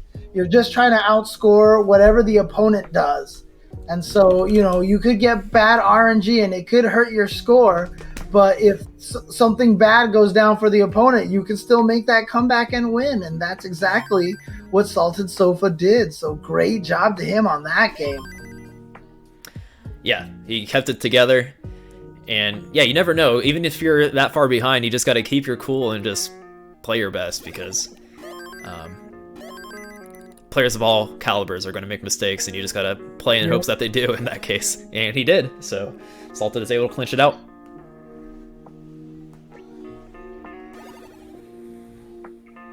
I think Salted, by the way, I just noticed, rocking a Zelda t-shirt or something like that.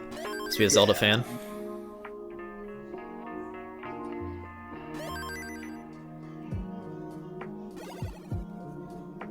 Alright, needs to get in there. Alright. Accidentally had to create that gap. Now he wants to see if he can. Okay, he's not going to go for the Tetris right now. He's just going to start working on the cleaning process right away. There we go. The T piece is going to fit in there nicely.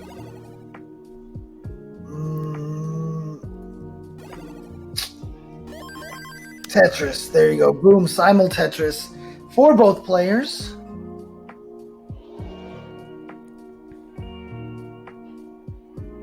Very left side heavy stacking right now from Salted Sofa. It's what you tend to want to do. Oof. Man, that long bar came for Phantom at just the wrong time. And yeah, he is having some ways with this RNG right now. Now it's Phantom's turn to run into some really awful RNG. But actually, no, never mind. I will take that back. Some really, really nice RNG for him now. Has turned back into bad RNG. Right. Oh, man. That's Tetris for you. Okay. There we go. Yep, there's that Tetris sigh of relief. You saw that head thrown back there going, oh, man, okay. Back to a clean board.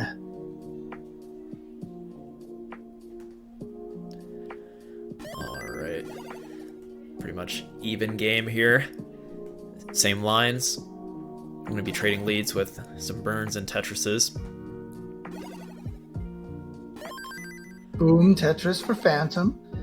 And now Tetris ready for Salted Sofa. I like that Salted. Salted seems to like to go for these quick taps aggressively on 18, and it's kind of cool to see because it can bring him in line with hyper tappers as a DAS player. Right. Nice pieces for Salted. Beautiful pieces. That one's a little rough because he created that requirement on the left side, but he gets the J piece just in time. He's going to be able to tuck the L piece in there. Okay. Things are looking good for Salted Sofa. He has a 1 Tetris lead over Phantom. The Phantom's going to catch up right there, basically neck and neck. Mm-hmm. Yes, as close as it gets. 760 lines. Players could press down to garner a lead if they would like, but I wouldn't recommend it. Some players might recommend it. Rhythm just a little bit.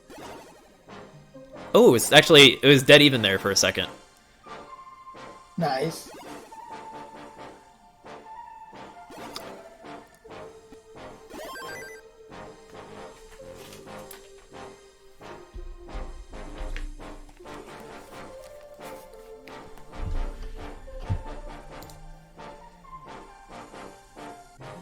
Okay, here we go. Boom, Tetris for Phantom. Boom, Tetris for Salted Sofa. So Phantom's still behind. 1 Tetris. Equal on lines, so they're neck and neck. A little bit of cleaning for Salted Sofa.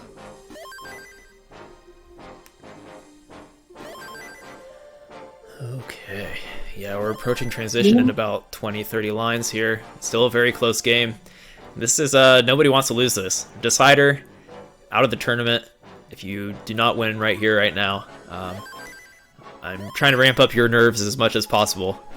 apparently. So, no pressure. All right, Tetris, boom, Tetris for Salted Sofa, building up that lead, but here comes Phantom fighting right back.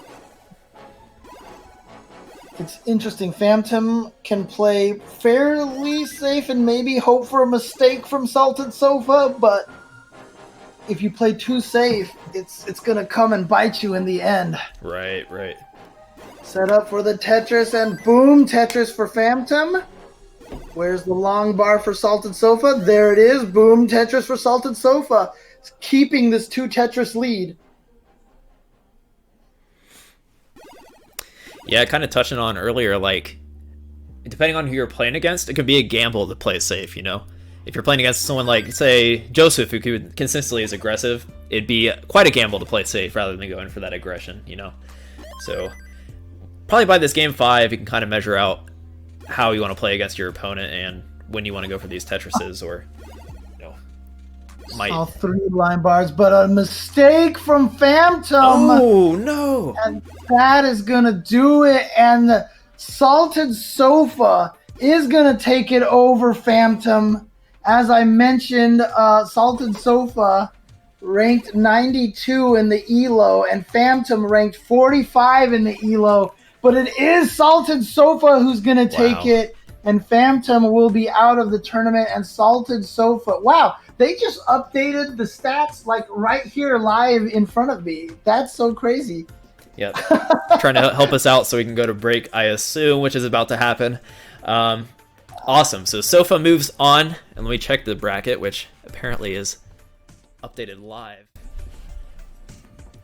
Yep, so next up, or in the losers bracket, that means Salted Sofa will be playing against Miles, which is quite a matchup too. 26 seed versus 23 seed, so they should be close in skill level as well. Miles is probably the favorite, ELO-wise, and just in past tournaments, but players are getting better and better. We'll see what Salted Sofa can bring to the table here, and then of course in winners bracket we have Brendan versus Sam. Right. There you go. And again, once again, shout outs to all the players here. Unfortunately, like I said, that means that Tetris Time and Phantom are out of the tournament. But again, great players. And again, it's easy to sit here and watch and be like, oh man, whatever, and talk whatever you want to talk. But like when you're in this pressure situation, when you're playing in this tournament, the stress is that much higher. The pressure is that much higher.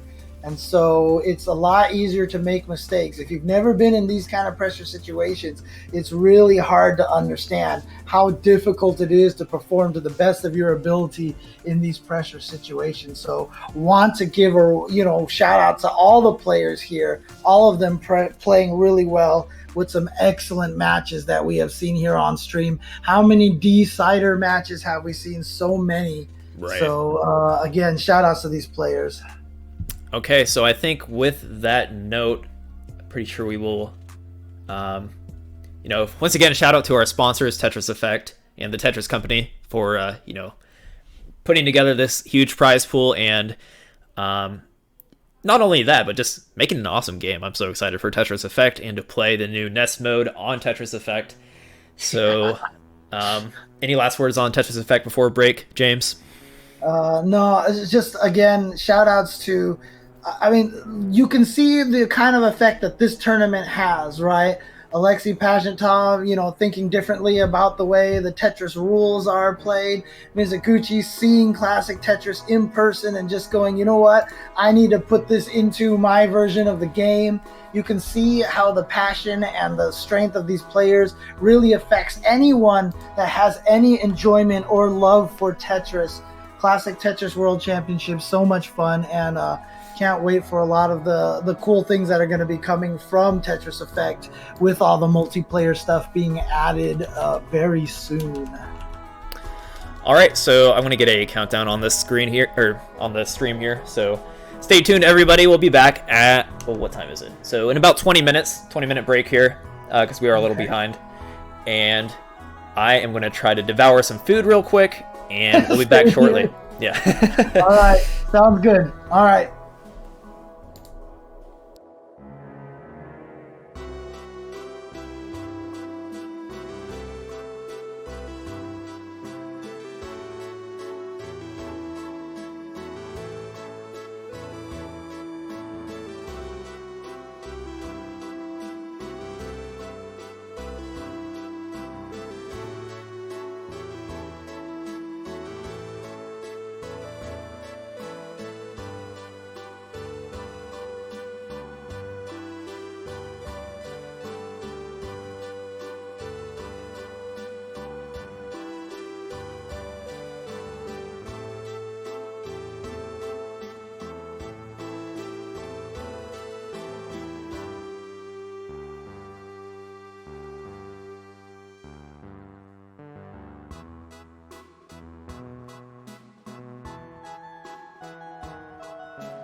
All right, everybody, we are back and ready to hop into some more CTWC Group F action.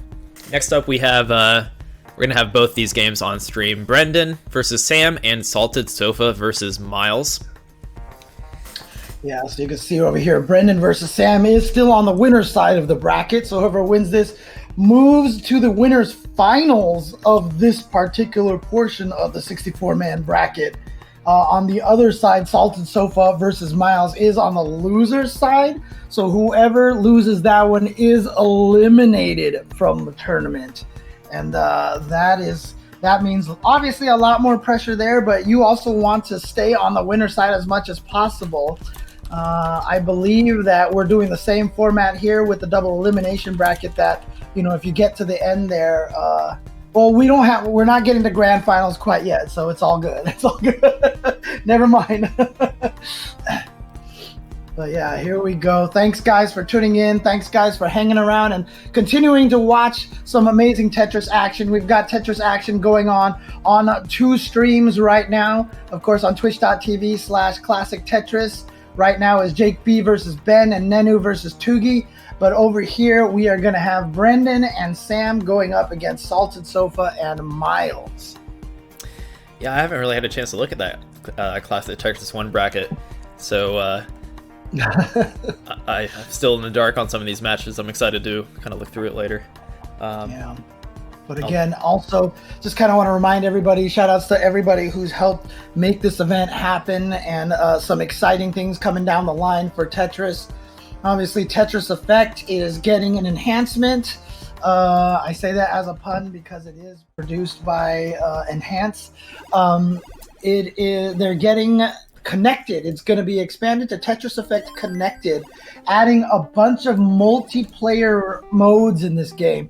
This is, when it came out, there was all these one-player modes, and a lot of people were kind of sad there wasn't any two-player modes or multiplayer modes, but Tetris 99 kind of filled the void. We had Puyo Puyo Tetris as well.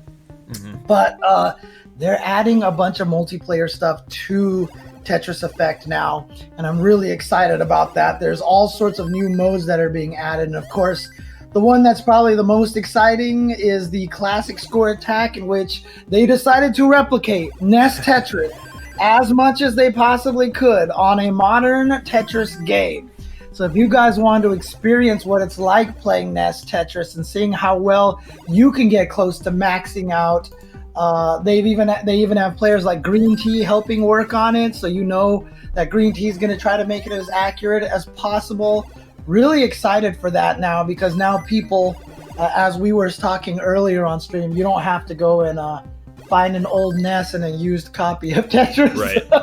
Which in some parts of the world, that's pretty near impossible unless you're willing to pay quite a bit. Yeah. And so that's going to be really cool. Shout outs to Mizuguchi and everybody on the Enhanced team for making that a reality.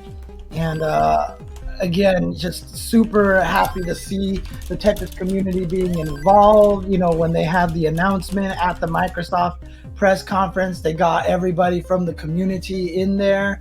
You got to see a bunch of faces from a lot of people from the CTWC in that video. It was really, really cool.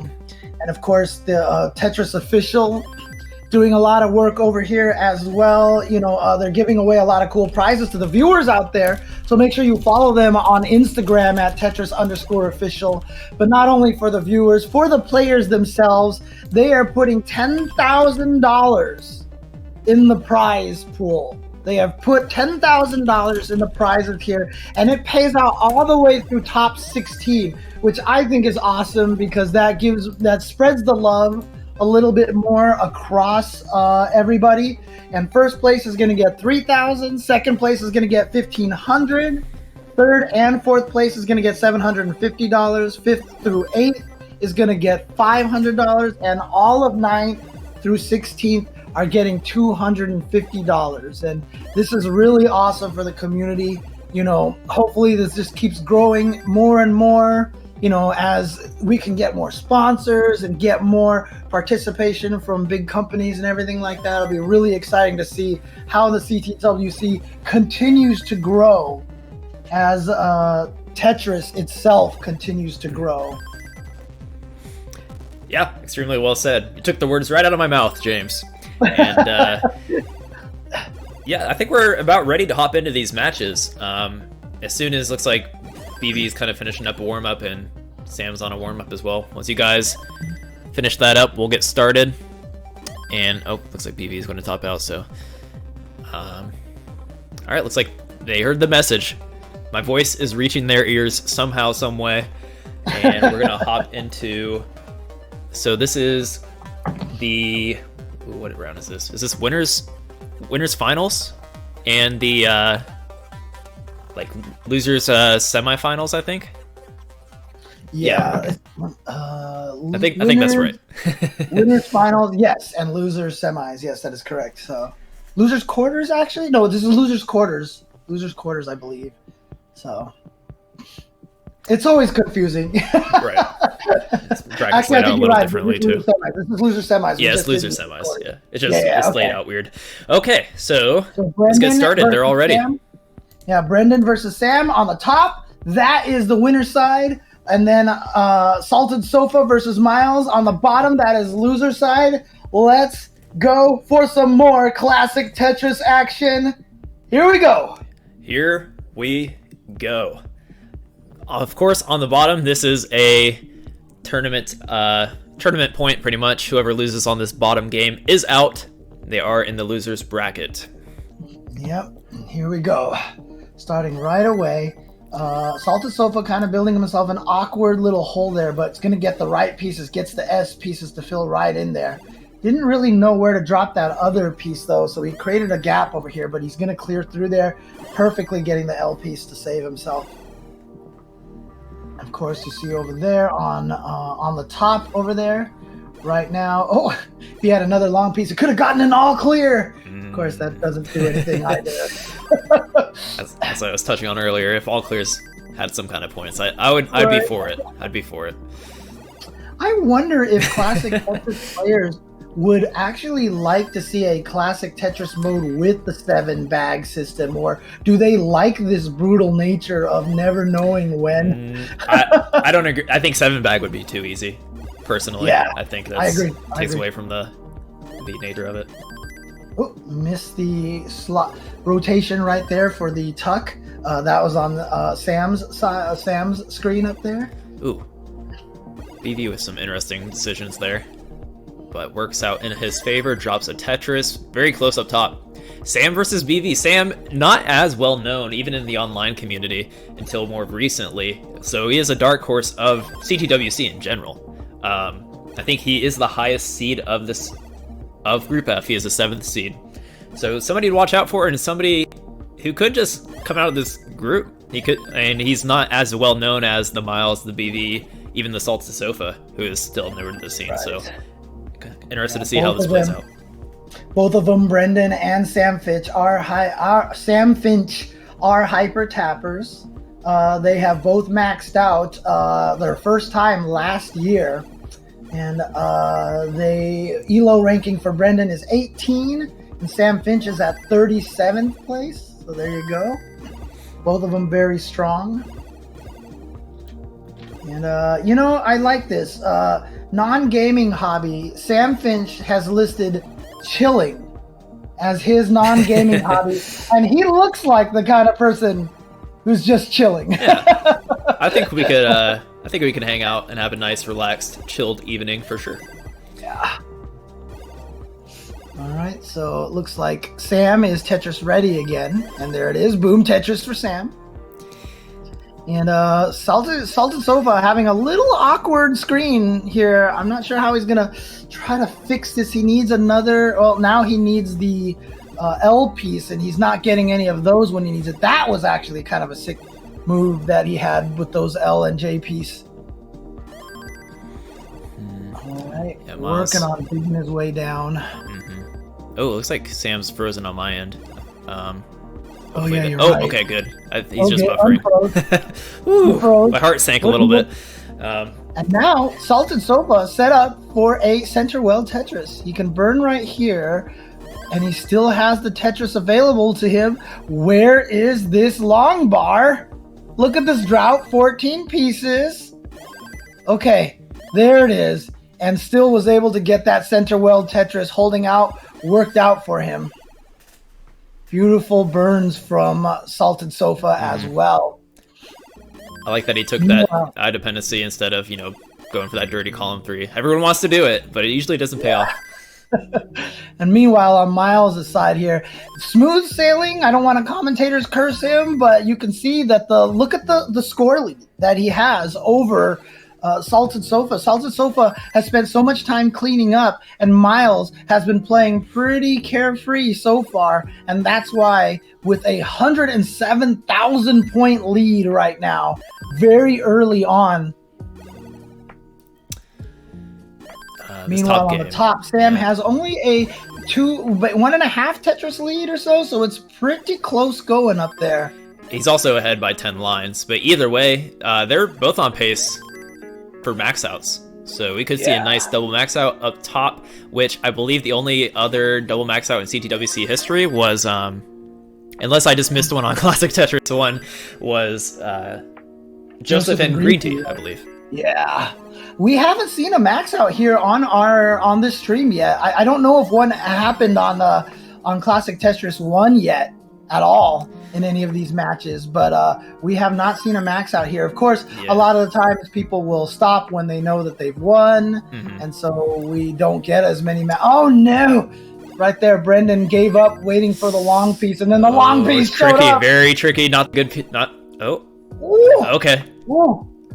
Do you see the way he rotated the J piece to get it to the right so it didn't stick? Right. And he also probably made an adjustment on the upcoming piece. So well played from Brendan, and he's about to transition with a Tetris or some burns here. And it looks like Sofa transitioned on bottom. Miles with a massive lead, 120,000 lead for Miles, and he's not yet transitioned. So Sofa's gonna have to turn it up. Same thing for Sam right now. Sam also has a gigantic lead right now because Brendan's been doing so much cleanup. But that was such a sick double tuck from Brendan, and he's slowly trying to get his way back. He has to count on some bad RNG or some mistakes from Sam right now to be able to start catching up. Sofa isn't able to hit that quick tap to get it to the left, and he tops out, meaning Miles takes game 1. Yeah, that's true. And Sam is also 15 lines ahead. So while it looks like he has a substantial lead, it's less than what we're perceiving right now from the direct score. Because you can see he's already at level 23. And Brendan is only at level 22 right now. Just got to 22. This top game is fire right now. Yeah, BV is a little bit behind on lines, so actually he can get caught up here. Even though the score lead seems substantial, it is definitely not out of the realm to get caught up. But these pieces are not doing well for Brandon, but he handled it so well. Beautiful job keeping the stack low, and the RNG was terrible, but somehow he managed it and gets the piece all the way over to the side for a Tetris boom. Great job to Brendan staying alive, but he's doing a lot of cleanup. Meanwhile, Sam is only increasing the lead right now. Yeah, Sam, like you mentioned earlier, we haven't really had max out in game. Sam did max out, but it was after the fact. It's looking like he is poised. Right. He is poised for his in-game. Oh, but not with that placement. He covers the well and has no proper follow-up sequence. So, all right, Brendan has a lot of levels to do this. He can definitely take this. BB can Oh, that's gonna make it tough. I hope I didn't commentator's curse him again. I almost cursed Sam a little bit, so maybe it's fair. Wow, there you go. Going for the Tetris over there, but it's dangerous. Oh, God, where's the pieces that he needs? Okay, perfect. There we go. He needs to get another long bar. There we go. All right, okay. 40,000 points down. Not quite ready for another Tetris yet. Now he is. Oh, that's going to really help him. Boom, 6,900 points. I think that triple would have won it for him, but he did. He goes for the Tetris instead, goes out in style, and takes it. Woo, there we go, BV. Playing calm, collected, and as you said, takes it. And oh man, that is nerves of steel right there. Also worth mentioning that this top match, the winner will be guaranteed top 16 prize pool. So the winner is a $250 money match on this top right now. Nice. Absolutely nice. Guaranteed 250, but there's definitely more. Is that what's making Brendan smile right now? He's like, oh, if I win this, I get 250 bucks. Yeah. It's like, all right, I'm a little closer to 250 bucks. Sounds nice. All right, both players are ready. Let's go. Man. Either that or his ears just feel really warm right now from the stress. Oh, man.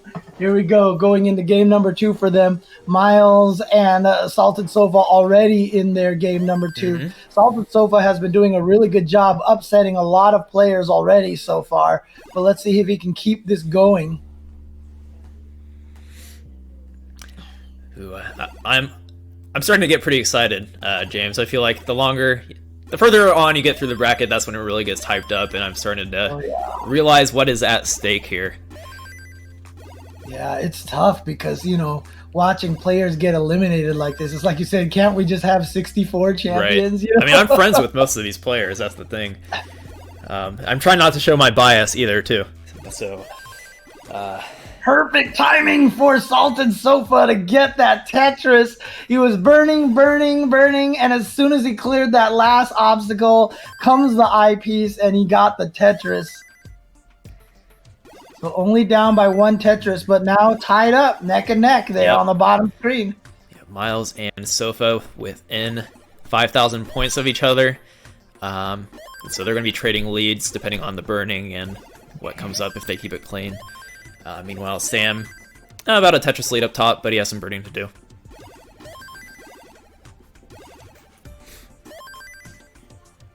All right.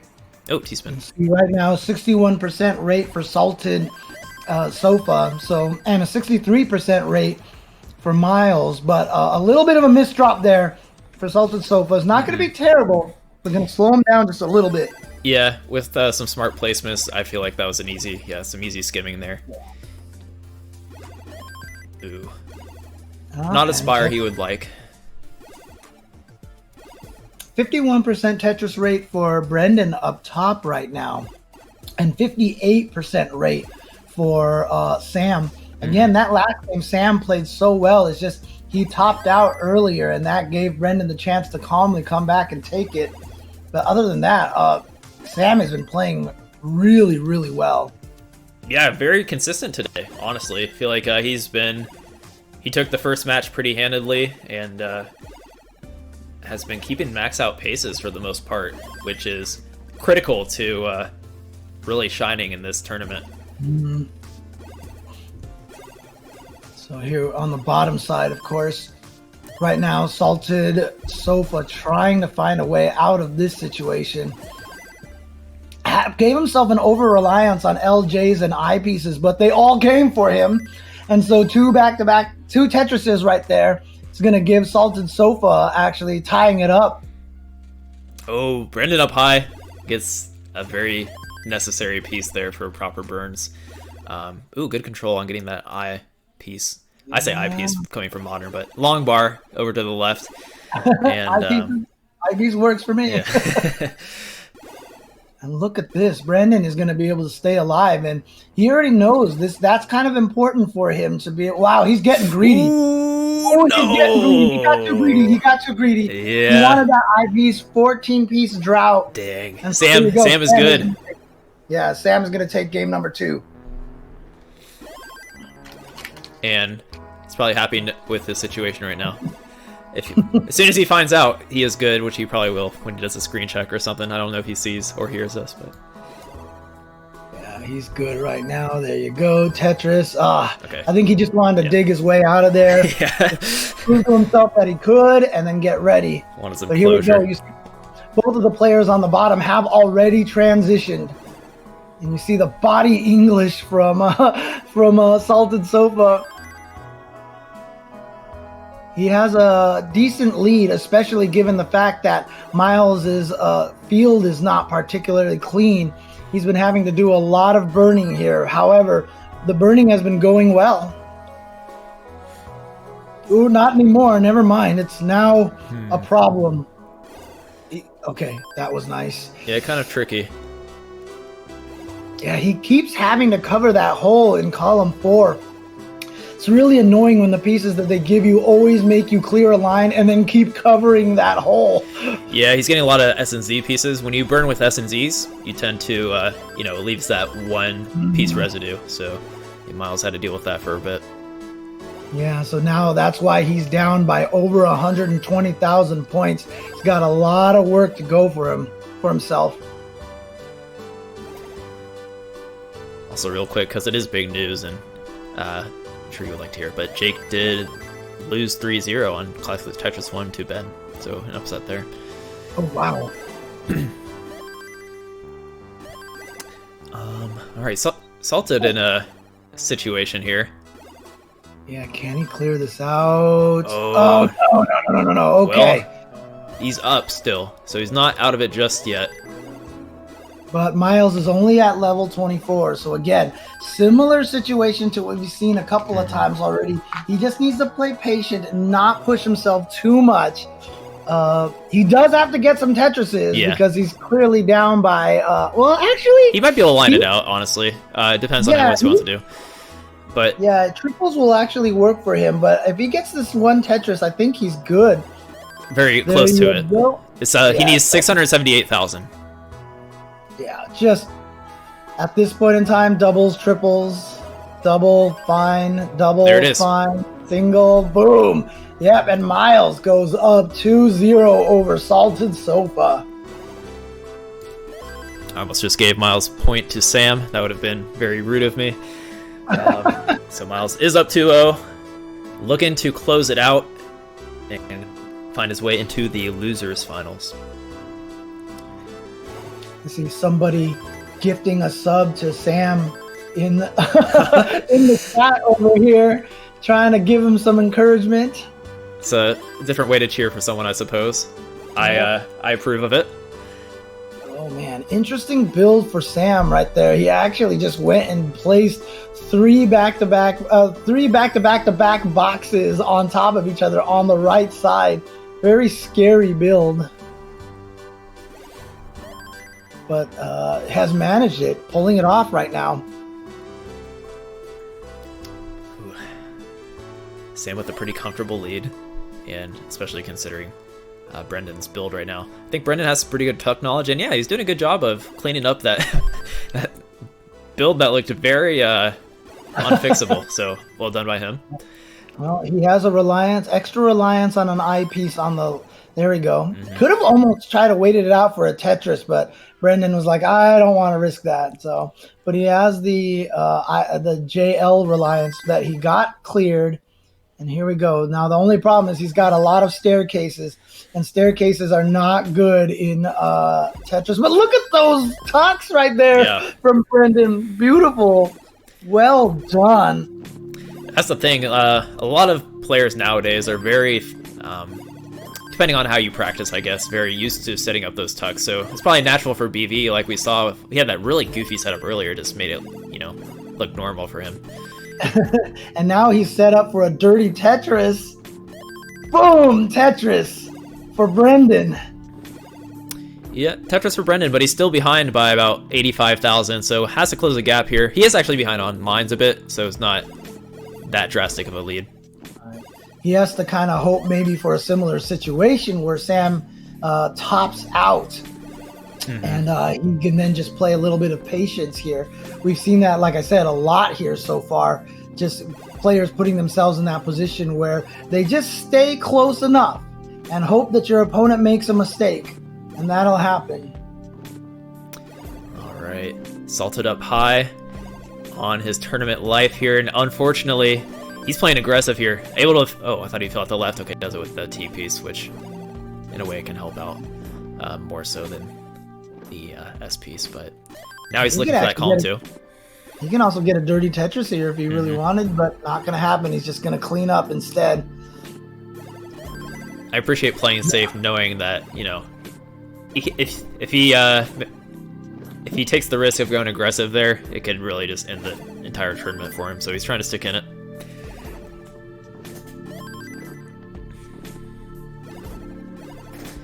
So I guess the score. Go ahead. No, it's like, meanwhile, up top, Sam's lead is just getting so much larger and larger. Yeah. Well, it was over 100,000 at one point, but look at this. Brendan's actually bringing it right back. Mm-hmm. They're approaching transition as well. Not the highest transition scores, but they are close to each other, so it doesn't really matter what your pace is at this point, as long as you're close to your opponent. Not getting the J piece to tuck in there. Missed that tuck as well. Actually, can you tuck it that way? I always forget because I'm so used to sometimes the modern rules. All right, Brendan does transition. Meanwhile, Sofa's behind by quite a bit. Miles ahead by 140,000, which is pretty significant. Let's see if Sofa can start to score a little bit, get some Tetrises. You can see he's a little frustrated, probably because he isn't scoring. But a mistake from Brandon is going to cost this game, I think. So I don't think Sam has to do much more work. And frustration right there. He dropped one piece, one column too far to the left. And so Sam is going to take this one. So Sam is now tied it up 1-1. Or I think that was, 2-1, 2-1. Oh, he's gone up 2-1. Okay. There you go. So interesting situation here, because as I mentioned earlier, Sam ELO ranking 37, BV ranking 18. If Sam can take this one, like you said, a little bit of a dark horse, and if Sam takes this, it might be considered an upset. All right, Brendan ready and waiting. Meanwhile, at the bottom, Looks like Salted Sofa needs to get caught up a bit. It's behind by 200k, but you know, like we were saying earlier, it's not at all out of the realm of possibility that Miles will top out. So he's got to keep his cool, just do his best, see what the Tetris gods grant him here. Yeah, they're both 30 lines away from transitioning still, so there's still a lot more of this game to be played. Sam's getting hyped up over there. Needs that one more game. Oh, he's yelling. I love it. I love the expression there. All right, here we go. On the bottom side over there, Salted Sofa, trying to stay calm, cool, and collected. Down by a lot of points, just hoping for a mistake from Miles. But that's all Miles has to do right now is play as patient and as cleanly as possible. And he is doing a great job of that right now. No reason for any sort of panic, no reason for any frustration. He can just calmly continue doing exactly what he's doing right now. And the pieces are really falling Miles' way right now. Yeah, I can just feel the tense situation here for Sofa as he transitions and knows what's at stake here and how much he needs to get caught up with. He set up for a Tetris and he gets it. He's gonna... Yeah. Let's get a score check for all these players. 580k for Miles, 408k for Sofa on the bottom. Meanwhile, we have 114k for BV, aka Brendan, and 141k for Sam in the early days. Oh, this is just another one of those situations. I'm seeing this from Salted Sofa's standpoint right now, getting some really unfortunate RNG. This game is not giving him a lot of what he needs to keep getting those Tetrises. He went for that dirty, and he's going to need as many of those as he can, because Miles is not he's not letting off the gas here. He is totally applying the pressure. Oops, well, there's a little bit of a mistake from Miles, so is that a little bit of a hope right here, an opening perhaps for Salted Sofa? The problem is Salted Sofa's still cleaning. He's still cleaning, and he's just not getting the pieces he needs to fix all this. Yeah, really tough situation. I'm kind of curious if he's going to force this column 2, or column 3 rather. And he does. He knows what's at stake here, and he takes the risk and it pays off. Nice. Meanwhile, on Miles' side, but he got a Tetris as well. He's actually on max out pace. He's at 60% Tetris rate, so you know he is playing super solid and efficient right now. Wow, even dropping that all the way over there, and he can get another Tetris. There it is, boom, Tetris for Miles. Wow, he is playing aggressive. He's trying to basically twist the knife at this point in time.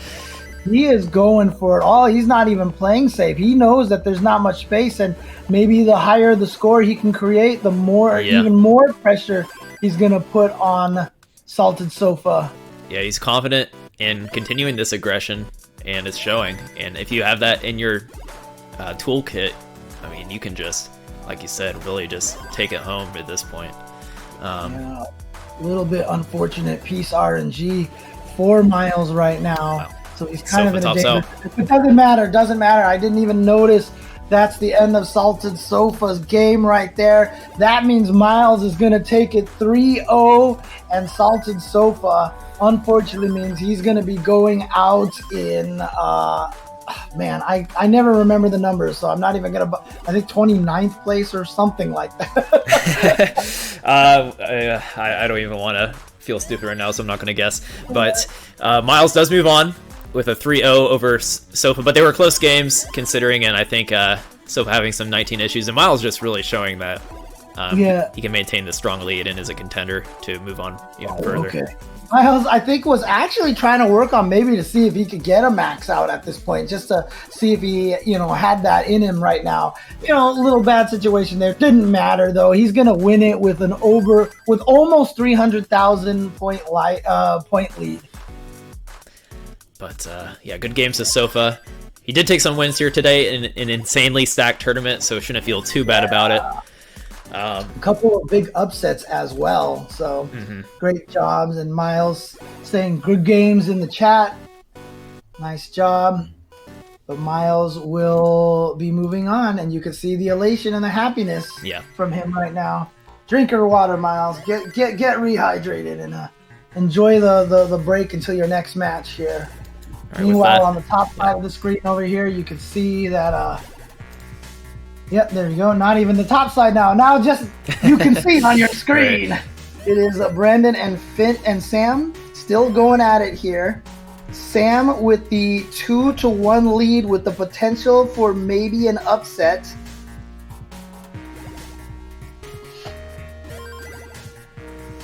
And again, shout outs to the coordination between, CTWC and the players. You can see the ability that, that Austin has here to even adjust the camera compared to the game view here. Yeah, thank Trey for that, making that easy. Everybody was streaming themselves playing this game. It's crazy. 80% Tetris rate? That is pretty insane. At transition, he might have an 80% Tetris rate. Yeah, Sam's pretty far in the future here, isn't he? He's 20 lines ahead. Has a lead, but is definitely has a lower Tetris rate, so BV could get caught up if he maintains it. Yeah, we are definitely at max out pace over there on the left side of the screen. And the right. This could be a double max for sure. 64% to 70. Thing is, BV has 77, which is insane, but Sam's still on a 64%. Isn't that crazy? He's like, he's only at 64. Look at that. Brandon is going for it. Had a chance to do some cleaning there, but he's going for it. There you go. Gets one. Nice tuck again. Oh, I like that. That was so beautiful. Yeah, very smart burn. Yeah, playing very cautiously here. Doesn't want to overdo it on the attempt to max out. But he is looking so solid right now. Wow. Oh, he can max out pretty early here. See what he can bring to the table. Sam with some issues. Oh, again, beautiful burns. Oh, that was so well done. Sam looking for that column 5. Hits it. Uh-oh. Oh, I think BD had yeah. So it could bring him back a little bit, but he still has an amazing pace. Amazing score to line ratio is, so I don't ignore it or make anyone unhappy with saying the P word.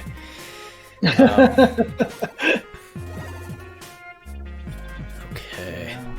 He's gonna lose a little bit of that that max out pace from these burns over here, but not by much. In fact, he's going for it. Oh, I like it. Even with the dirty Tetris. I think he's confident enough to take these high skims. Oh, okay, he still gets a Tetris and he can tuck this. Yep. Nice. 70% still, even after all that cleaning. Oh, that was definitely a misplacement on the eye. Yeah, that was a little bit of a mistake right there. But I think he can work his way out of this still. There you go. Sam has to get caught up because he's in the future too. Sam really needs to throw on some score now. I'm not sure if he's going to have any opportunities here. He's stuck cleaning, but there we go. He just needs a long bar. There it is. Okay, so now he's at 29. What you got, Sam? Ah, not gonna happen. So BV is good, but let's see this max just for the sake of maxing. Yep, we aren't gonna have him stop at this point. Oh. Uh-oh. Oh wait, actually remember BV what he did last time when he was about to max? He might stop again just to make us mad. He's smiling, he's gonna do it. Oh no, BV, don't do it to me. Don't do it to me. He's got the he did it! A max out for BV. an emphatic way to take game number 4 and tie it up 2-2. Nicely done to BV. Yeah, last time he was like a 96, and then he intentionally didn't get the max out to just mess with us. All right. Oh man. I don't want to believe it was intentional. I want to believe it was an accident, because I can't imagine a person would be that cruel. All right, we have an intense decider, $250 match to get put in the top 16 winners finals. Both players are ready. Let's get the countdown. There you go, man. So good to see that max out. Alrighty. Yeah, in case you guys are, I don't know. I mean, obviously, there's a lot of people trolling in the chat, but for those of you who don't know, yeah, Tetris, NES Tetris was not designed to be able to show a score higher than 999999, which is why we call it maxing out. All right. But obviously, with mods and things like that, we've been able to get around that now, with like Game Genie codes and stuff. Right. Yeah, Game Genie codes is usually the way to do it, the most common way to do it. Yeah.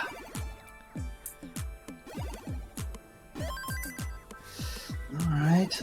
Sam with a good start, 61% Tetris rate. This is going to be a close one. I can feel it. And 70% Tetris rate for Brandon again, so he's still looking really strong right now. All right, needs to find something that he can tuck under there.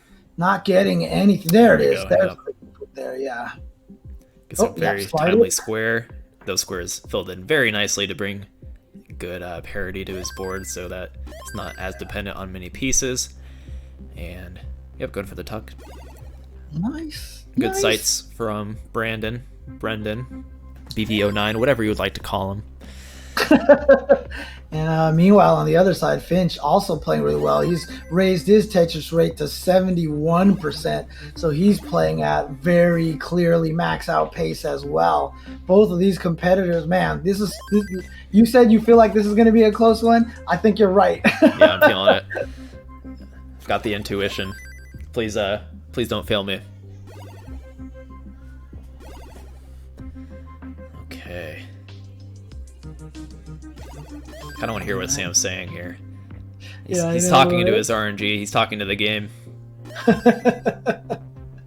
Little did you know, but that's one of the key secrets of top Tetris players is to be nice and talk to your game. You know, or to say give it to me over and over. Where's the long bar? All right. Oh no! Oh, some rough placements. Yeah. I believe in Sam to get this cleaned up. Yeah, he'll be able to get this cleaned up. Of course, again, the biggest problem is just the losing the opportunity to keep your Tetris pace up. Getting it cleaned isn't the problem. Mm-hmm. This is a very close matchup, so those are the moments that really make the difference. Yeah.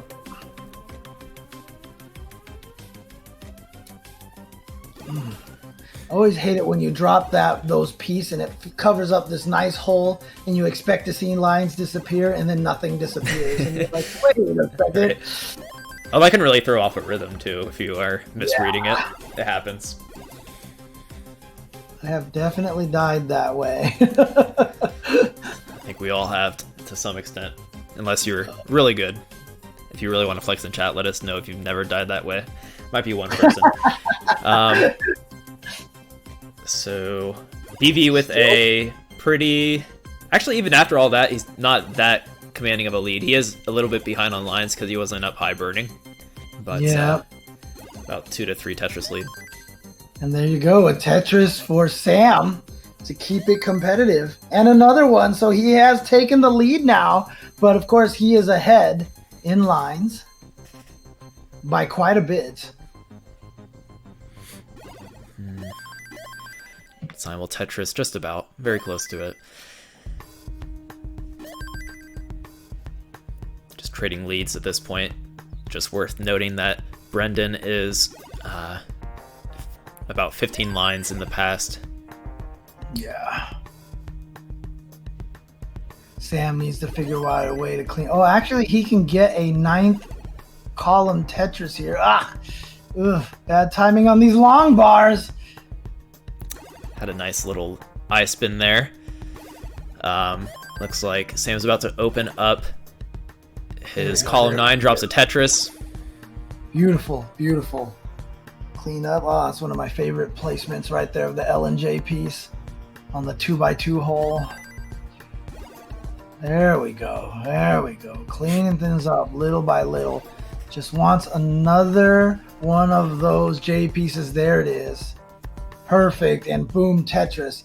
He's only down by basically 1 Tetris at this point after all that cleaning. Mm-hmm.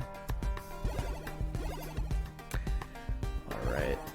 Brendan not with the ideal piece to fill in the right there. Probably the worst piece he could have had, but it's going to look like he made an adjustment there to take some better burns.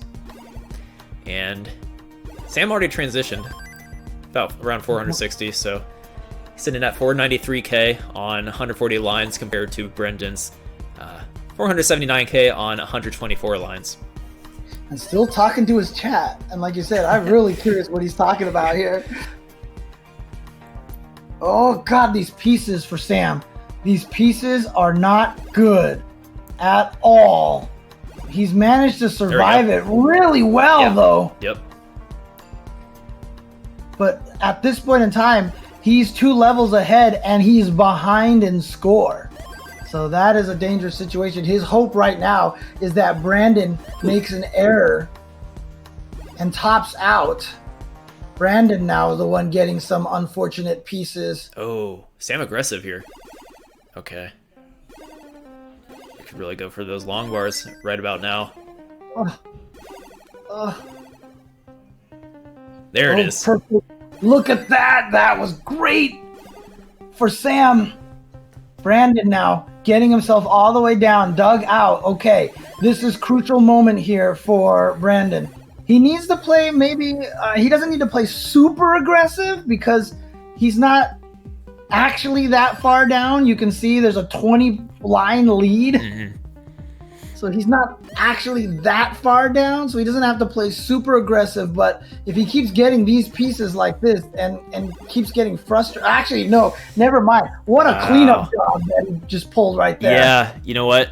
Sam's been really turning it up. He actually is scoring quite a bit. So this pace gap we were talking about is starting to close.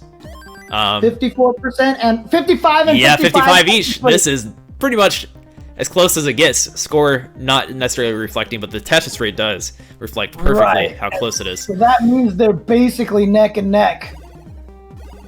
And a Tetris again for both of them. Simul Tetris. Oh man, you said this was going to be a close one. I called it. You weren't kidding. All right, where's that long bar? Oh no. Can he dig this one out? Oh, not good pieces. Come on, where's that long? Oh, no! No! And it's not going to happen for Brandon. And Sam is going to take it over Brandon with that lead. There you go, Sam, with kind of the pseudo upset. Crucial hang on that S piece and wasn't able to put the I piece in that well, which would have cleaned it up just fine. So let's see if what Sam can do to finish here, to flex it a little bit. Ooh.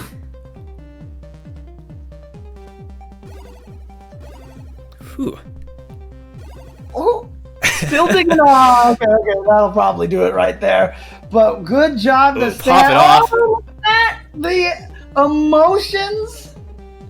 Sam is he's an animal. He's feeling. I love his expression. He's turning that. He's got some raw energy there that he's really feeling right now, and he's not afraid to express it. He's yelling the whole time. Yeah, I guess it's not an upset because the ELO ranking is Brendan has a higher ELO ranking, but Sam is actually seeded higher in this tournament. Very true. Okay. In terms of a qualifier, it's not an upset. Yeah, that's true. So there you go. Good call from the chat over there. Thank you. But Okay. yeah, congratulations to Brendan again. Played super, super well.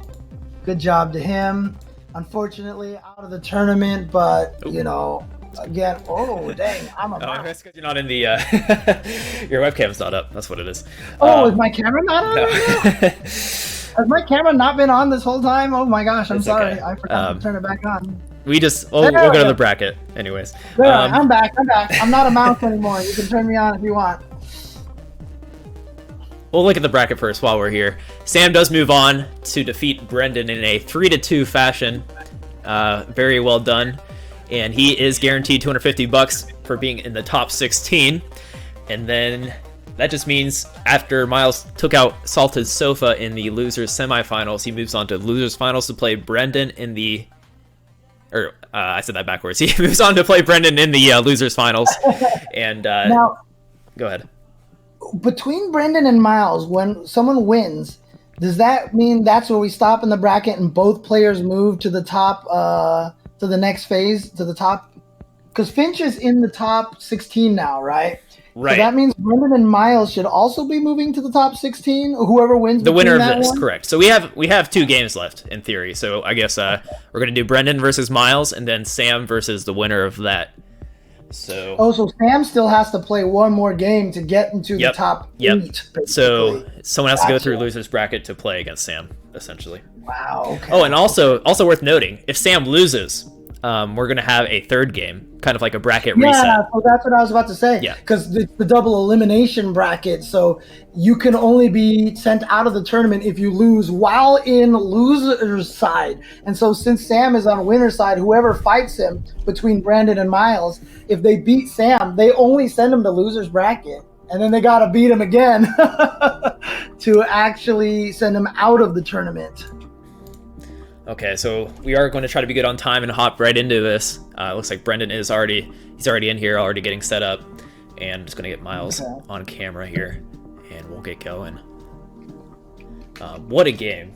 That was awesome. I was feeling the energy there. Sam was expressing what I was feeling, and pretty excited to see how this Group F finishes up.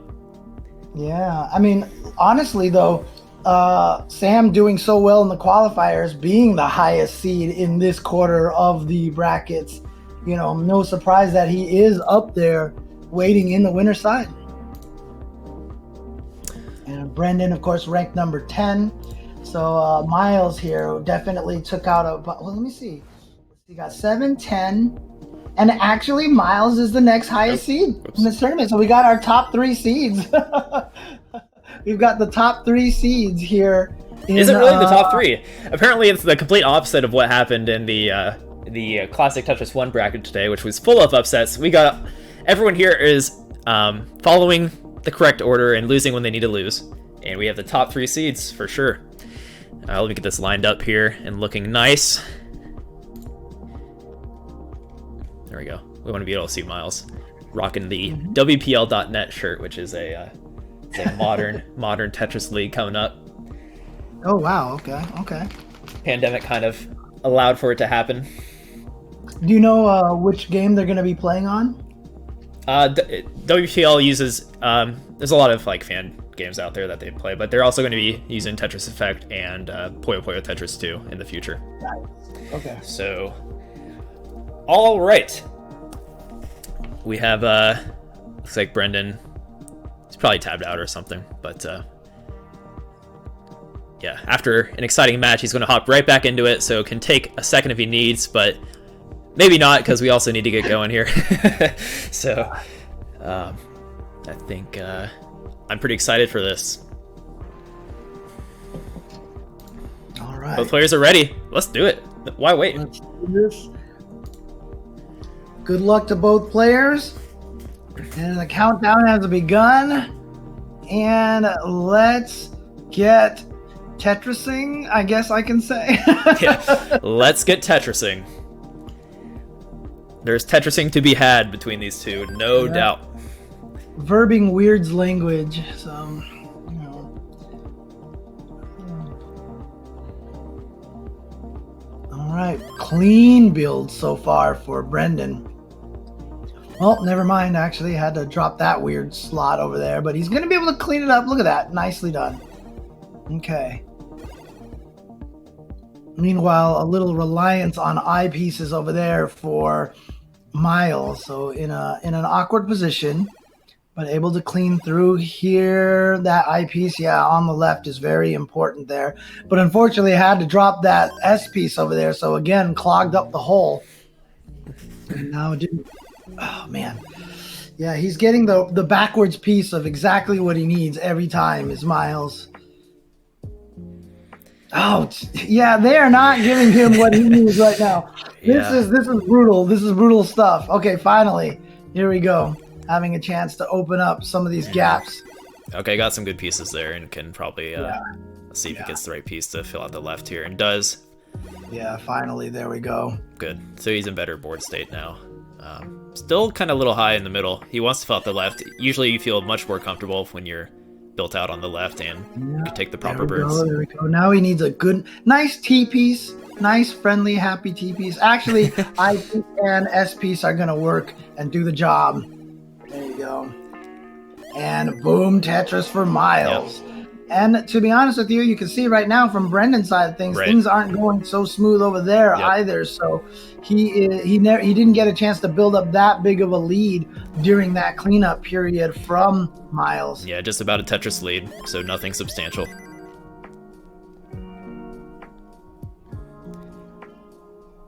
All right, Brendan ready for Tetris, has a very nice build, can accommodate just about every piece.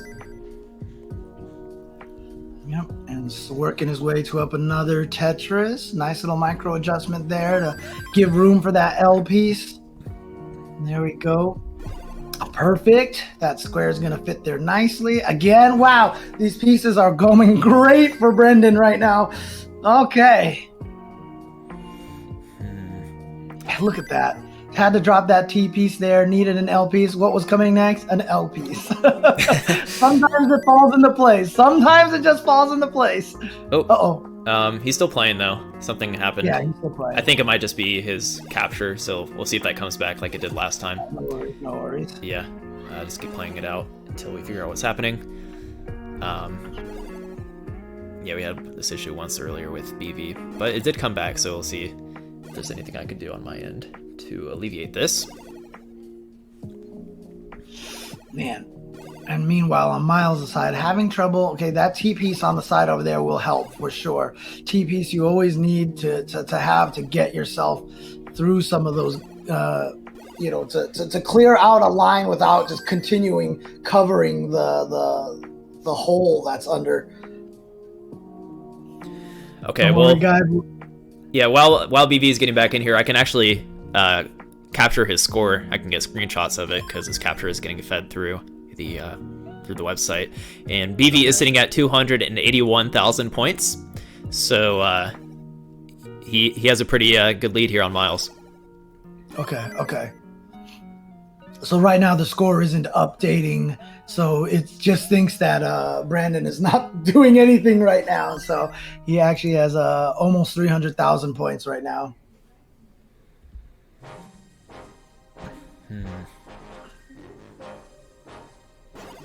All right, Miles is Tetris ready, and boom, Tetris for Miles.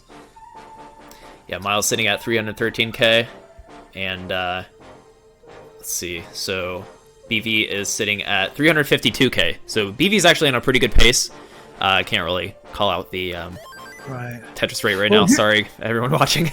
But here's a difficult situation. What is Miles seeing right now on his screen? Does he see that he has the score lead right now? I am not sure actually. No, he doesn't see. So I'm gonna have to give him some. I'll give him updates here until it gets back in. I think it's just a capture issue on BV's end. I don't know how these players can actually hear us while they're doing this sometimes. All right, nice Tetris ready. We'll see. I think I might bring both their games back. It's just a measure. Oh, here. Okay. Gotcha. There we go. There you go. We figured out the solution here. Trey with Trey knew. That's a Nice good troubleshoot. job. Now we know. Again, Now we know. I'm telling you, man. I'm telling you. Yeah, seriously. Austin MVP right now. Also Trey for having this awesome thing set up where I can make these. I'll take credit. Actually, you know what? It is my. Yeah, there you go. There you go. All right. So, okay, Brendan transitions at 460K. All right. But Miles not far behind. This is not remotely even a substantial enough of a lead right here to feel any sort of safety or comfort. It's just right now bad RNG for Miles, but I think Miles is handling it really, really well. Very nicely. There we go. And good pieces as well. Very close game. BV with an eye dependency in column 8 there. And he has to throw the square to the left. Not really a good place to put it. Oh, I like that tuck. Ooh. Yeah, it was really nicely done. But he needs a long bar. Finally gets it. Okay. So now he needs to get into column 1. Column 1 is the problem right now. And wow, just that burst of nothing but too many Z's. Yeah. Ooh, Miles gets a Tetris. They're putting him in the lead, but he has not the best board to deal with afterwards. Yeah, both of these guys are coming down to the wire because neither of them have particularly strong boards. But here we go. That's not enough of a lead, I think, for Miles. Man, with that Tetris. No, there it is. Yeah, Brandon taking that game. And now I believe the score is 2-1, I think it is. Just 1-0, I think. 1-0? Was that the first game? Okay. Got it. Sorry, my bad. It's okay. There's a lot going on here. You watch a lot of Tetris and you lose track. Especially coming out of that Sam versus BV, I understand. It's almost like we're still in the same electric game there. Okay. The chat there.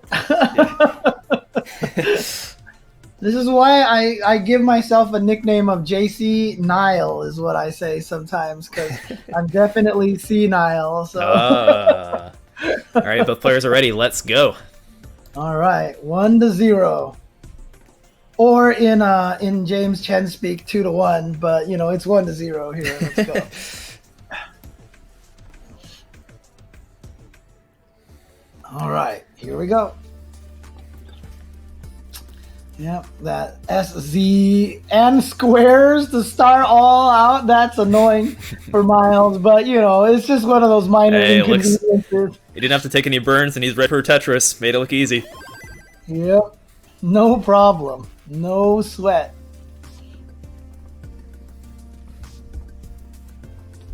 All right, just gonna burn one line off to the side there.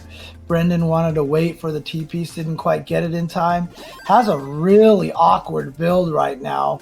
He should be able to survive this no problem, especially with that situation right there with the... Oh, that was such a nice slide right at the last second. I loved that. That was really, really nicely done. All right, Miles with a good lead here. A lot of cleaning from Brendan's side. Okay, nice skin. Yeah, he's out of there, but you can see right now the 100,000 point lead from Miles thanks to that. BB does drop 2 Tetrises to make it a 60K game, but Miles was going to have to take some burns, so Brendan can get caught up here. All right, now Miles back to a very clean field.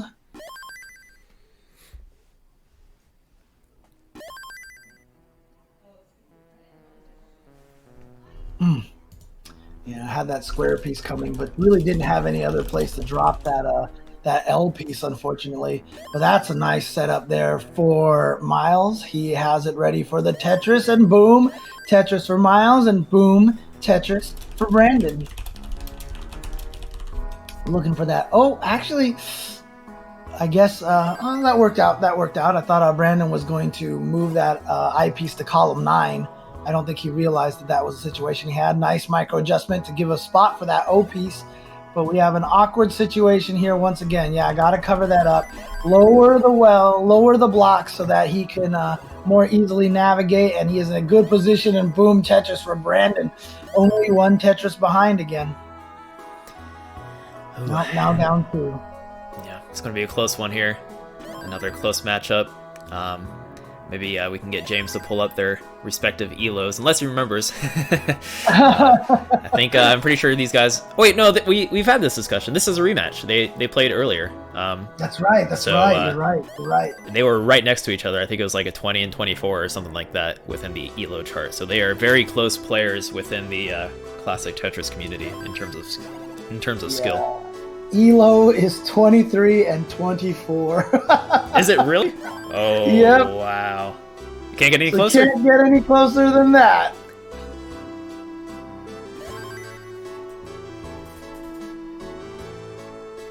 Oh, man. And it's interesting to me because they're both tappers, but they do have some different tendencies when it comes to stacking. I think BV is a little more aggressive and has a faster tap speed, so kind of can work that way. But it also, with that said, sometimes he makes mistakes because of it. Yeah, it's interesting too because like it's more rare when we see those matches like we saw last year where everybody's starting with the exact same stack for like the first few dozen pieces. That was one of my favorite things to see last year was when Corian and Joseph were just thinking the same way. Right. All right.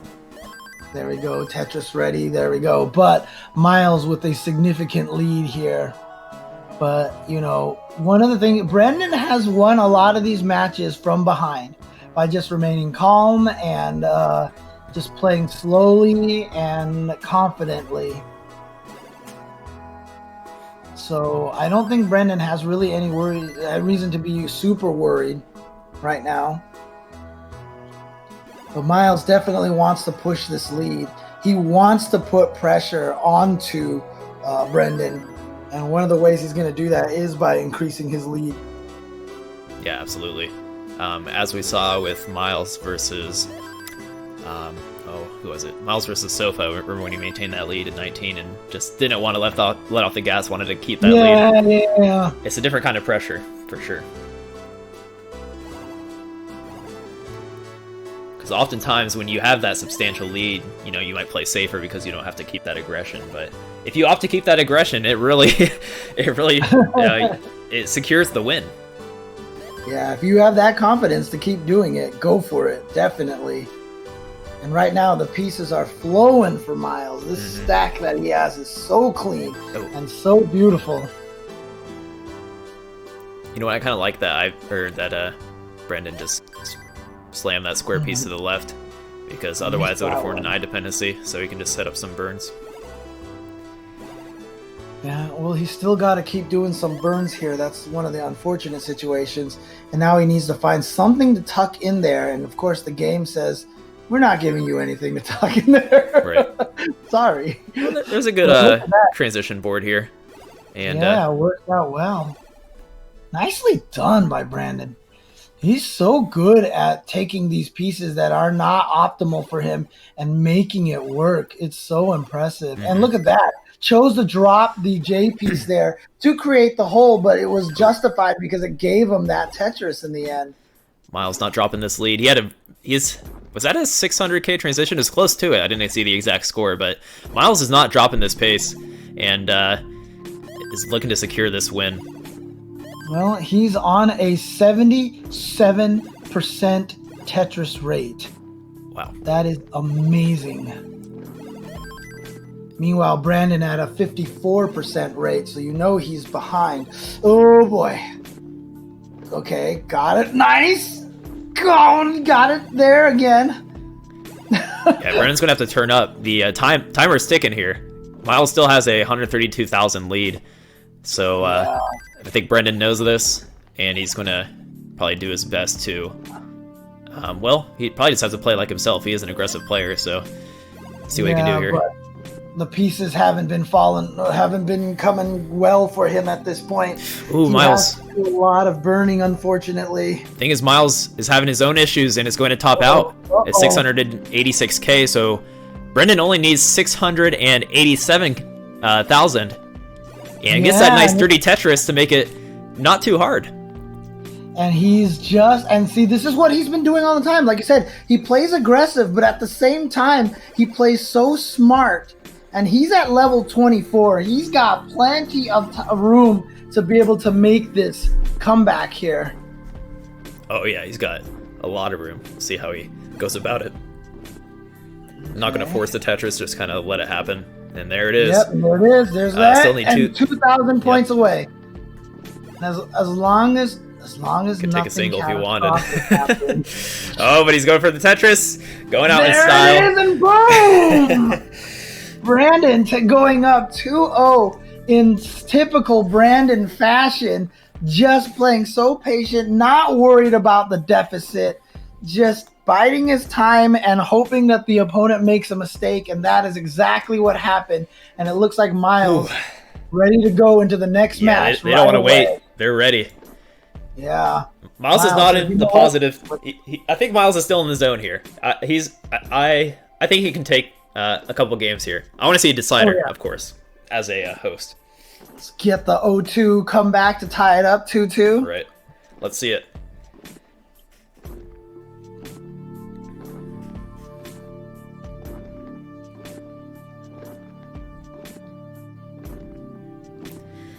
Man, unfortunate for Miles too. He had such a great Tetris rate, but it doesn't take much in this game on 19 to go the other way. It's literally like you're building a house of cards, man. You just put down the blocks, and then gust of wind comes by, and then there goes the whole entire thing. Miles had a bit of an odd start there with just a bit of a misplacement, but he fixed it up. He's ready to score. Hasn't scored a Tetris yet with 10 lines, but he's waiting for it. He's getting droughted a little bit. 20, 21, 22. There it is. There we go. Finally. All right. Nice. I like this piece placement here from Miles. But Brandon, meanwhile, with a very clean board, although running into his own drought now. 30-piece drought now? Yeah, it's getting up there. Oh, and he has some bad pieces on top of it. Gets the eye piece finally. Oh, gee. 2 of them. And he gets 2 Tetrises out of it as well. So, fortunately, the first hole was built on the 9th row. If that drought continued, he was probably dead. Yeah. Whew. And he gets a dirty Tetris on the 3rd row as well. So out of that, he got 3 Tetrises. Amazing. That is kind of crazy. You would think Miles would be getting the lead, but he managed to scrounge up some Tetrises, no doubt. Yeah. There we go, another Tetris. So Brandon, 58% rate for Tetrises. Miles waiting for his own I-bar. There we go, 47%. So about a 20k lead here for BV, aka Brendan. Yeah. Basically, what that means is not much of a significant No, it's very close. Yeah. Perfect pieces for Miles. Brendan needs to get that in there. Yep, gets it. Interesting placement for Brendan, but like I said, it's hard to question this guy's piece placement because every time he puts something somewhere, it's always like, and then it turns out great. Right. But right now, the RNG gods are definitely not being kind to him.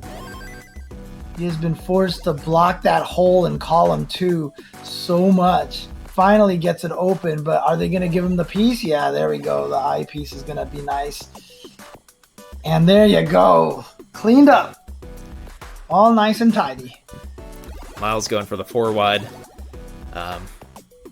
Very good at modern. Might be, well, I guess with some good placements here in Classic Tetris, you can fill it out pretty quickly. And yeah, it takes some nice burns to fill it out properly. Oh, bad square piece, though. Oh. Can't get it all the way over there in time. Can he clean this out? Got it over there. Nicely done. Yep. Just got to figure out how to fill this out best as possible. Gets the Tetris. He is fine. No problems. That was scary. That was a very bad misplacement if he didn't follow that up with the Yeah, weight. and he still has a life lead too. I mean, a score lead at this point as well. That is true. Yeah. 313k for Miles and 295k for BV. A lot of burning from both sides.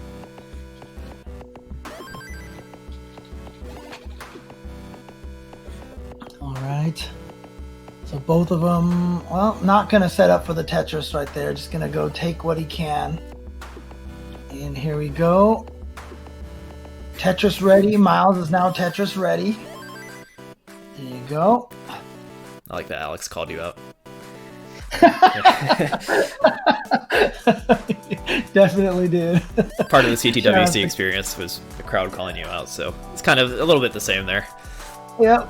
Shout out to Kataro, of course, one of the greatest Tetris scientists of all time. Okay. Oof. BB Miles actually a building little bit in the lead now. Yeah, Miles is building a very high stack aggressive over here. He's got to start clearing. Oh, actually gets the dirty Tetris. Nicely done. Yeah. And the triple here. Back down there. There's the Tetris exhale. Can't help but hold your breath sometimes when that starts to happen. Mm-hmm. And as soon as it clears up, it's just... Whew. Oh, simul Tetris. Nice. Both players looking to... Oh, I thought BB didn't transition yet, so... Head start here for Miles. Yeah, but again, despite all that cleanup here, the the score lead isn't that big. Rough pieces here for BV. Yeah, the pieces for BV not looking good. Oh, oh man. Okay. That was so nice. Yeah. That was so nice. In the heat of the moment, it can be hard to see those kind of things, and even the simple things. With the nerves and, high speed of play. BV with some amazing plays. He's holding out for the long bar. He gets it. Oh, man. Now he just needs... Where is it? Okay, there we go. He's looking good. Oh! He's still all right. He's still alive. Look at this. Okay, now, I think he opened up. Though, this has given Miles the chance to take the score lead at this point. It's even. I guess BV ahead by a Tetris. One Tetris game. Wow, and after all that, BV still is ahead? That's crazy. Yeah, he's able to... Miles in some trouble. Yeah, and same thing with... Oh, never mind. BV got it over there. Yep, he lowered the stack enough. And there we go. Miles going to have an opportunity to start cleaning out a little bit. But he keeps being forced to cover that hole in column 8. And column 7, I should say. Yeah.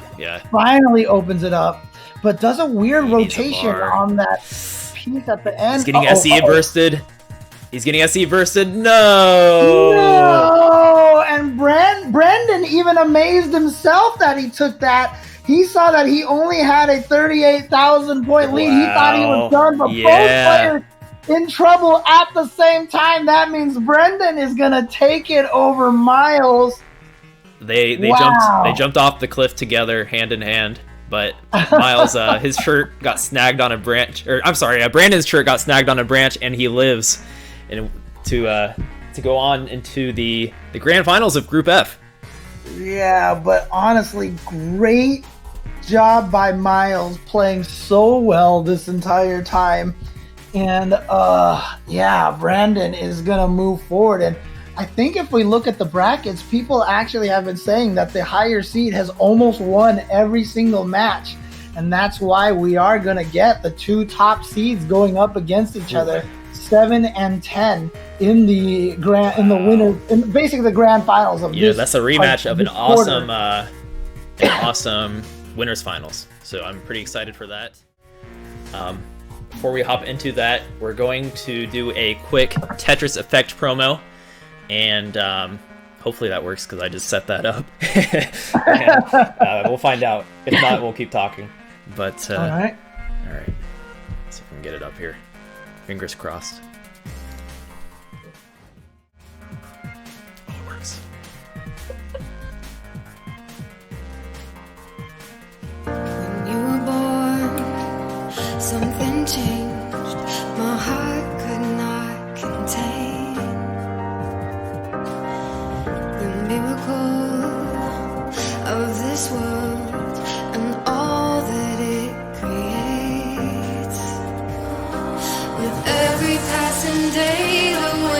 might grow stronger, carry us away, but we will hold on to joy to light the way, to keep the reminder that life does not escape.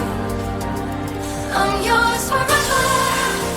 There is no end in sight for us, nothing could measure the kind of strength inside our hearts. It's all connected. We're all together in this love, don't you forget it. We're all connected in this love.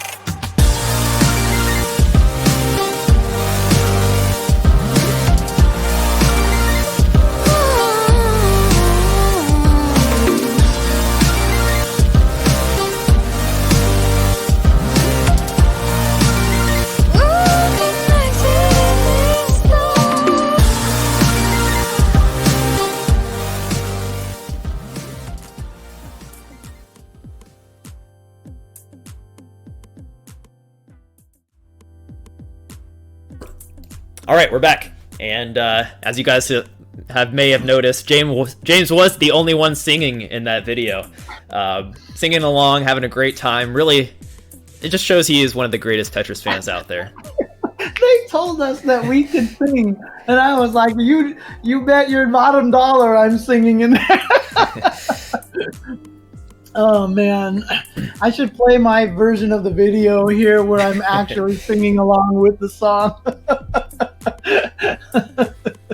Oh man. All right, we're going to get ready to hop into the Group F finals. Miles takes third place after falling to Brendan in an amazing, it was 3-0, but still close nonetheless, with some amazing games between BV and Miles in the losers finals there. So BV and Sam, at least they're guaranteed to walk in with 250 if they are to lose this match, but I think what they really care about is the pride of getting into the top 8. Oh yeah, for sure. And getting into that top 8, like you said, they're all getting paid at this point in time, I think. No, not necessarily yet, right? No, actually it is. I think so. Yeah, so Sam and Brendan are going to be at least getting $250. Yeah, Brendan needs to win twice. That is a standard rule set for double eliminations. You can only be eliminated if you lose in loser's bracket. And Sam has not gone to loser's bracket yet. So Brendan has to win this to send Sam to loser's bracket so that he can then beat him again and send him out of the tournament. So it's definitely a longer road for Brendan, but we have seen crazy comebacks in double elimination brackets over and over and over again. Definitely a possibility, especially the way Brendan was playing in that last game. Oh yeah, he's been on fire. I feel like as the tournament has gone on, he's just getting better, honestly, and making up for his mistakes. But Sam, of course, here with the really nice qualifications. He was ranked number 7, and obviously showing why. He's been putting in a lot of the work, obviously, practicing very hard. And that's why he is rewarded with being in winners finals here. Brendan's card saying that he's a juice maker. Wonder what that entails. What kind of juices does Brendan make? Fruit juice, maybe, or Tetris juice here. Yeah, he's making some Tetris juice so that he can take this home, all juiced up. He has been looking juiced up in these last few sets. Yeah. Is this official start here, or is no? This, they're just warmed up. Yeah, they're just warming up. Unless they're really feeling the 19 start. Oh yeah, that's right. Yeah. Fair enough. Fair enough.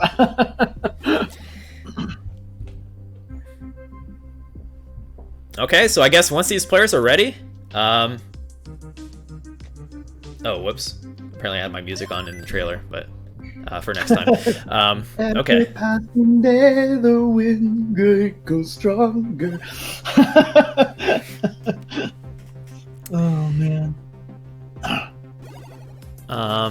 Looks like Sam is ready to go.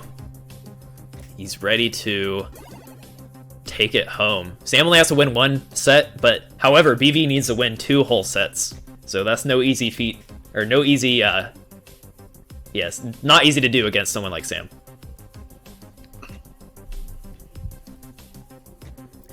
Sam with the heart.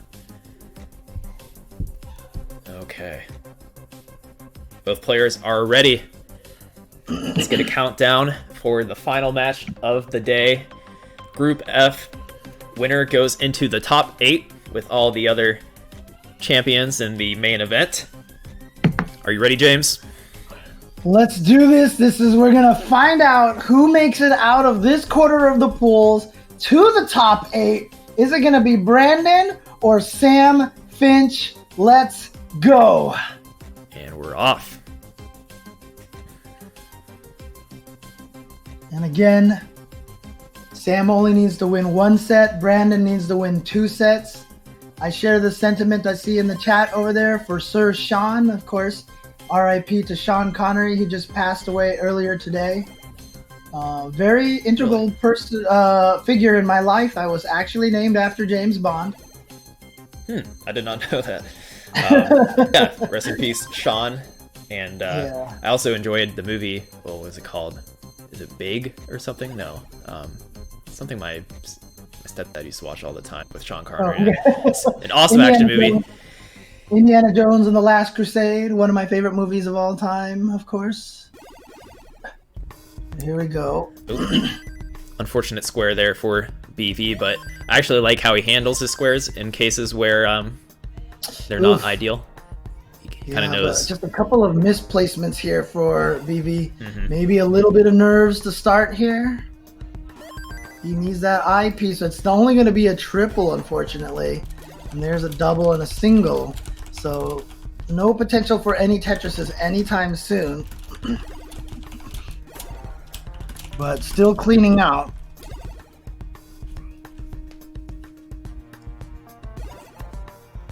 Meanwhile here, Sam also trying to clean out a little bit. They're even in lines, but you can see the 50,000 lead already. In modern Tetris, he would have been able to slide that piece in there, but it's not going to happen in this version here. Brendan right now just working on cleaning things out.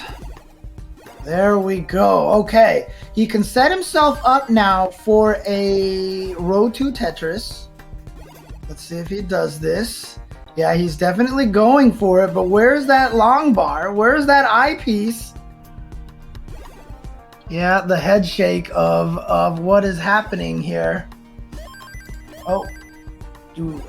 Sorry, 1 sec. I have lost my feet. Okay, there we go. I didn't even think about that. We'll do it after. No worries. I can see now. I can see again. There we go. But look at this lead that Sam has managed to build. All that cleaning, once again, that's the downside of all that cleaning, is you put yourself at a huge deficit against your opponent. That's where the head-to-head part of it kind of adds the pressure. Yeah, 100%. So they have the same line count, and it's a pretty significant lead for Sam. So Sam didn't go for the clean. Instead, he's just playing so aggressive, and it pays off. 2 Tetrises for him. He's not turning off, keeping his foot on the pedal. He duct taped his foot around the pedal. There's no turning back now.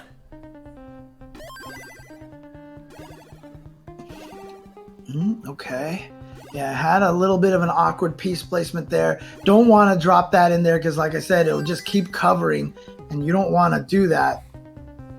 Finally gets that the S piece. Oh man, Sam being forced to make some, hard guesses here on what pieces are coming up next. This is getting really dangerous for him, but he should be able to clear out of here.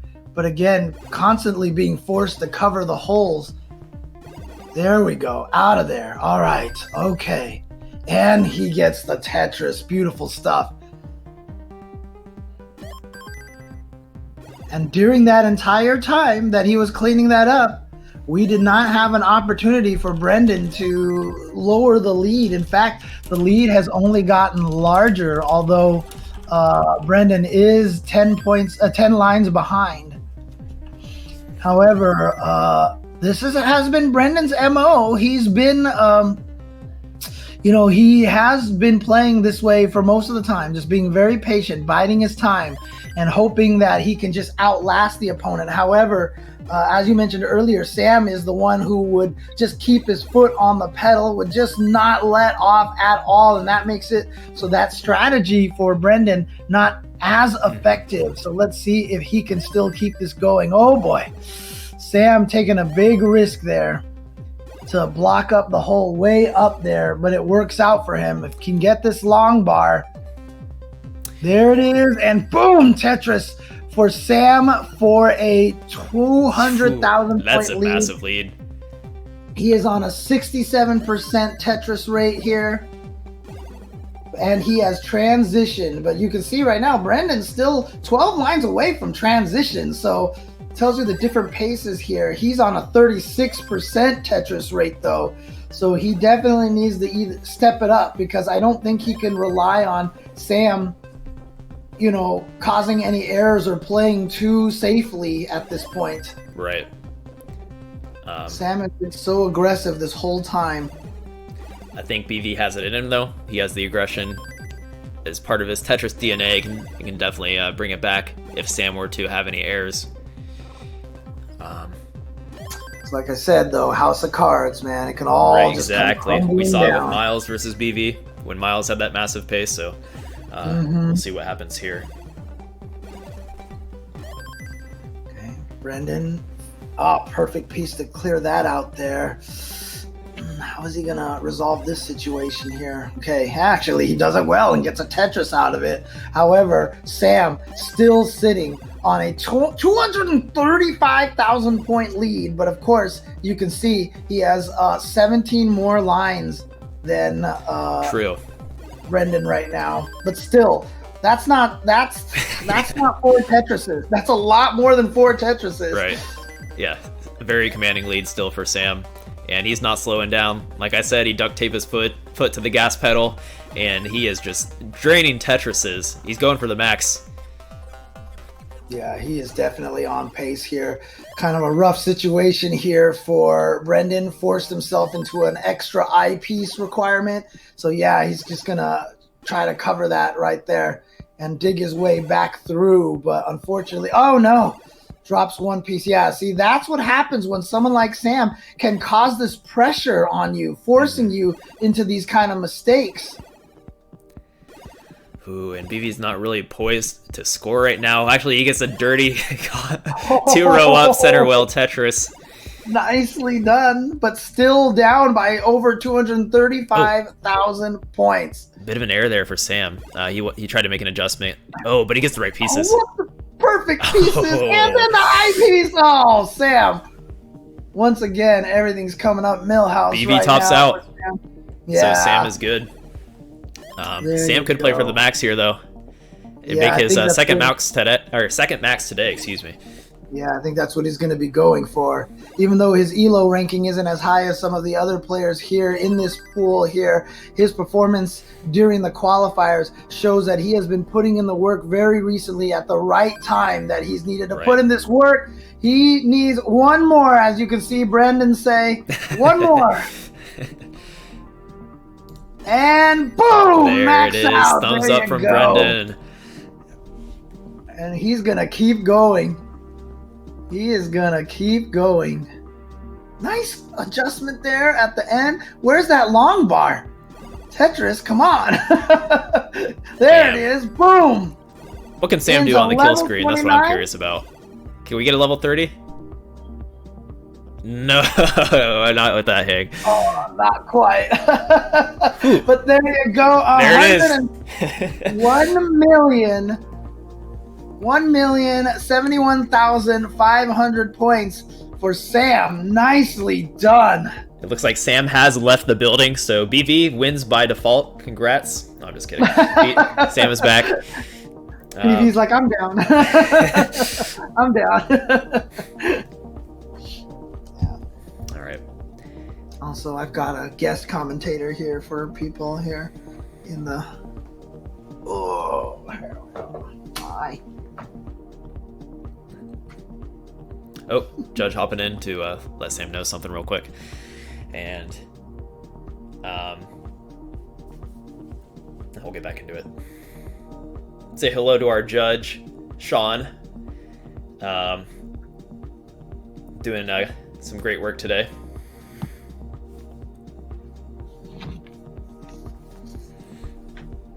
Okay, looks like both players are ready. We're gonna hop into it.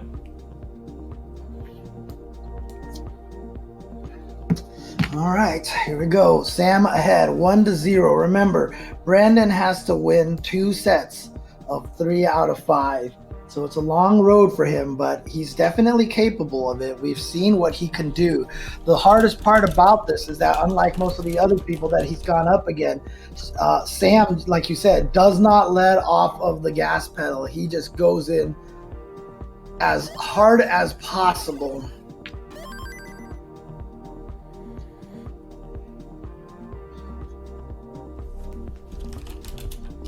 Basically neck and neck here. That 800-point lead only comes from just the fact that he's had to do 1 burn so far. There we go. And now a burn from Brendan's side because he is not getting that long bar. There it is, finally. And boom, Tetris for both players now. Kind of unwieldy pieces here for Brendan. He's going to be able to clear out. Yeah. Again, not really getting the ideal pieces that he needs, but good enough to get him cleaned out here.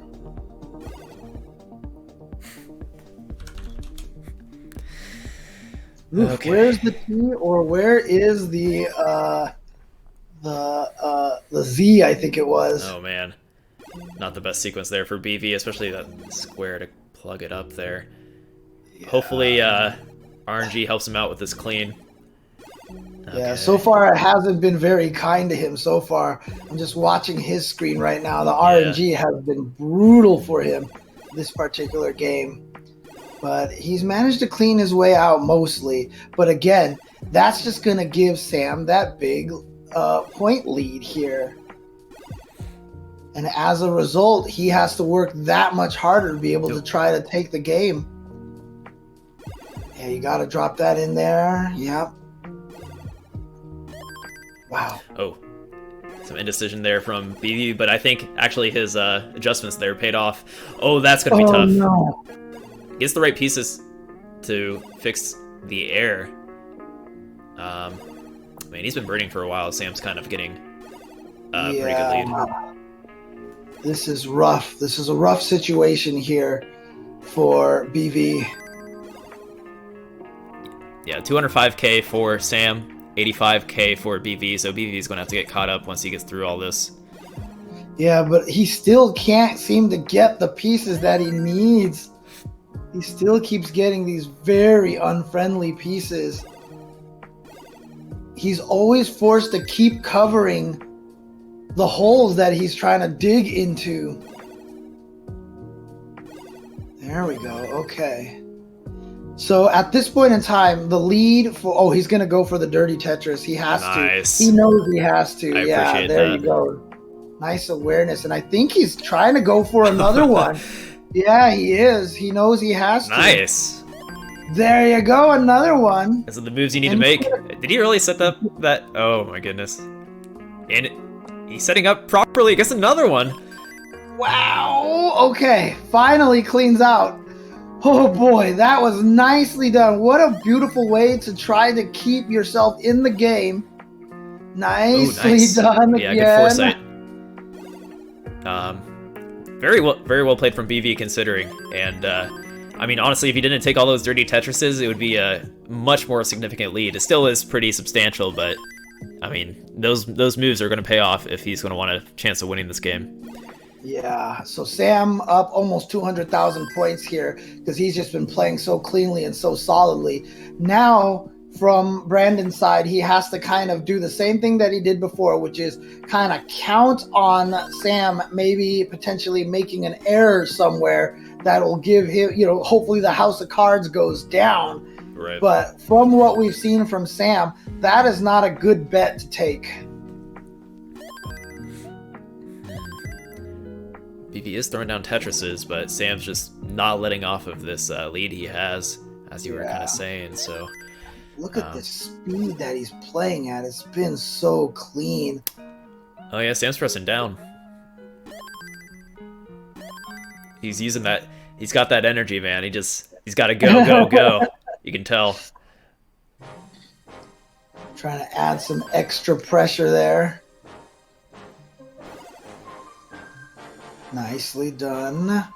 God, this build from Sam has been immaculate and so clean.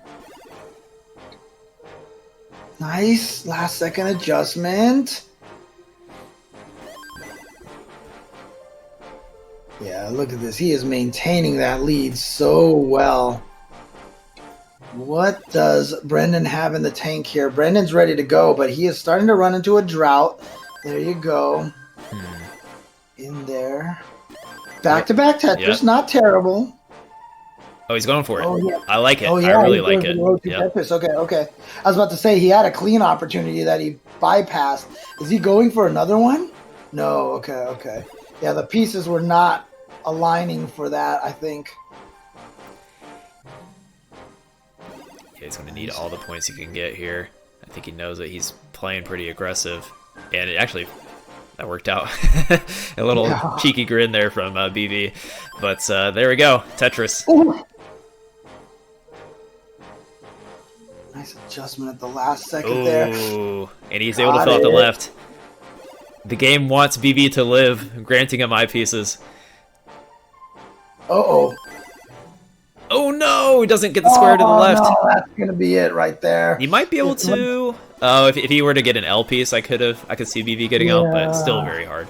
But you see the kind of pressure that Sam is putting on Brendan. Brendan has to play so risky to keep trying to get these, dirty Tetrises over and over and over again. And it is really putting Brendan in some very awkward positions. So Sam does move on and takes game 2. Sam, you are the victor. And we are going to move into game 3 once Sam realizes this. And, yeah, very well played. Sam's like, I need to see if I can stay in the zone.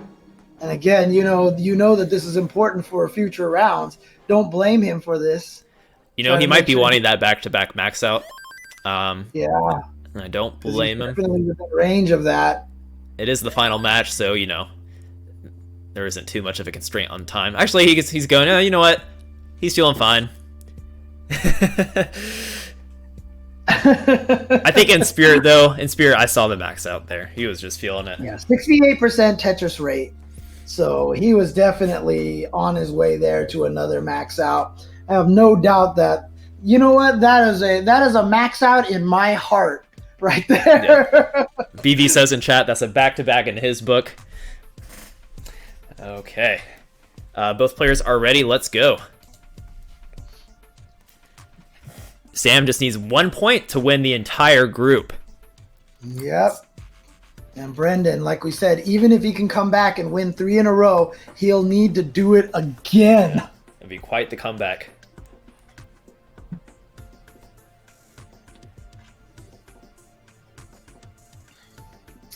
Yeah, like I said, Brendan's strategy in all the previous rounds of playing, patiently, being able to outlast his opponents, count on his opponents making the mistakes. I don't know if that's actually a strategy, but that's how he's garnered a ton of these victories, and it's worked out for him. But like I said, Sam is just pedal to the metal, going full speed, and he has been playing so mistake-free that strategy has just not been working.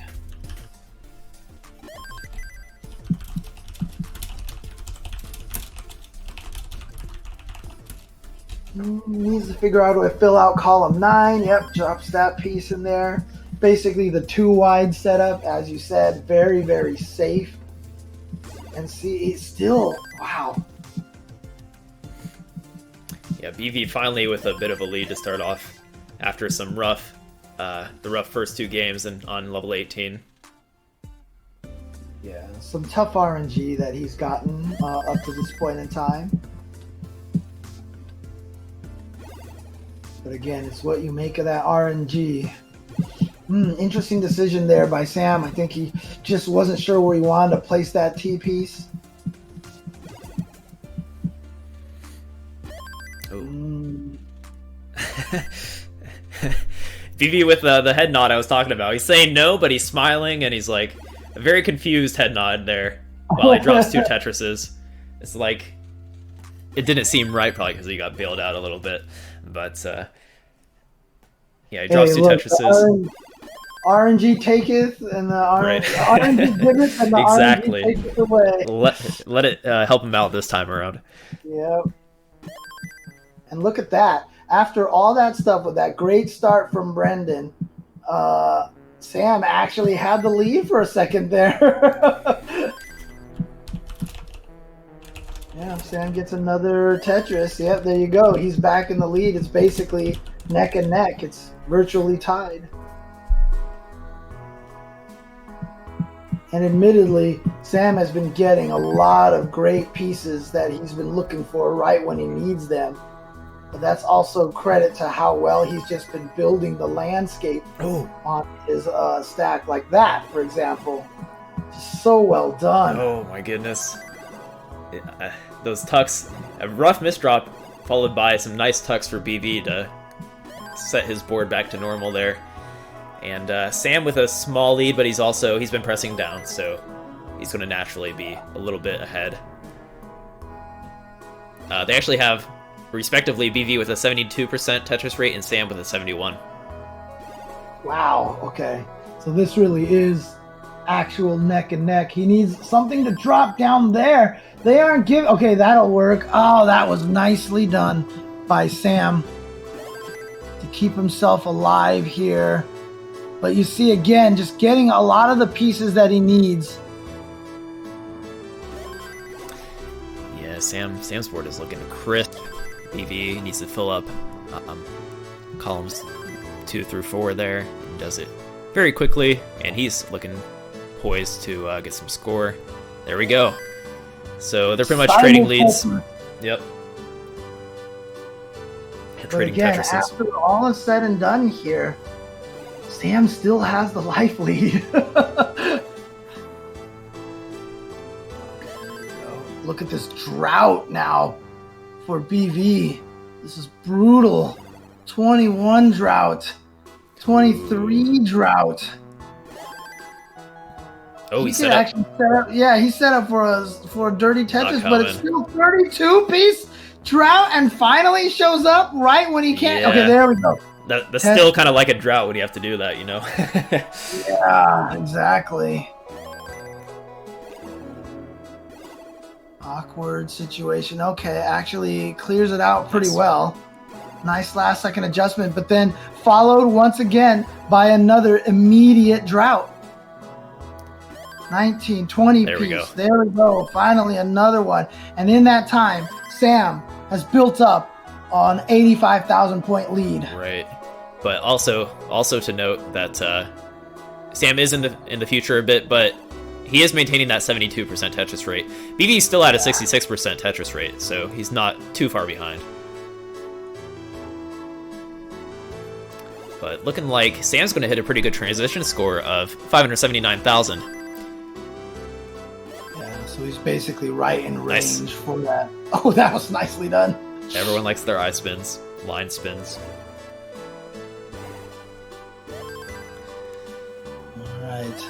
Like I said, the hardest part for Brendan right now is all he can do is just hope for a mistake from Sam. But like I said, Sam has just been playing so extremely well. Yeah, I did not realize going into Group F that people were saying he is a dark horse. I did not realize he was this good. He is consistently hitting these max out paces, bringing energy into it, and I love to see it. And channeling it in such a great way on his Tetris board here. Yeah, nicely done from Brendan. Had kind of an awkward board, was able to still get a Tetris and get some good cleaning out of it.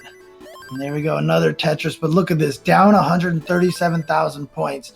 However, as we mentioned, Sam is far ahead right now. He's at 169 lines versus 152 lines. True. And Brendan is maintaining pace.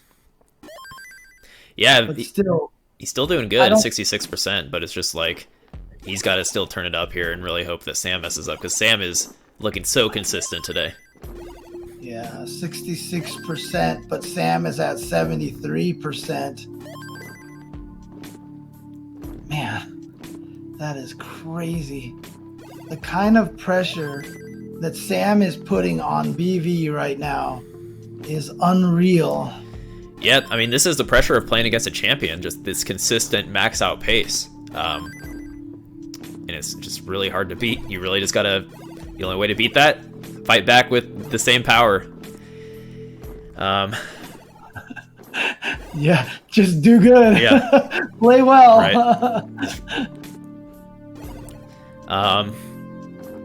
With that being said, I think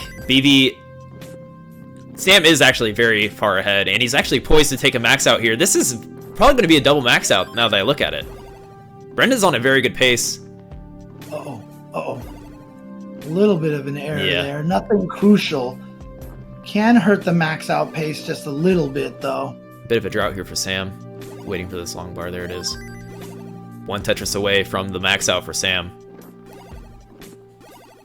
It'll be our in spirit back 3 max outs in a row.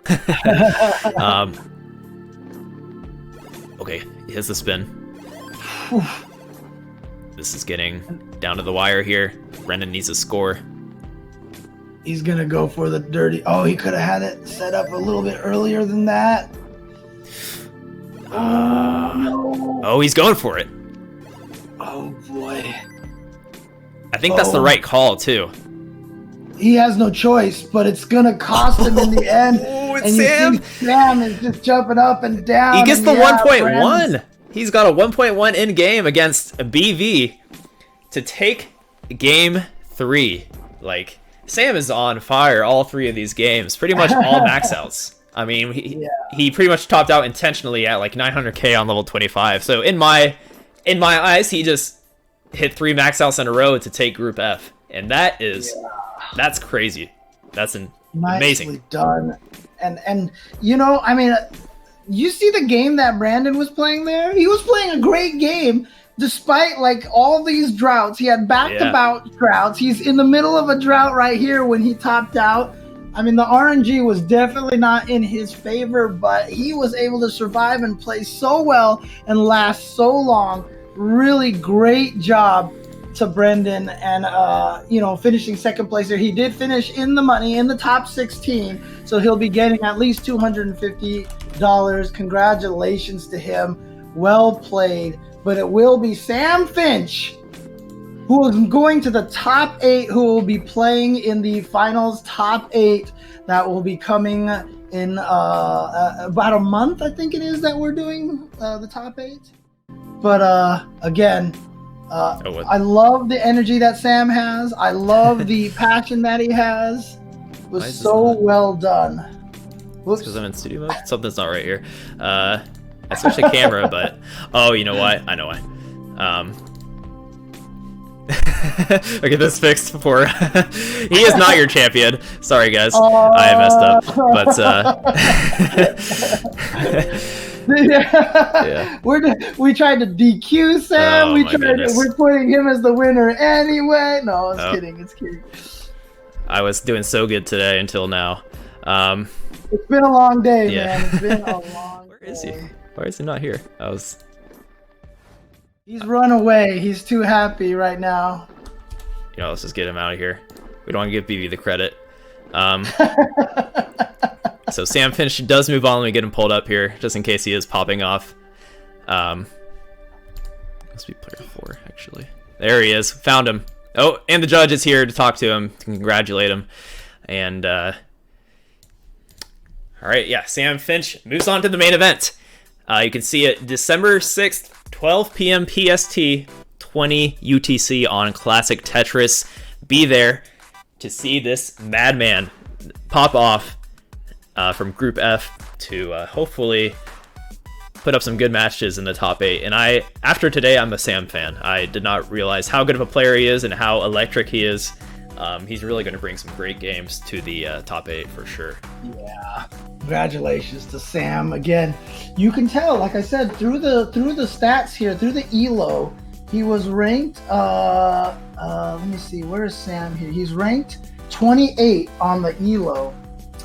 But, obviously that's very, very high and everything like that. But I feel like he was playing even beyond that level this weekend here today. I feel like he was playing at a level higher than that. And I feel like, getting 7th place in the qualifiers, he obviously put in a ton of practice before today, and you can see it. So great job. Wonderful, wonderful performance by Sam. Absolutely deserving of this victory. And we will see him in December. And so he's got a lot more time to practice even more. Right. He's just going to get better. He got pretty good pretty quick, and I'm really excited to see how that shapes up. So I guess we're going to do a quick winners interview with Sam. So I think we're going to have to get Sam in here somehow. Right. Let's see if... get him in this Discord call, I suppose.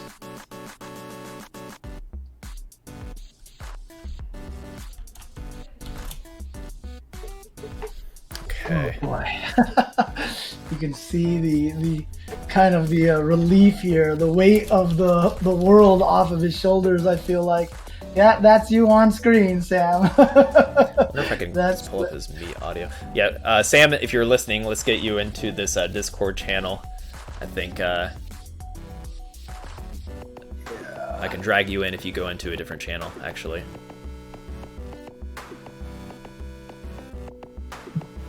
We don't need your video, we just need your audio. Yeah.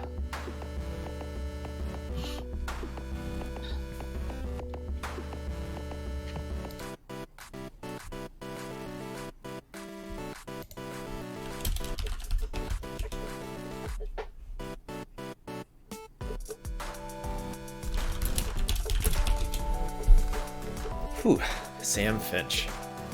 I'm really excited to see what he does. Genuinely. I mean, if you look at this, remember he got 1,100,000 and some thousand points there. His personal best is 1,261,000. So he wasn't even that far off of his personal best either. So wow, what a performance this weekend. What a great job. And you know what? The best thing about that is, like I said, his non-gaming hobby is chilling. He's going to be able to do that for a nice month now, Right. Oh, man. I'm not sure what's taking so long. I guess figuring it out. So anyways, just because we want to, after this interview, we're going to we're going to raid Classic Tetris 1. They are still in their final 4. So I'm pretty excited to see how that finishes up. I need to look at the bracket over there. I've been kind of on the Group F all day, and I did hear there was some crazy upsets, like Sharky beating Nanu and Jake getting knocked out by Ben, when Jake is a clear favorite there. So Nanu and Ben are actually playing against each other on that stream right now, and Sharky and Paul Y are going up against each other on the winner's side. So there's definitely some stuff going on there. Sharky is up 2-1 versus Paul, and Nanu is up 2-1 versus Ben. Seems we're going to have some issues getting Sam in here. We might not be able to do it. I would love to hear Sam after seeing his energy, though. Yeah, for sure. Not sure why. Issues here.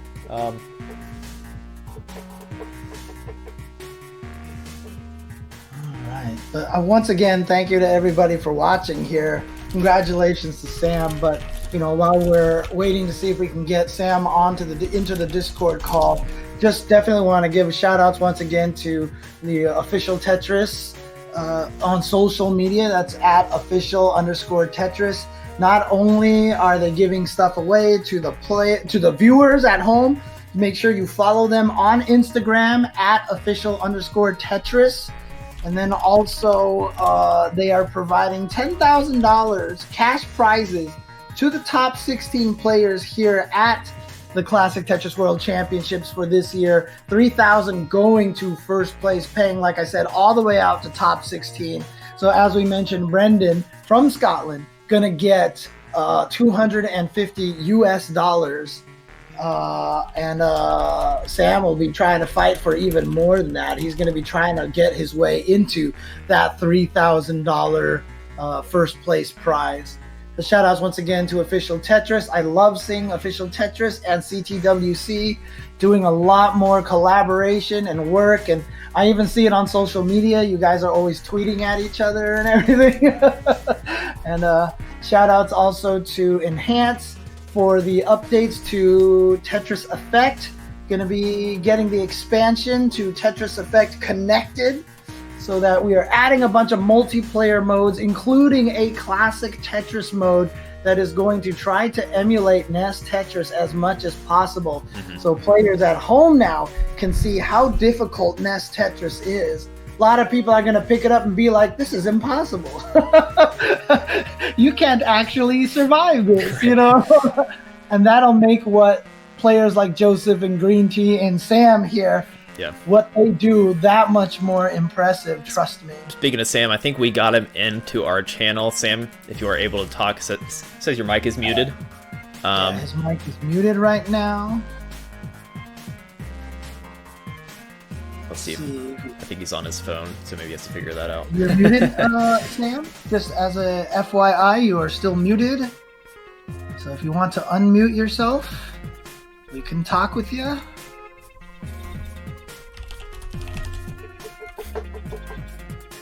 Alright.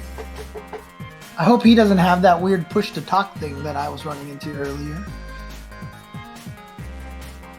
Let's see. Oh. No, I don't think he... You know, he might be, actually. I think he might be right. Is he stuck on push to talk? Let me fix it. Sure, no problem. No problem.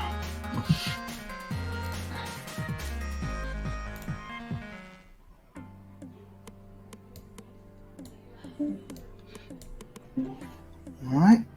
Got him back in here. Let's see if he can change himself to voice activity. Yeah, I'm not sure.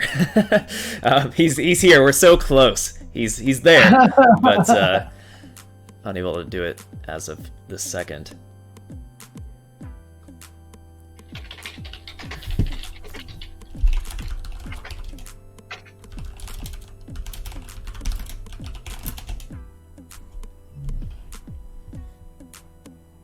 He's still muted. Oh, out and back. Oh, I There we think go. he's there. I think he's good.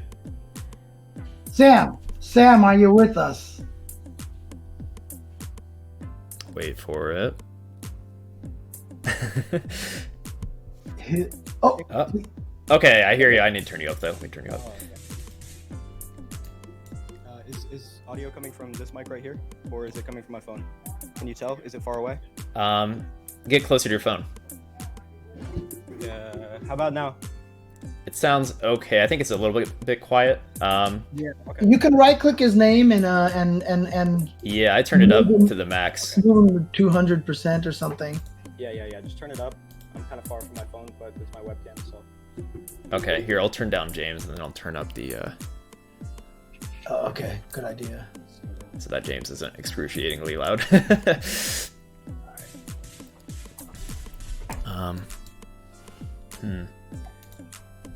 Alright, I'm ready when you guys are. Okay, you're pretty quiet on stream, so if you just talk with that energy you had when you were yelling into the at the Tetris game, and I think we'll be okay.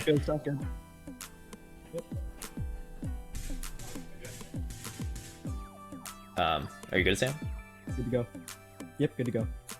Okay, cool. All right, Sam, congrats on getting to the top 8. A great win over BV. How long have you been playing Classic Tetris?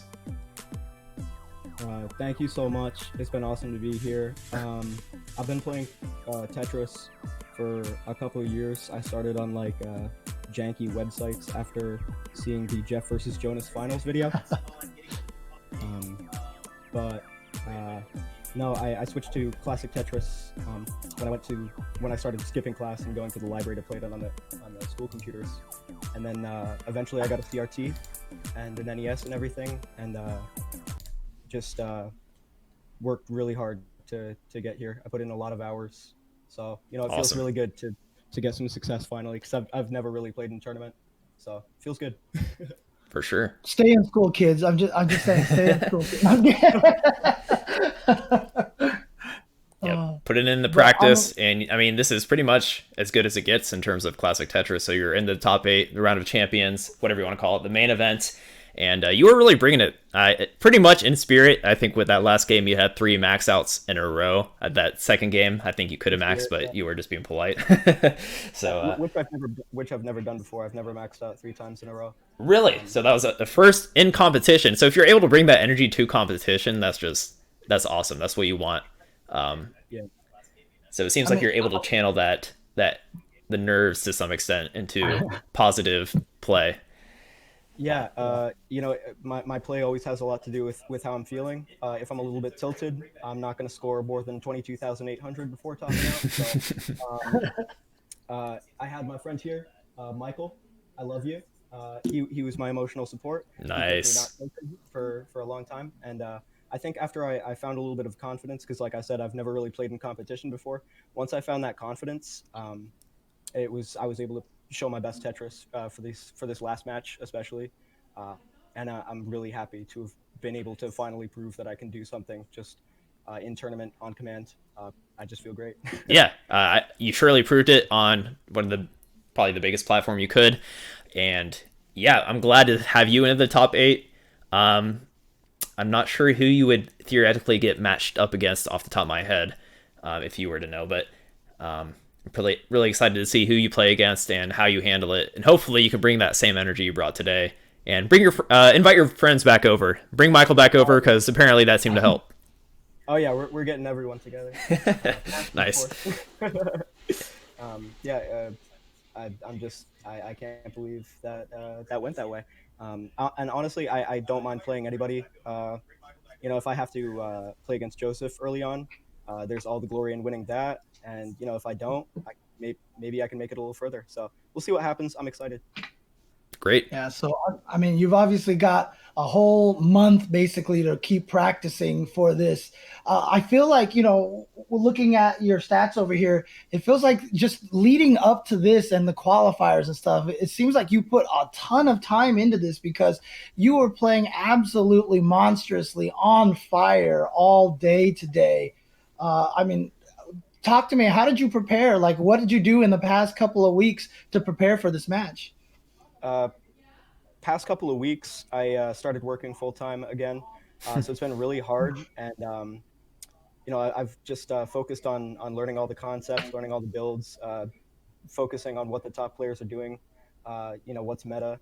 I really got so little tournament practice time in. I maxed out like a couple of times just practicing specifically for the tournament, but really it's just been learning the concepts and hoping that on game day I can come in really strong, and that happened.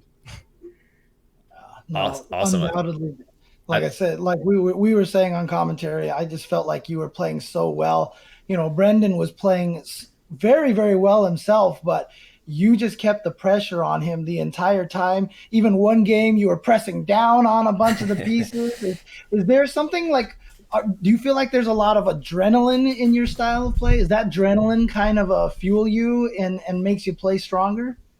Yeah, absolutely. But first off, I forgot to talk about BV. BV is an absolute monster. He is one of the best players in this game. Definitely one of the most underrated.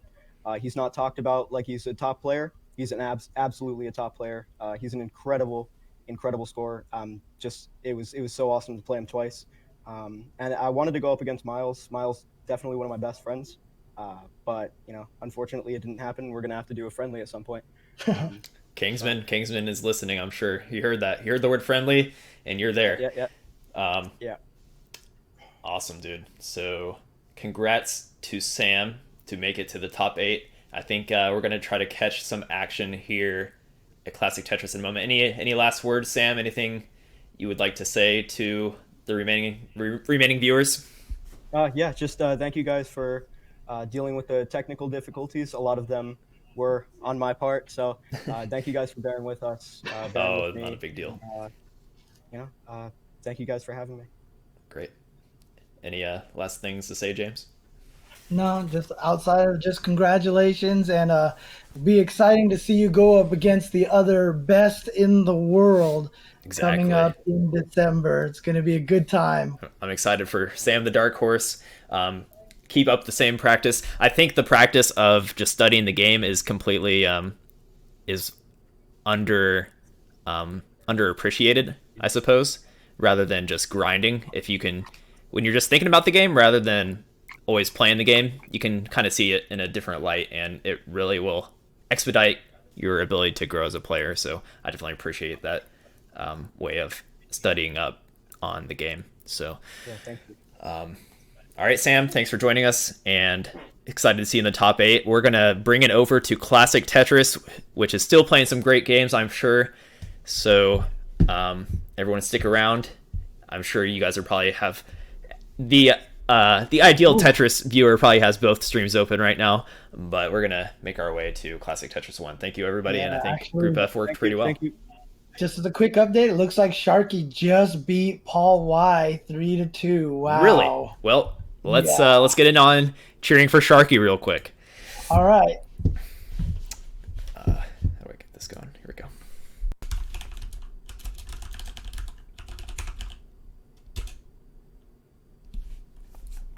Thanks for watching, everybody.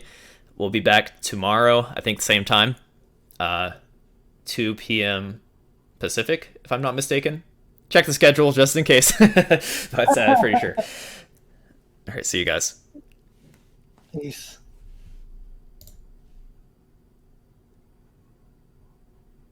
All righty. It's so funny that on our side of the bracket, everything went so normally, and on this side over here, it's just like upsets all over the place. Look at this. Yeah, I'm ready to check it out.